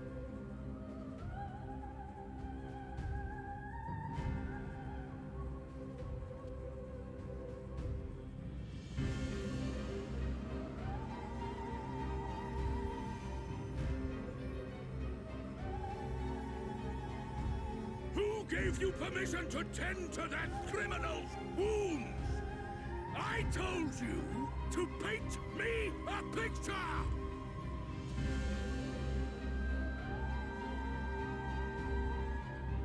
Don't worry about it, Tim. If you do what you can, is a mirror, that's all. Not a painting. Thank you for returning. It will capture the horror I see before me far better than I ever could. Oh, burn. Can you walk? I think so.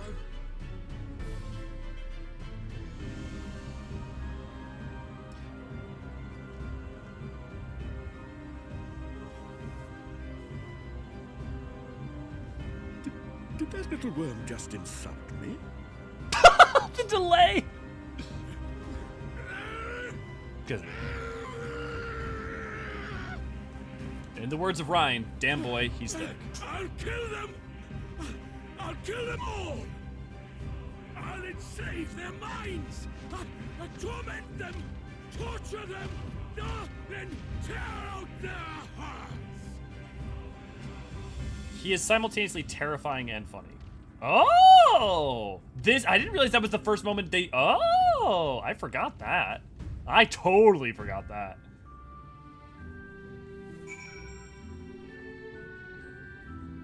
Ah, that's out, Tam. Okay.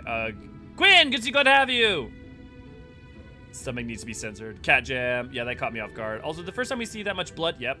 Don't think there could be some value in the scene not knowing the weight of it and have it recognized by Alisaie. Don't you think there could be some? Yeah, I know, I think that's fair, V. What I will say for me is that I feel like when I'm coming into it already having that gut feeling, it's very different, because the thing is, if I went into that scene, then I went into Tesseline's scene, I wouldn't be thinking about Vauthry. I wouldn't be thinking about those, I would only be thinking about that loss.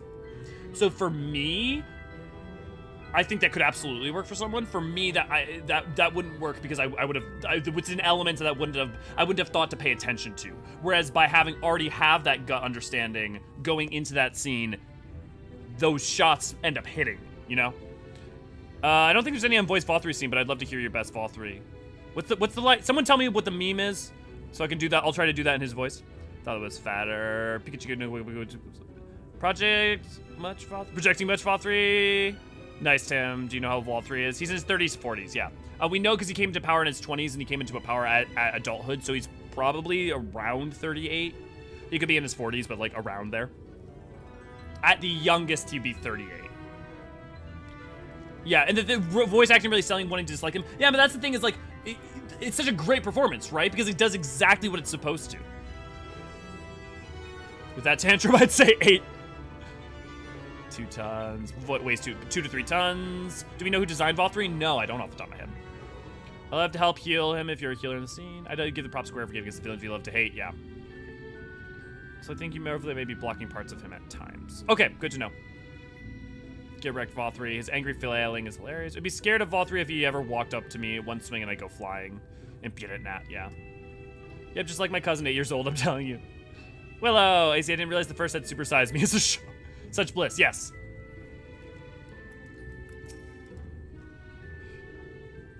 All the voice cracks, it's a great touch. Yeah, he's a great... I needed like a Vauthry line to try to do like a Vauthry.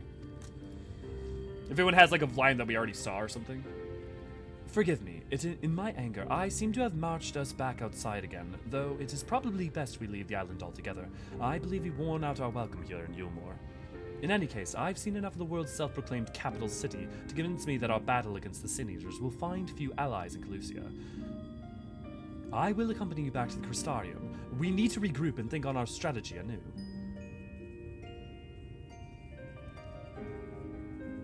Kaishir, I have done you a grave disservice. You were hungry and desperate, and I offered you a solution without once considering the risk inherent in you in accepting it. If I had but known the price that you would have been made to pay. You gave me everything. I needed to make your idea work. It was me who made a mess of things, not you. But even after all the trouble I caused, you still stepped in and saved me, and now Lord Vauthry wants us all dead. Why not come back with us to the Crystarium? I'm certain we can find work for you there if you're willing. No, that's just be me leaning on your kindness again. I need to do some thinking. Learn how to stand on my own 2 feet. Very well, but you must promise you'll be careful. The Eulmorians may yet come looking for us. I'll keep my head down, don't you worry. And you take care too. Give me a chance to repay what you've done for me. A line that we've already seen. Alfino! Lord and Lady Chai? What in the blazes did you do? They have the entire city looking for you. I took a peek at your unfinished portrait, Alfino. Now I've had many beautiful and striking pictures painted of me, but there was something about your work. It was as if you had caught the very essence of our love and rendered it naked upon the canvas. It was bold and unflinching, and I adored it. Please, you must come back with us and finish what you began. I will speak with Lord Vauthry and vouch for your character. I'm sure we can smooth over any hard feelings. I'm sorry, Lady Chai. There are more important matters to which I must attend. More important? What could have been more important than enjoying the days we have left to us in the fullest? That's it. Pray, press me no further. We are leaving, but I would not presume to take the garments you were so kind as to procure for me. One moment. Was he just gonna strip? I wouldn't hear of it. Keep the clothes, you silly boy, I insist. And I shall make arrangements so that you can pass through the gates without causing a stir. I expect you to come to visit. I will return, I promise you that. The outrage I witnessed must not go unanswered. The next time we meet, I shall be better prepared to confront the corruption which hides behind the glittering facade.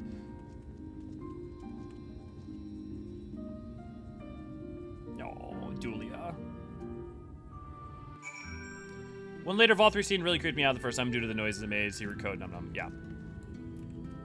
Yeah, totally. I'm sorry I treated most of the NPCs outside the Crystarium as sus. No, I mean, like, that's a good story, right, can leave you uncertain. You know, a good story, right, is feeling like I feel like, one thing's great about Shadowbringers, you could play Shadowbringers, and first time through, you really can be really judgmental of Eulmorians, right?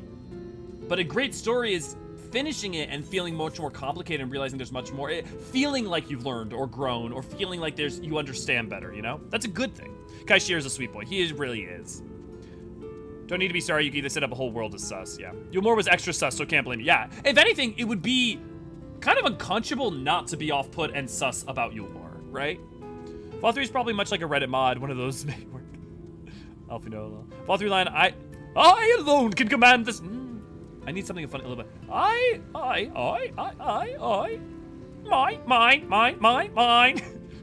I alone can command this. I need... I'm thinking, I gotta think on it. I alone. No.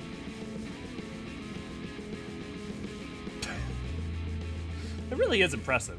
It really, you know, just for the, how do you, How did you know I was gonna... What if I teleport? Okay. Well, I guess the MSQ thing goes... Okay. No, such bliss. I alone can command the Sin Eaters, therefore I alone am the voice of justice.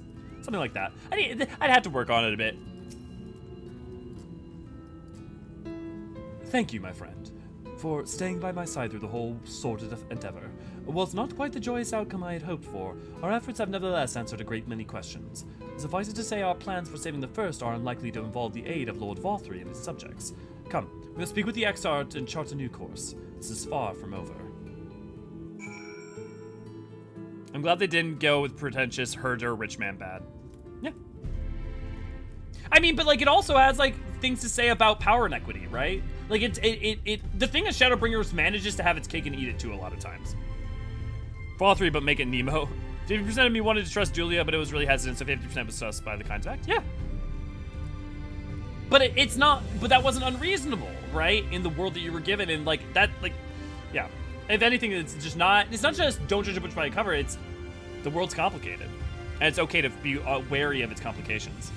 He's weirdly deep and talks with his full chest, yeah, but I can also get really reedy. Ma, such bliss. Yeah, I'd have to actually like really sit down and work on them. I thought it would be easier, but that actually sounds fun.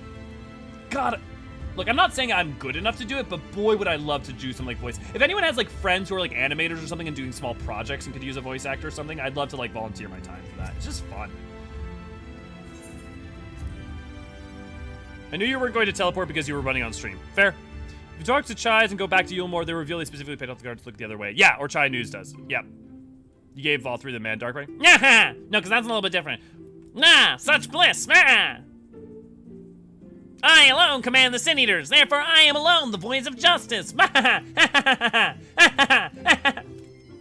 that. Mine. Needs a little more from the diaphragm dipping low to high. Yeah, I mean, it's hard to do that while talking to you guys while trying to play. But, and like try to figure it all out. Because then you also have to like get in the, like, you not only do you have to get it, but you have to get in the habit of keeping it so that I can switch into it at will, you know? It's good to be back amongst friends, not to mention my dear sister. I have not seen for some time, but I gather she is keen to press on with our other plans, as am I. And you've seen quite a lot of the First yourself now, more than enough to appreciate the scale of obstacles we face. Let us lay our discoveries before the Exarch and discuss what we must be done. It does feel like two parts of one whole, right? I mean, because you're Mango, I want to be very clear, you are right. More from the diaphragm dipping low to high. You're totally right. That is what it needs. Funniest episode of Dexter's Lab is getting destroyed because he became rich. And so you return.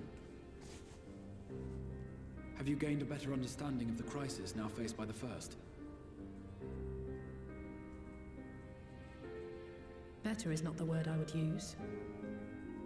Some lands may have been spared the flood, but the survivors live only to suffer.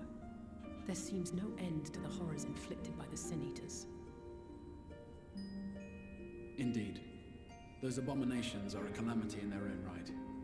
And I can well imagine how hopeless the task of eradicating them must seem to you. But after countless battles and untold sacrifice, we have identified a potential weakness. Sin Eaters are drawn to serve the strongest of their kind, a class of creature we call Light Wardens. And from what we have been able to ascertain, only a handful of these entities exist.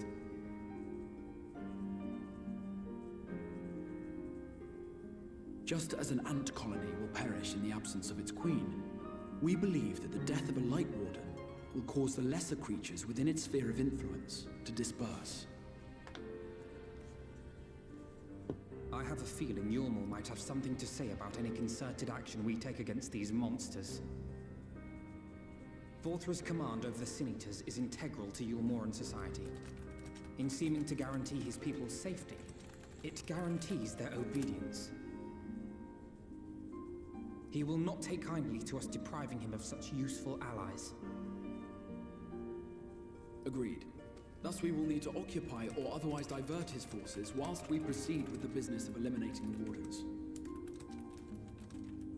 Until we have done so, all other considerations must be set aside if we are to forestall the 8th umbral calamity.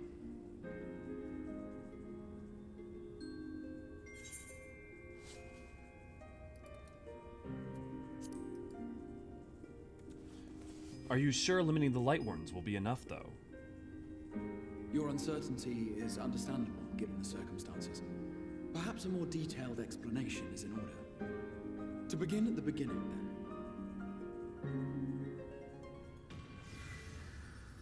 Oh, sweet. Okay, here's a very important cutscene. Pay attention to this.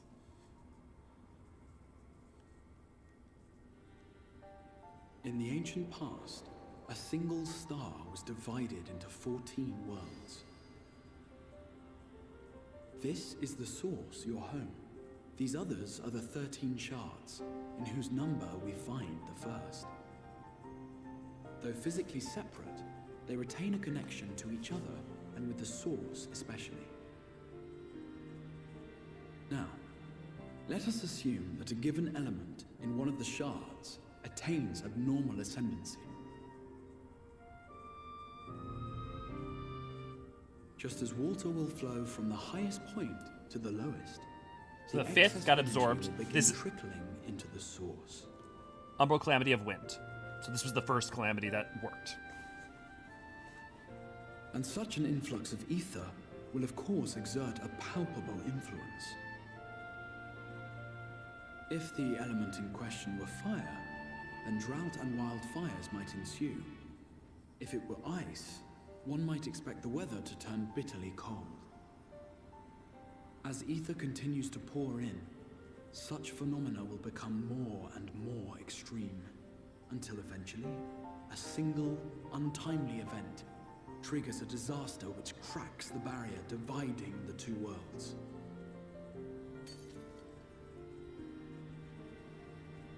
Anytime you're confused about reflections and how any of this works, just watch this cutscene, it will explain it well. Now becomes a deluge, sweeping the shard along to be rejoined with the source. At the same time, the element which held sway in the shard is unleashed in full, its energies amplifying the original disaster to truly catastrophic proportions. An earthquake thus magnified might strike with enough force to shatter continents. A tidal wave might swell to a size capable of drowning entire nations. These devastating events are what we refer to as umbral calamities. 7 times has a calamity befallen the source. 7 times has a shard been absorbed.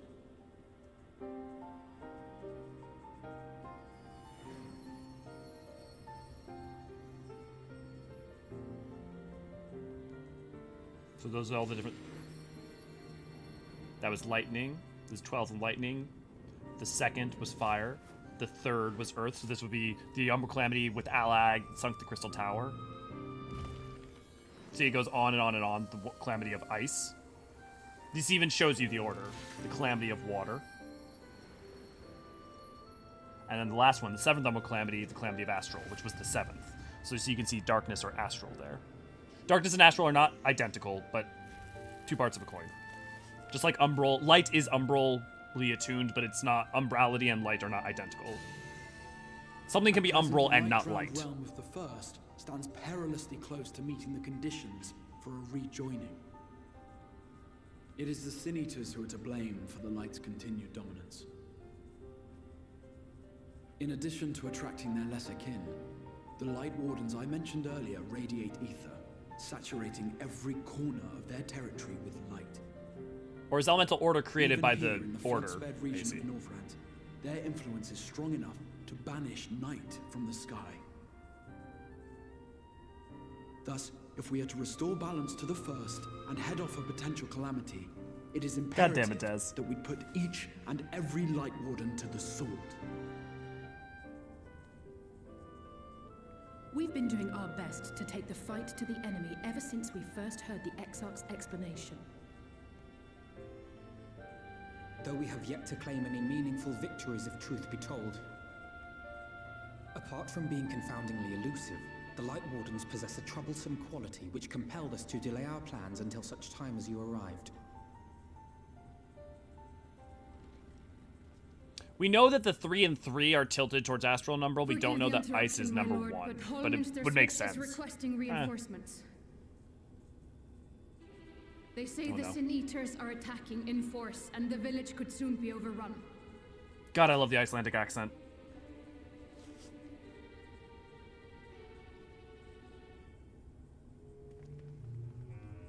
Alert the guard. Switch for. We should be prepared in case the fighting reaches the Crystarium. Well, no, so that's in the field, Captain, but hold off on entering the town until I arrive. That goes for Alphino and Alisaie as well. well, I'll explain in a second, Astrael, but that's not how it works. Yeah, Lena's VA is so good. Lend us your strength. Such a fight will provide you with far greater insight than any explanation I could offer. The answer that it just absorbed. So which form of the elements were absorbed? It just absorbs fire. Like the thing is astrality and umbrality are polarity, but like you can absorb all of fire. Yeah. Earth, ice, and water are thought of as umbral, fire, lightning, and wind are thought of as astral, but each of these elements can have properties of either astrality or umbrality. Ryan put it perfectly. Like the voice acting for the VR is naturally Icelandic, not just for Lena. Yeah, well, it makes sense, right? Because of Final Fantasy XII. Lena, I'm sorry to interrupt, sir, but the plot is here.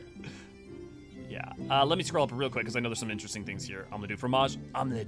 Light word and simple fusion of words. I'm gonna do Shadowbringers, make it sound like I'd like to see a short story of what they had to do to find out about the Light Wardens. I mean, they basically just noticed the Light Wardens because they would start attacking the countryside and stuff. That's why they knew about the Light Wardens. They became aware of them because they start attacking places. I understand why the Frio trial doesn't let me send tells, but it doesn't let you send tells. But I want to ask you something and have a conversation with you more closed venue in the Universalis system. Artemis, just message me on Discord. Just send me a personal message on Discord if you need to. Been using Keat Raps. I could write an essay about how God's and Shadowbringers handles exposition dumps. It really does. Yeah. Oh yeah. V's got you because V's awesome. The 3rd and 5th Umbral calamities respectively of fire and ice. Yeah. Some say of the underworld and fire. Some say of ice. From what I've tasted of desire, I hold with those who favor fire. But if I have had to perish twice, I think I know enough of hate to say that for destruction, ice is also great and would suffice, unless it's a calamity, in which case he'll get both. That's how Robert Frost wrote it, right? Title with the Drowned Nations. Nim, no idea what the Maki could be talking about. And yeah, I mean literally that's what they're talking about. Earth and water are 4th. Yeah. Red, some large scale. Umbral calamities were in elemental order too. Yeah, the Umbral were in order, or actually more accurately, order was also defined by the Umbral calamities potentially, because the chart that we know of gets defined in the 6th astral era, which is after they've reconciled and figured out what the order of them are. Light falls under the same umbrella. Umbral, not light. I'm sorry. Okay, we caught up. Okay, cool. Oh, and when rejoined, it's just both astral and umbral fire taken. Okay, so everything exists in balance. The polarity, it's not, astral fire and umbral fire aren't different things. It's just fire polarized in a direction, right? Like, something can be magnetized north or south, but it's still the thing it is, right? So when you absorb fire, you're absorbing everything, but fire can be tilted in a direction as well. Holminster Switch is in the north of Lakeland, so we had best make haste with our preparations. In fact, meet me outside the Crystarium at the crossroads northwest of the Accessor Gate. I shall lead you there myself.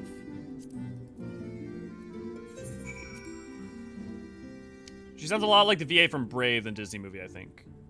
That's, if I'm not mistaken, that's like Welsh or Irish, right? Because she sounds like Icelandic, which is very different. Lena is such a great character, she really is. I'm confused. So the Void still caused a calamity, or it did? It did not. There was no calamity for the Void. There was a flood of darkness in the Void. Okay, so remember what the Crystal Exarch just explained, right? The source has to be tilted by an element, right? It has to be also be tilted towards dark astrality or whatever. The source has to be tilted towards wind, and the shard that's being rejoined has to be tilted towards wind. Then the wind starts to creep in, and you tilt and you tilt and you tilt both until there's a single moment where they're both tilted far enough. A calamity sparks, which breaks the wall barrier between the source and reflection, and the reflection is drawn into the source. The 13th never had that moment. There was no calamity on the source. The source was not tilted enough. The flood of darkness came too fast and was created, and so they lost all of the 13th. By the same token, if Hydaelyn had not intervened on the 1st and stopped the flood of light would have become the exact same as the 13th, in that it would have been fully lost and couldn't have been rejoined either, because the flood of light happened too quick and the source itself had not been tilted enough yet. But the event that's going to precipitate the 8th number calamity, well, we can't talk about that because we haven't got there yet, but we'll talk about that later. Raven is Irish, if I recall, yeah. We haven't had a darkness or light calamity yet, right? The 7th was like all elements extremely astral. No, the 7th was a calamity of astrality, but also what we see shows that it probably was darkness as well. Like, we know that it was astral and the 8th would be umbral, but does that also mean that they require the absorption of large amounts of darkness as a part of that astrality or polarity? It's not entirely clear. The imagery makes it unclear. But the one thing we can say, it was a calamity of astrality. But the thing is, you can cause a calamity of astrality on a reflection by causing that reflection to become very dark. Because dark and astrality are not the same thing, but darkness is inherently incredibly astral. Light is incredibly umbral.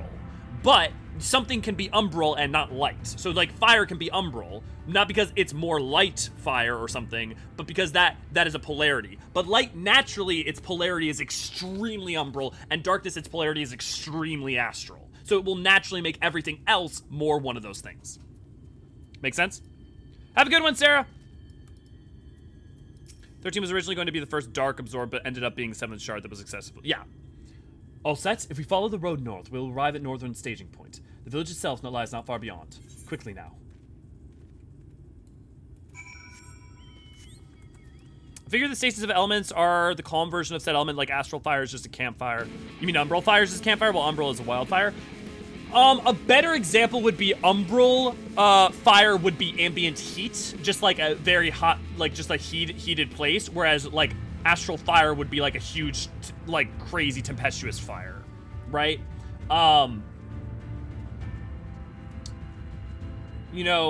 What's another example? What's another good example? The difference between umbral water would be a still pool, whereas astral water would be a flood. Umbral wind would be, a very calm, gentle breeze versus astral wind, which would be a tempestuous winds. Astrality is change. Umbrality is stasis. Umbral, meaning like umbral as in like it does not change. Astral, changing, churning, moving. Thanks to Louis Sposs, where the damage was contained to Eorzean, didn't have Bahamut blasting the whole world. Yes. Were the Warriors of Darkness in the Word of the Mother arc, were we heading into a calamity then? Well, yeah. So the thing is that the Warrior of Darkness arc was. Well, okay, we can't explain because Eden talks about this, but we'll get to it eventually. There's explicit answers for how the Ascians fucked up and almost pulled a 13th on the 1st, and also their plan was to tilt us towards another calamity. Yes, I mean that's always the Ascians' plan. And remember what Elidibus and Emet have been doing back on the source during the end of Stormblood. Astral Wind would be like a typhoon or a tornado. Exactly. Does anyone know the title of this dungeon music? And I can't get it for Equestrian. The dungeon music name? If you just type in Holminster Switch song into YouTube, it'll pop up.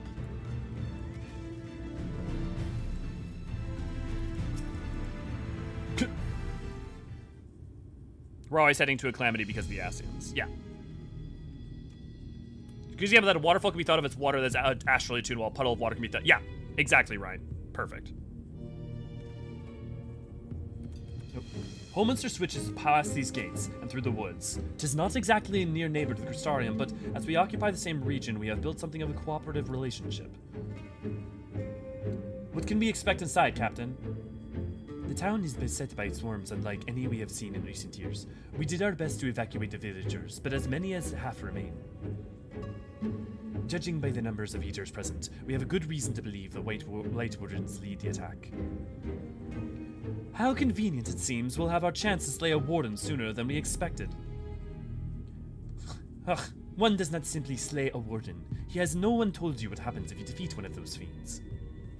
They hold more light inside them than all of their underlings put together. It can be struck down, aye, but its essence won't dissipate like the weaker kind. Vile aether will billow outwards and envelop the nearest living being, a reckless young swordswoman perhaps, and turn her into a brand new warden. Ah, well, you can leave the particular quandary to us. We must ask that the guards stand down and allow us to engage the leader of the Eaters alone. Concentrate on the survivors. We must save every life we can. But what if...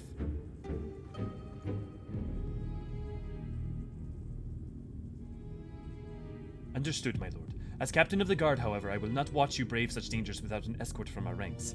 I insist that I go with you. Very well.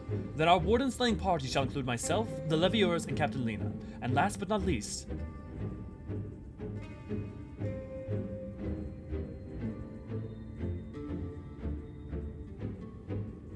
a formidable group indeed. Into Holminster we go. Once we reach the Light Wardens, do not hold back. We strike to kill.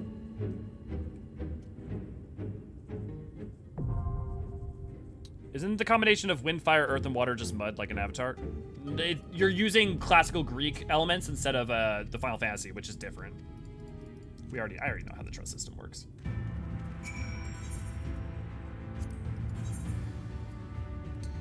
Okay, are we bringing Lena or are we bringing Exarch? You guys choose. It's one of my favorite dungeon tracks. Yeah, thanks, Mango. Mango. Isn't the combination... how in the world does the Lesser Ascians keep fucking rejoining? This work... Well, it's not the Lesser Ascians. This working alone bit really makes a communication issue. It's not... It wasn't working alone either. Yukio, just go play Eden. Go play Eden. Go play Eden and go do the role quests.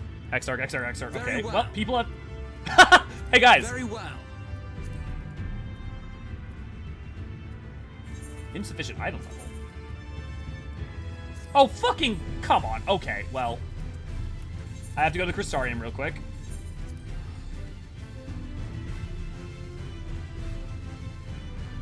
I love you, Lena, but Exarch. Hey, V, do you want Lena, right? I mean, because we can definitely do Lena. I know how bad you want to see her fighting. For future patches, Lena's job was originally dancer before becoming guard captain. Yeah, I love that they changed it so that each character has like specific unique ones rather than just being like the corresponding job. So like Yashilla's sorceress. Do you have any poetics? I do, but I'm not gonna worry about that right now because I'd have to leave this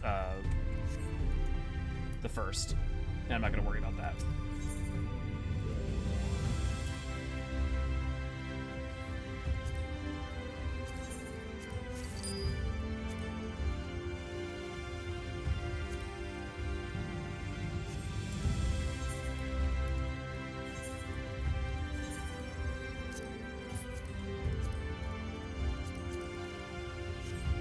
That should be enough. The weird thing is I have all 70 gear.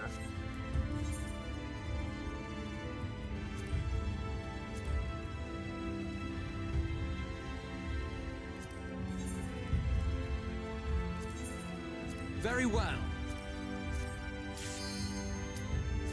There we go. Where does Yashola specifically learn thaumaturgy? With Matoya.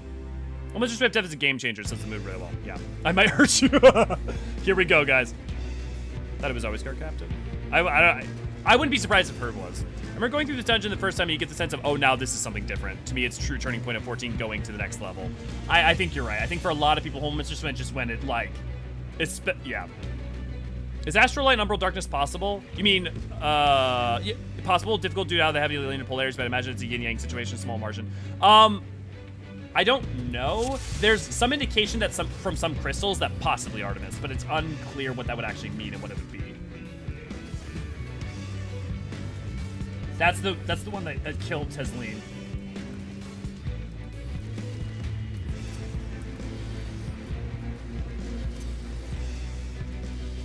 Oh god, it's the Sin Eaters, it can't be. The Eaters corrupt everything.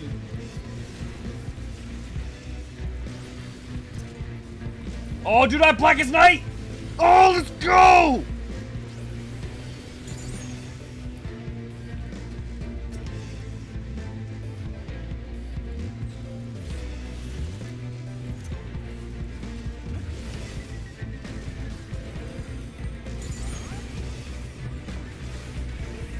If I must.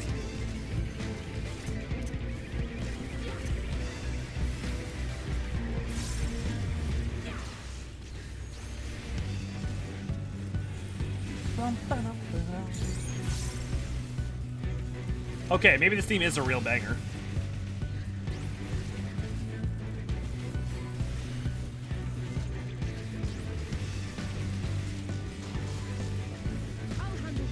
Alpha, no! One job. Okay, can't full pull with Albino. Got it.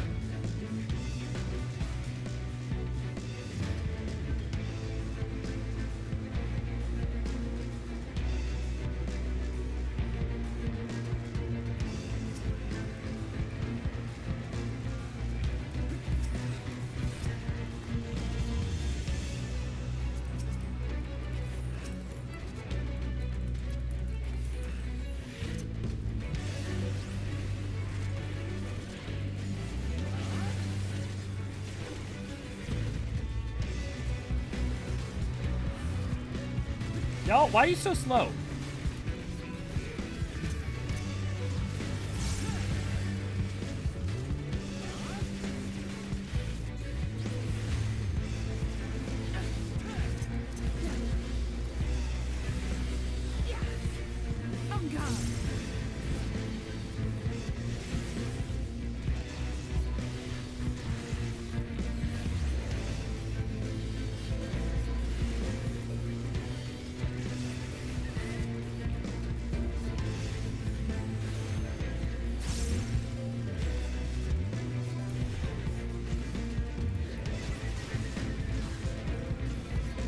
Are you sure it runs at the absolute same speed no matter what? Because, like, I've done this with, when I was leveling Trust, it was definitely different when I did full pulls versus not.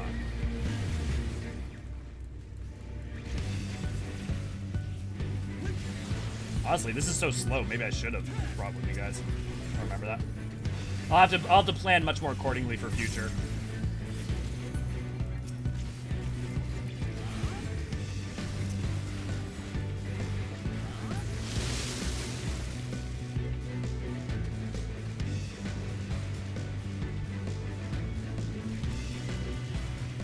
Yeah, but does it always equate perfectly? So that, like, I believe, I know you're right, but, like, the thing is that a lot of times their calculations are skewed off one direction or another.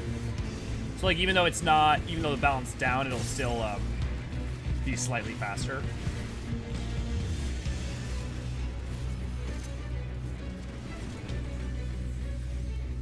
Why do they stay so far away?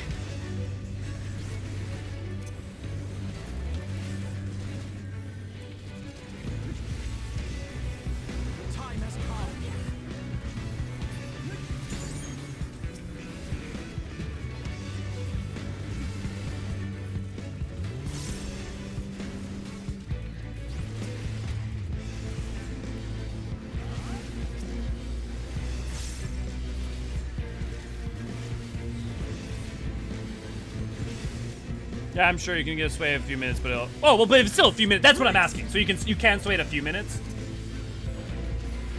But I'll be around 24-8 for wait a minute run. Okay. I didn't realize it was going to be so slow. I mean, let's commit to it, though.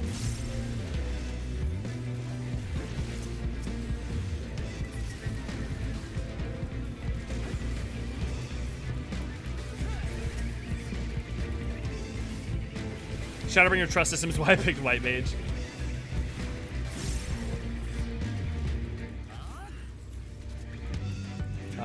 Double pull as a healer and regen myself and sprint to the tank while waiting for him to AoE specifically. Yeah, I leveled, when I was leveling them, I definitely was leveling them with, playing, holy moly.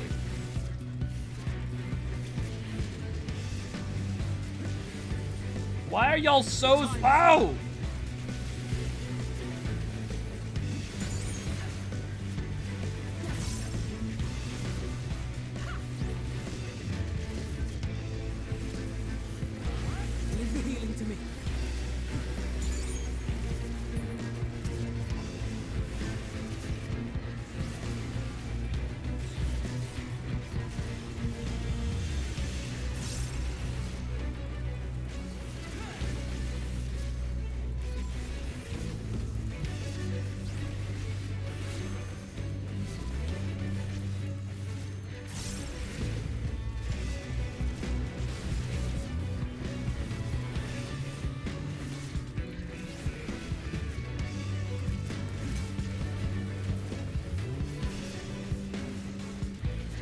You prefer not to risk death, I just go out of peace. Dying costs way too much. It's really stressful to just do single pulls for me. Because it's so boring.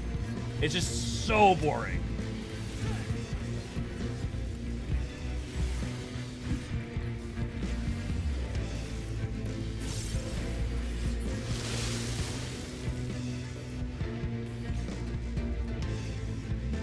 Yeah, that was really loud. That was weirdly.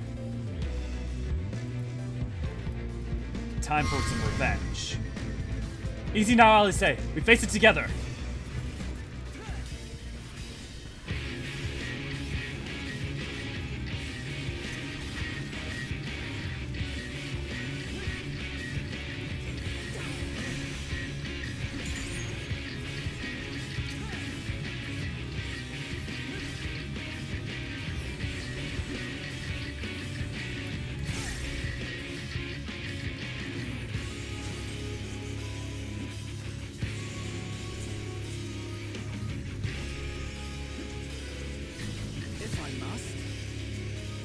Leave the healing to me.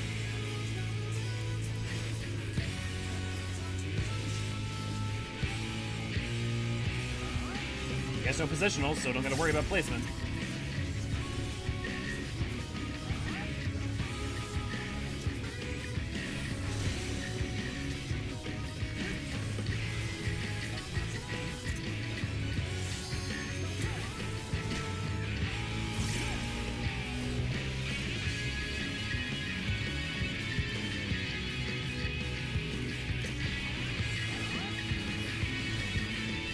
I got so in the habit of using MP while leveling, I forgot to get in the habit of keeping it for like tonight.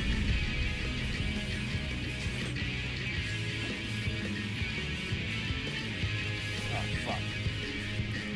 Oh, we got plenty of time. If I must. We fall. We fall.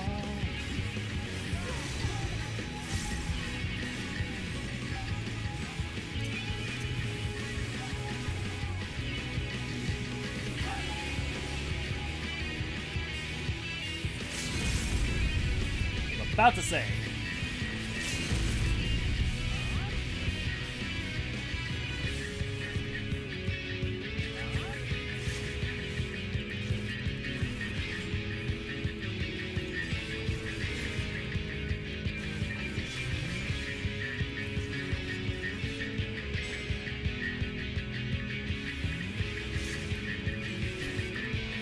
If I must.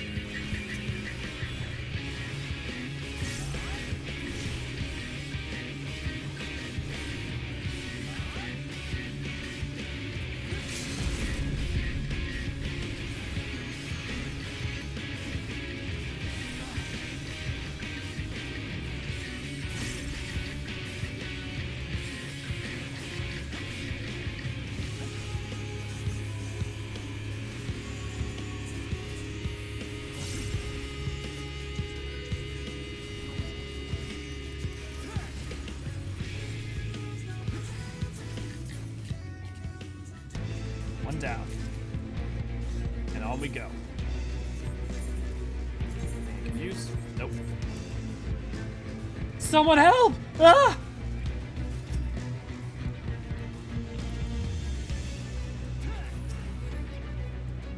Hey, Switch Gremlin from the trailer.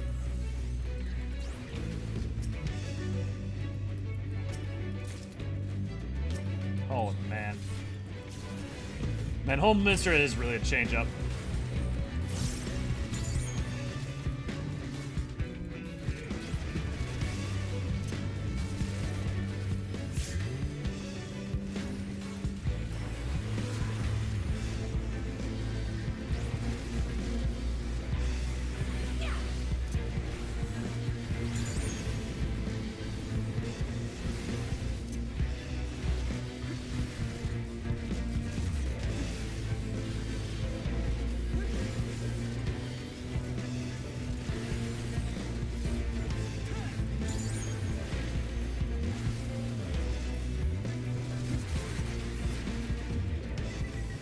This slaughter must be answered.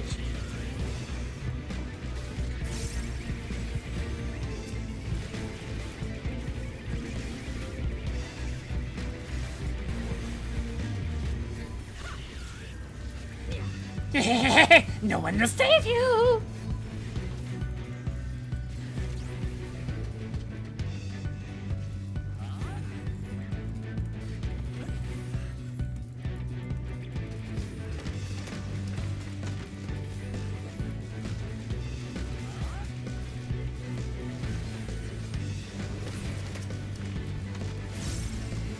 if I must.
One, two.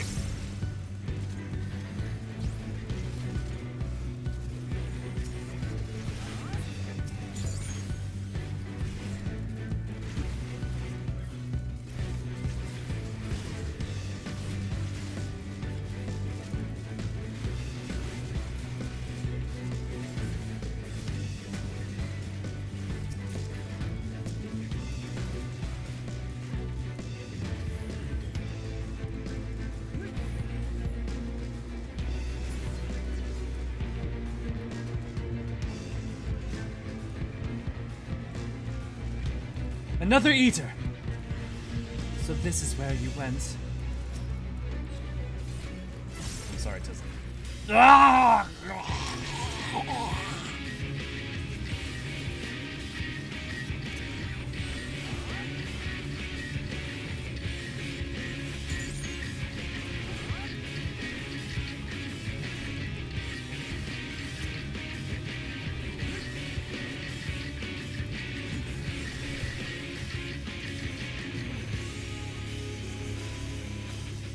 Oh, so this is where they first introduced that. Or is this the... Or did they use it somewhere else as well? The time has come. Oh, Alisaie just dove in on her. That was an after my own heart.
Leave the healing to me.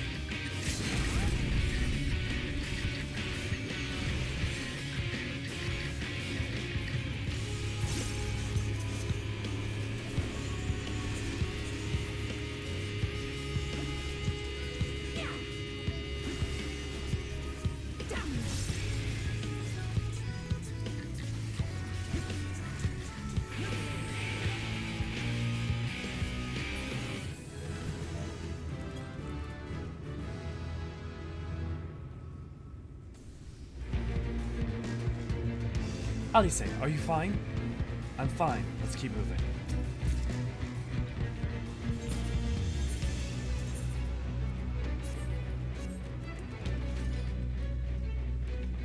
Let's end this.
You know his name's like forgiven cowardice, right? Those who were fleeing, their sin was just fleeing, were then caught. It's usually the means under which they were changed. Forgiven power is forgiven clamor.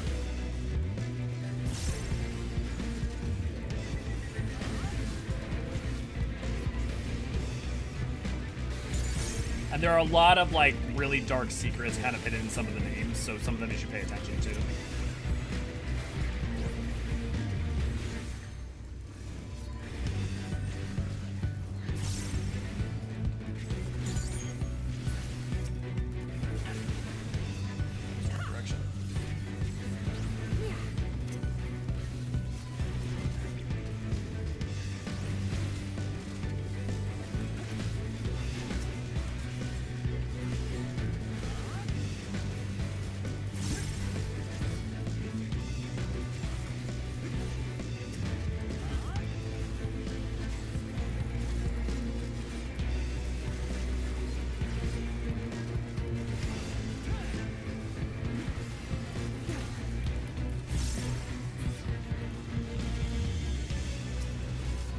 Forgiven enmity, so like fighting or rancor.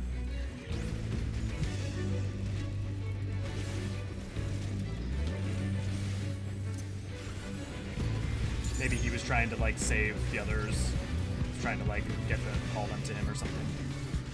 It's all sorts of things you could speculate on.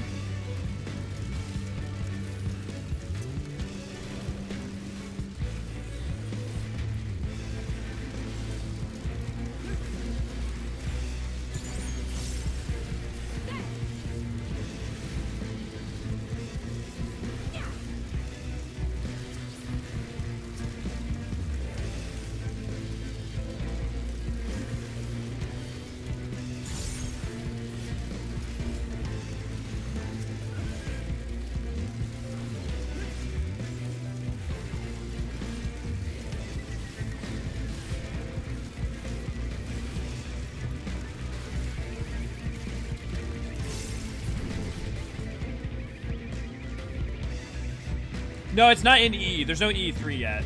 This is just like paying attention to the game and paying attention to like the naming conventions of how it's used and stuff. A waking nightmare indeed. We are close. Be on your card. Whoa, I missed it. You guys have been talking a bunch. Oh, man. In this one, the Exarch plays tank. Exarch always flexes into any role. That too, yeah, AC has that as well. Philia, Light Warden. So, not all of them, but most of their names, I believe, Light Warden names are based off of, like, Greek loves. Like Philia, Storge, stuff, Eros. Let's end this. We stand in the presence of a Light Warden.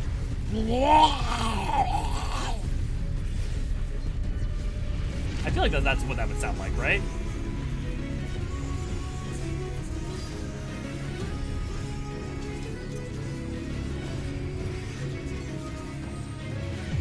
Ah, it's too early on the fucking... Okay, noted itself.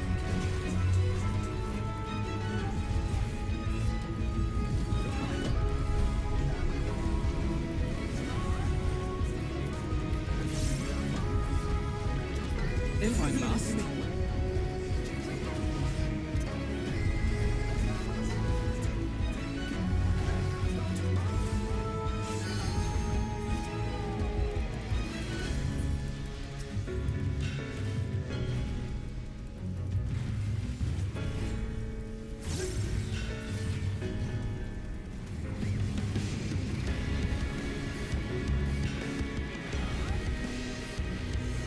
What a fucking banger of a boss theme.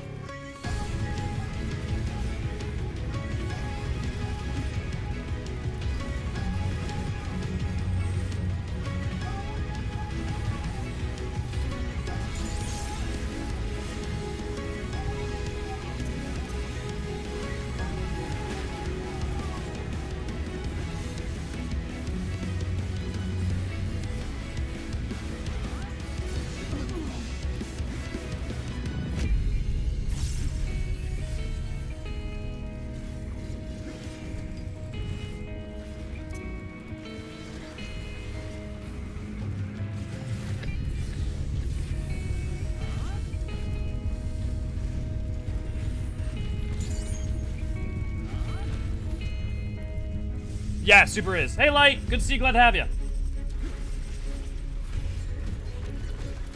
Oh. I was wrong on the direction. Right. If I must. It's fist and tail.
I was not expecting that to last so long.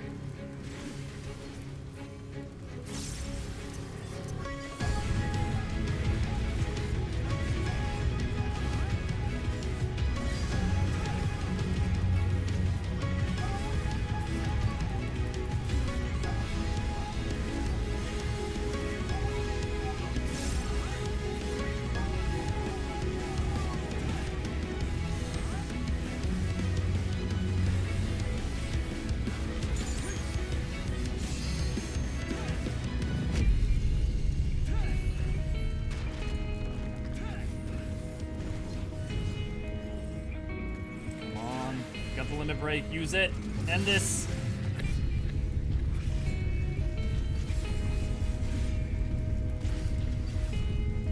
And it's done.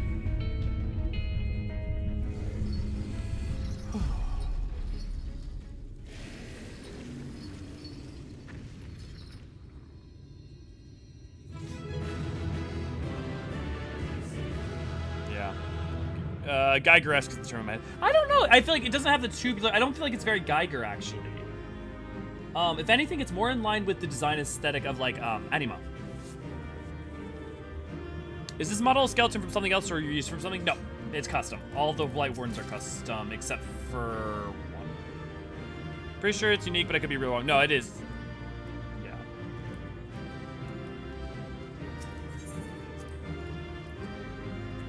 Actually, do they have lines? Oh, Alisaie. They're focusing ahead, but Alisaie looks out to behind us and says, "Rest well." What's wrong with its fingers exactly? Just look claw-like.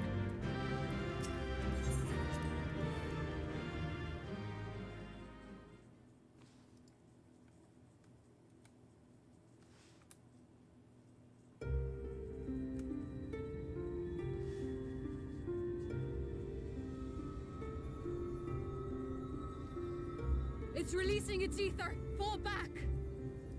We cannot let it touch us. Quickly, my lord, we must withdraw. That will not be necessary, Captain. Though I appreciate your concern. The eternal light of these creatures has confounded us for nigh on 100 years. For each we have put down, another has risen up in its place, born of the self-same ether relinquished by its predecessor. But now we have a way to contain that corruption.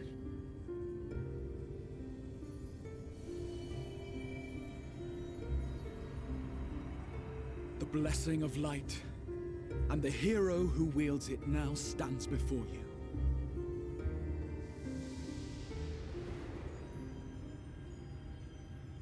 V, can you make a note? Blessing of light mention.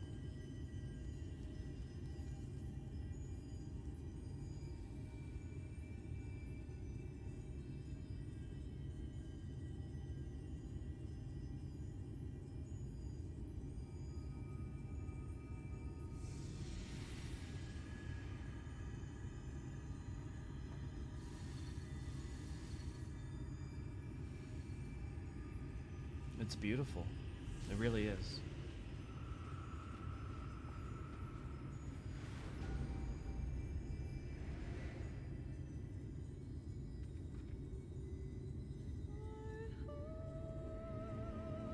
Oh, chills.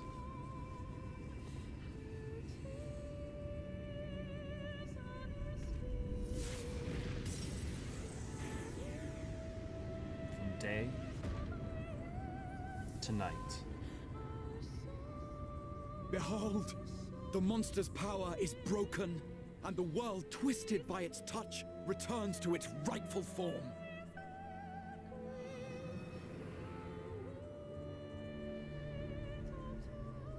The first night in over a century.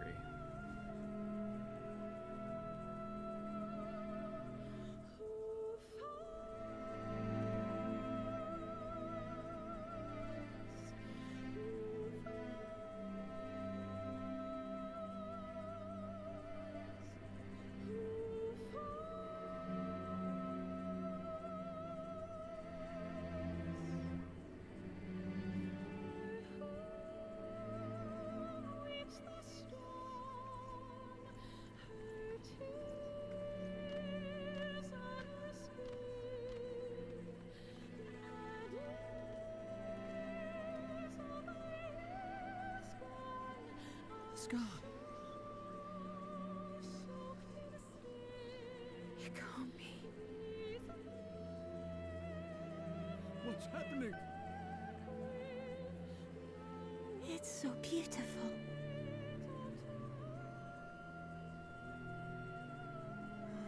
The sunless sea. The warrior of darkness has come.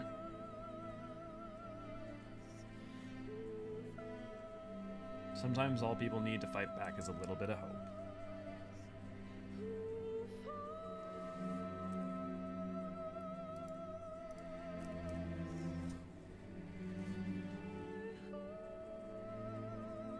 Is that what I think it is? The night sky. As it should be. Who are you people? You built a warden, then bathed in its ether as if it were a spring shower, and now the sky? Lita's the fucking Legends are best. True. Lita's the fucking best.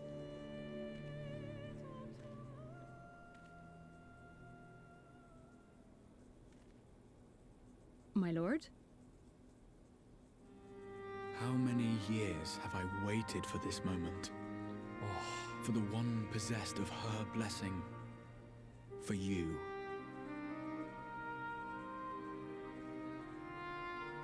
You have vanquished the Light Warden of Lakeland, and for the first time in a century, darkness has returned to the mantle of night. Without the ever-present light to sustain them, the Sin-Eaters will have no choice but to retreat. He's Yet been our holding the victory line. is far from complete. Though darkness has fallen here, the other wardens yet bask beneath burning skies, feasting upon what little life remains. Even should it cost me all I have, I would see each and every one of them slain, that this world might be spared from oblivion. Not only for the first, but for the source as well. Save one, and we save the other. But, be that as it may, I concede it was wrong of me to summon you to this fight against your will. I swear, on my life, I will one day atone for that deed, but for the present, I beg you stay and see this fight to its conclusion. Cast down the wardens and restore darkness to the first.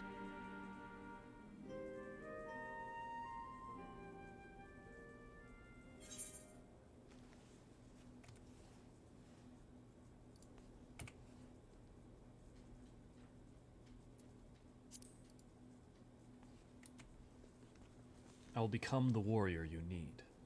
On behalf of Warrior. the first, I offer you my deepest thanks. I understand there is much at stake here, Exile, but why do you risk yourself so readily? It must have been a dangerous drain on your ether to summon even one person across the rift. I do it for my people, of course. To give the Crystarium the tomorrow it deserves. Tomorrow and tomorrow. That is true now, yes, but the city had yet to be built when you first called forth the Crystal Tower. I'm simply curious to know what prompted you to commit yourself so completely to this particular course.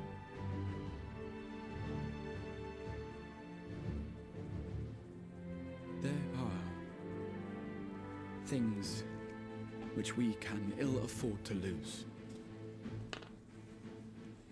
And I sensed from the first that I had a part to play in preserving them.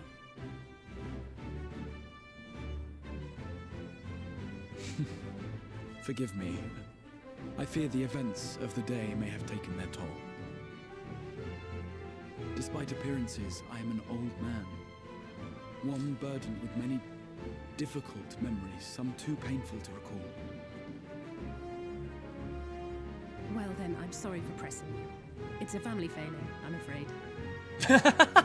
Alisaie. One which has served us well more often than not. Needless to say, we will continue to fight at your side until the last Sin-Eater is defeated. Remember, he's been holding the line then, for well over a century. My warriors of darkness, Let us gather the surviving villagers and make our way back to the Crystarium.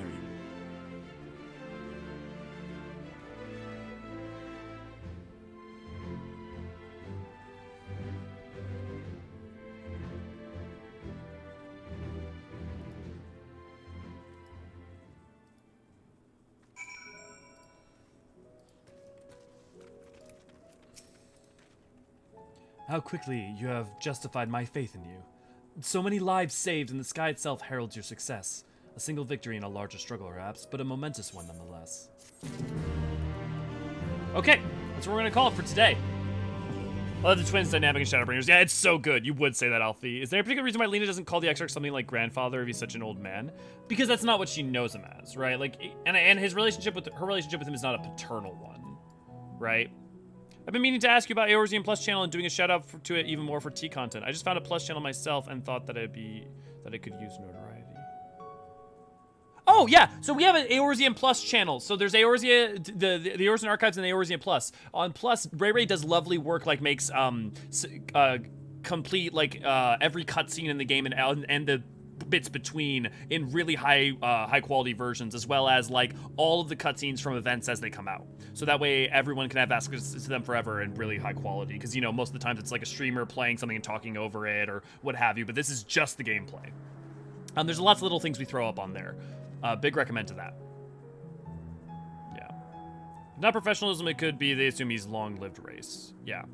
Alisaie's family self-deprecation. Thanks for stream, Elio. Bedtime for me. Yeah, we're heading out here, guys. So V, if you could, yeah, thanks V. You're already on it. Way ahead of me. I think a small mustache or beard would help sell the old man, but on the extra. No, because well, the one is, it seems like he's stuck in stasis, right? Because of his body and the crystal aspect to it. He's effectively doesn't change. And I love that juxtaposition of him seeming youthful and the places in which he feels youthful versus ancient. I'm sorry, I'm gonna miss out on a lot of the stuff you guys were talking about doing Holminster Switch. I'm sure you had wonderful conversations. Wow, you guys, that was awesome. Okay, you guys were talking a lot. I'm sure you had great. But yeah, if you enjoyed the stream and you aren't a member of our Discord, come check out our Discord. Want to join our FC? You can come join us over on Crystal Curl or on the other ones as well. Do you like what we do? Consider supporting us on Patreon, where you can get your name in the thing above me, as well as fun rewards for your account on the Discord and other rewards besides. On top of that, it goes a long way towards supporting us and making this whole thing a lot more sustainable. I appreciate it. Oh man, we almost went an extra hour. Holy moly. Any input on why gremlins are so cocky that they won't get targeted by the eaters? They seem like they get to help keep their sentience. No. Seeing as gremlins are typically void sent, but I don't think they're supposed to be void sent in this case. I don't have a good justification. I would look to, let's wait for EE3 and maybe there's a really cool little note on it. That's a good point. Night, everyone. Have a good night. Oh, remember, you can always contact me over on the Discord. And don't forget to like the video, or lick the video. Don't lick the video. Bean's not here, right? Lick the video. Quickly, lick the like button. You know, lick a tongue? I spoke of the trust NPCs running away from me when I had to start killing me. Oh no. Night. Cheers, everybody.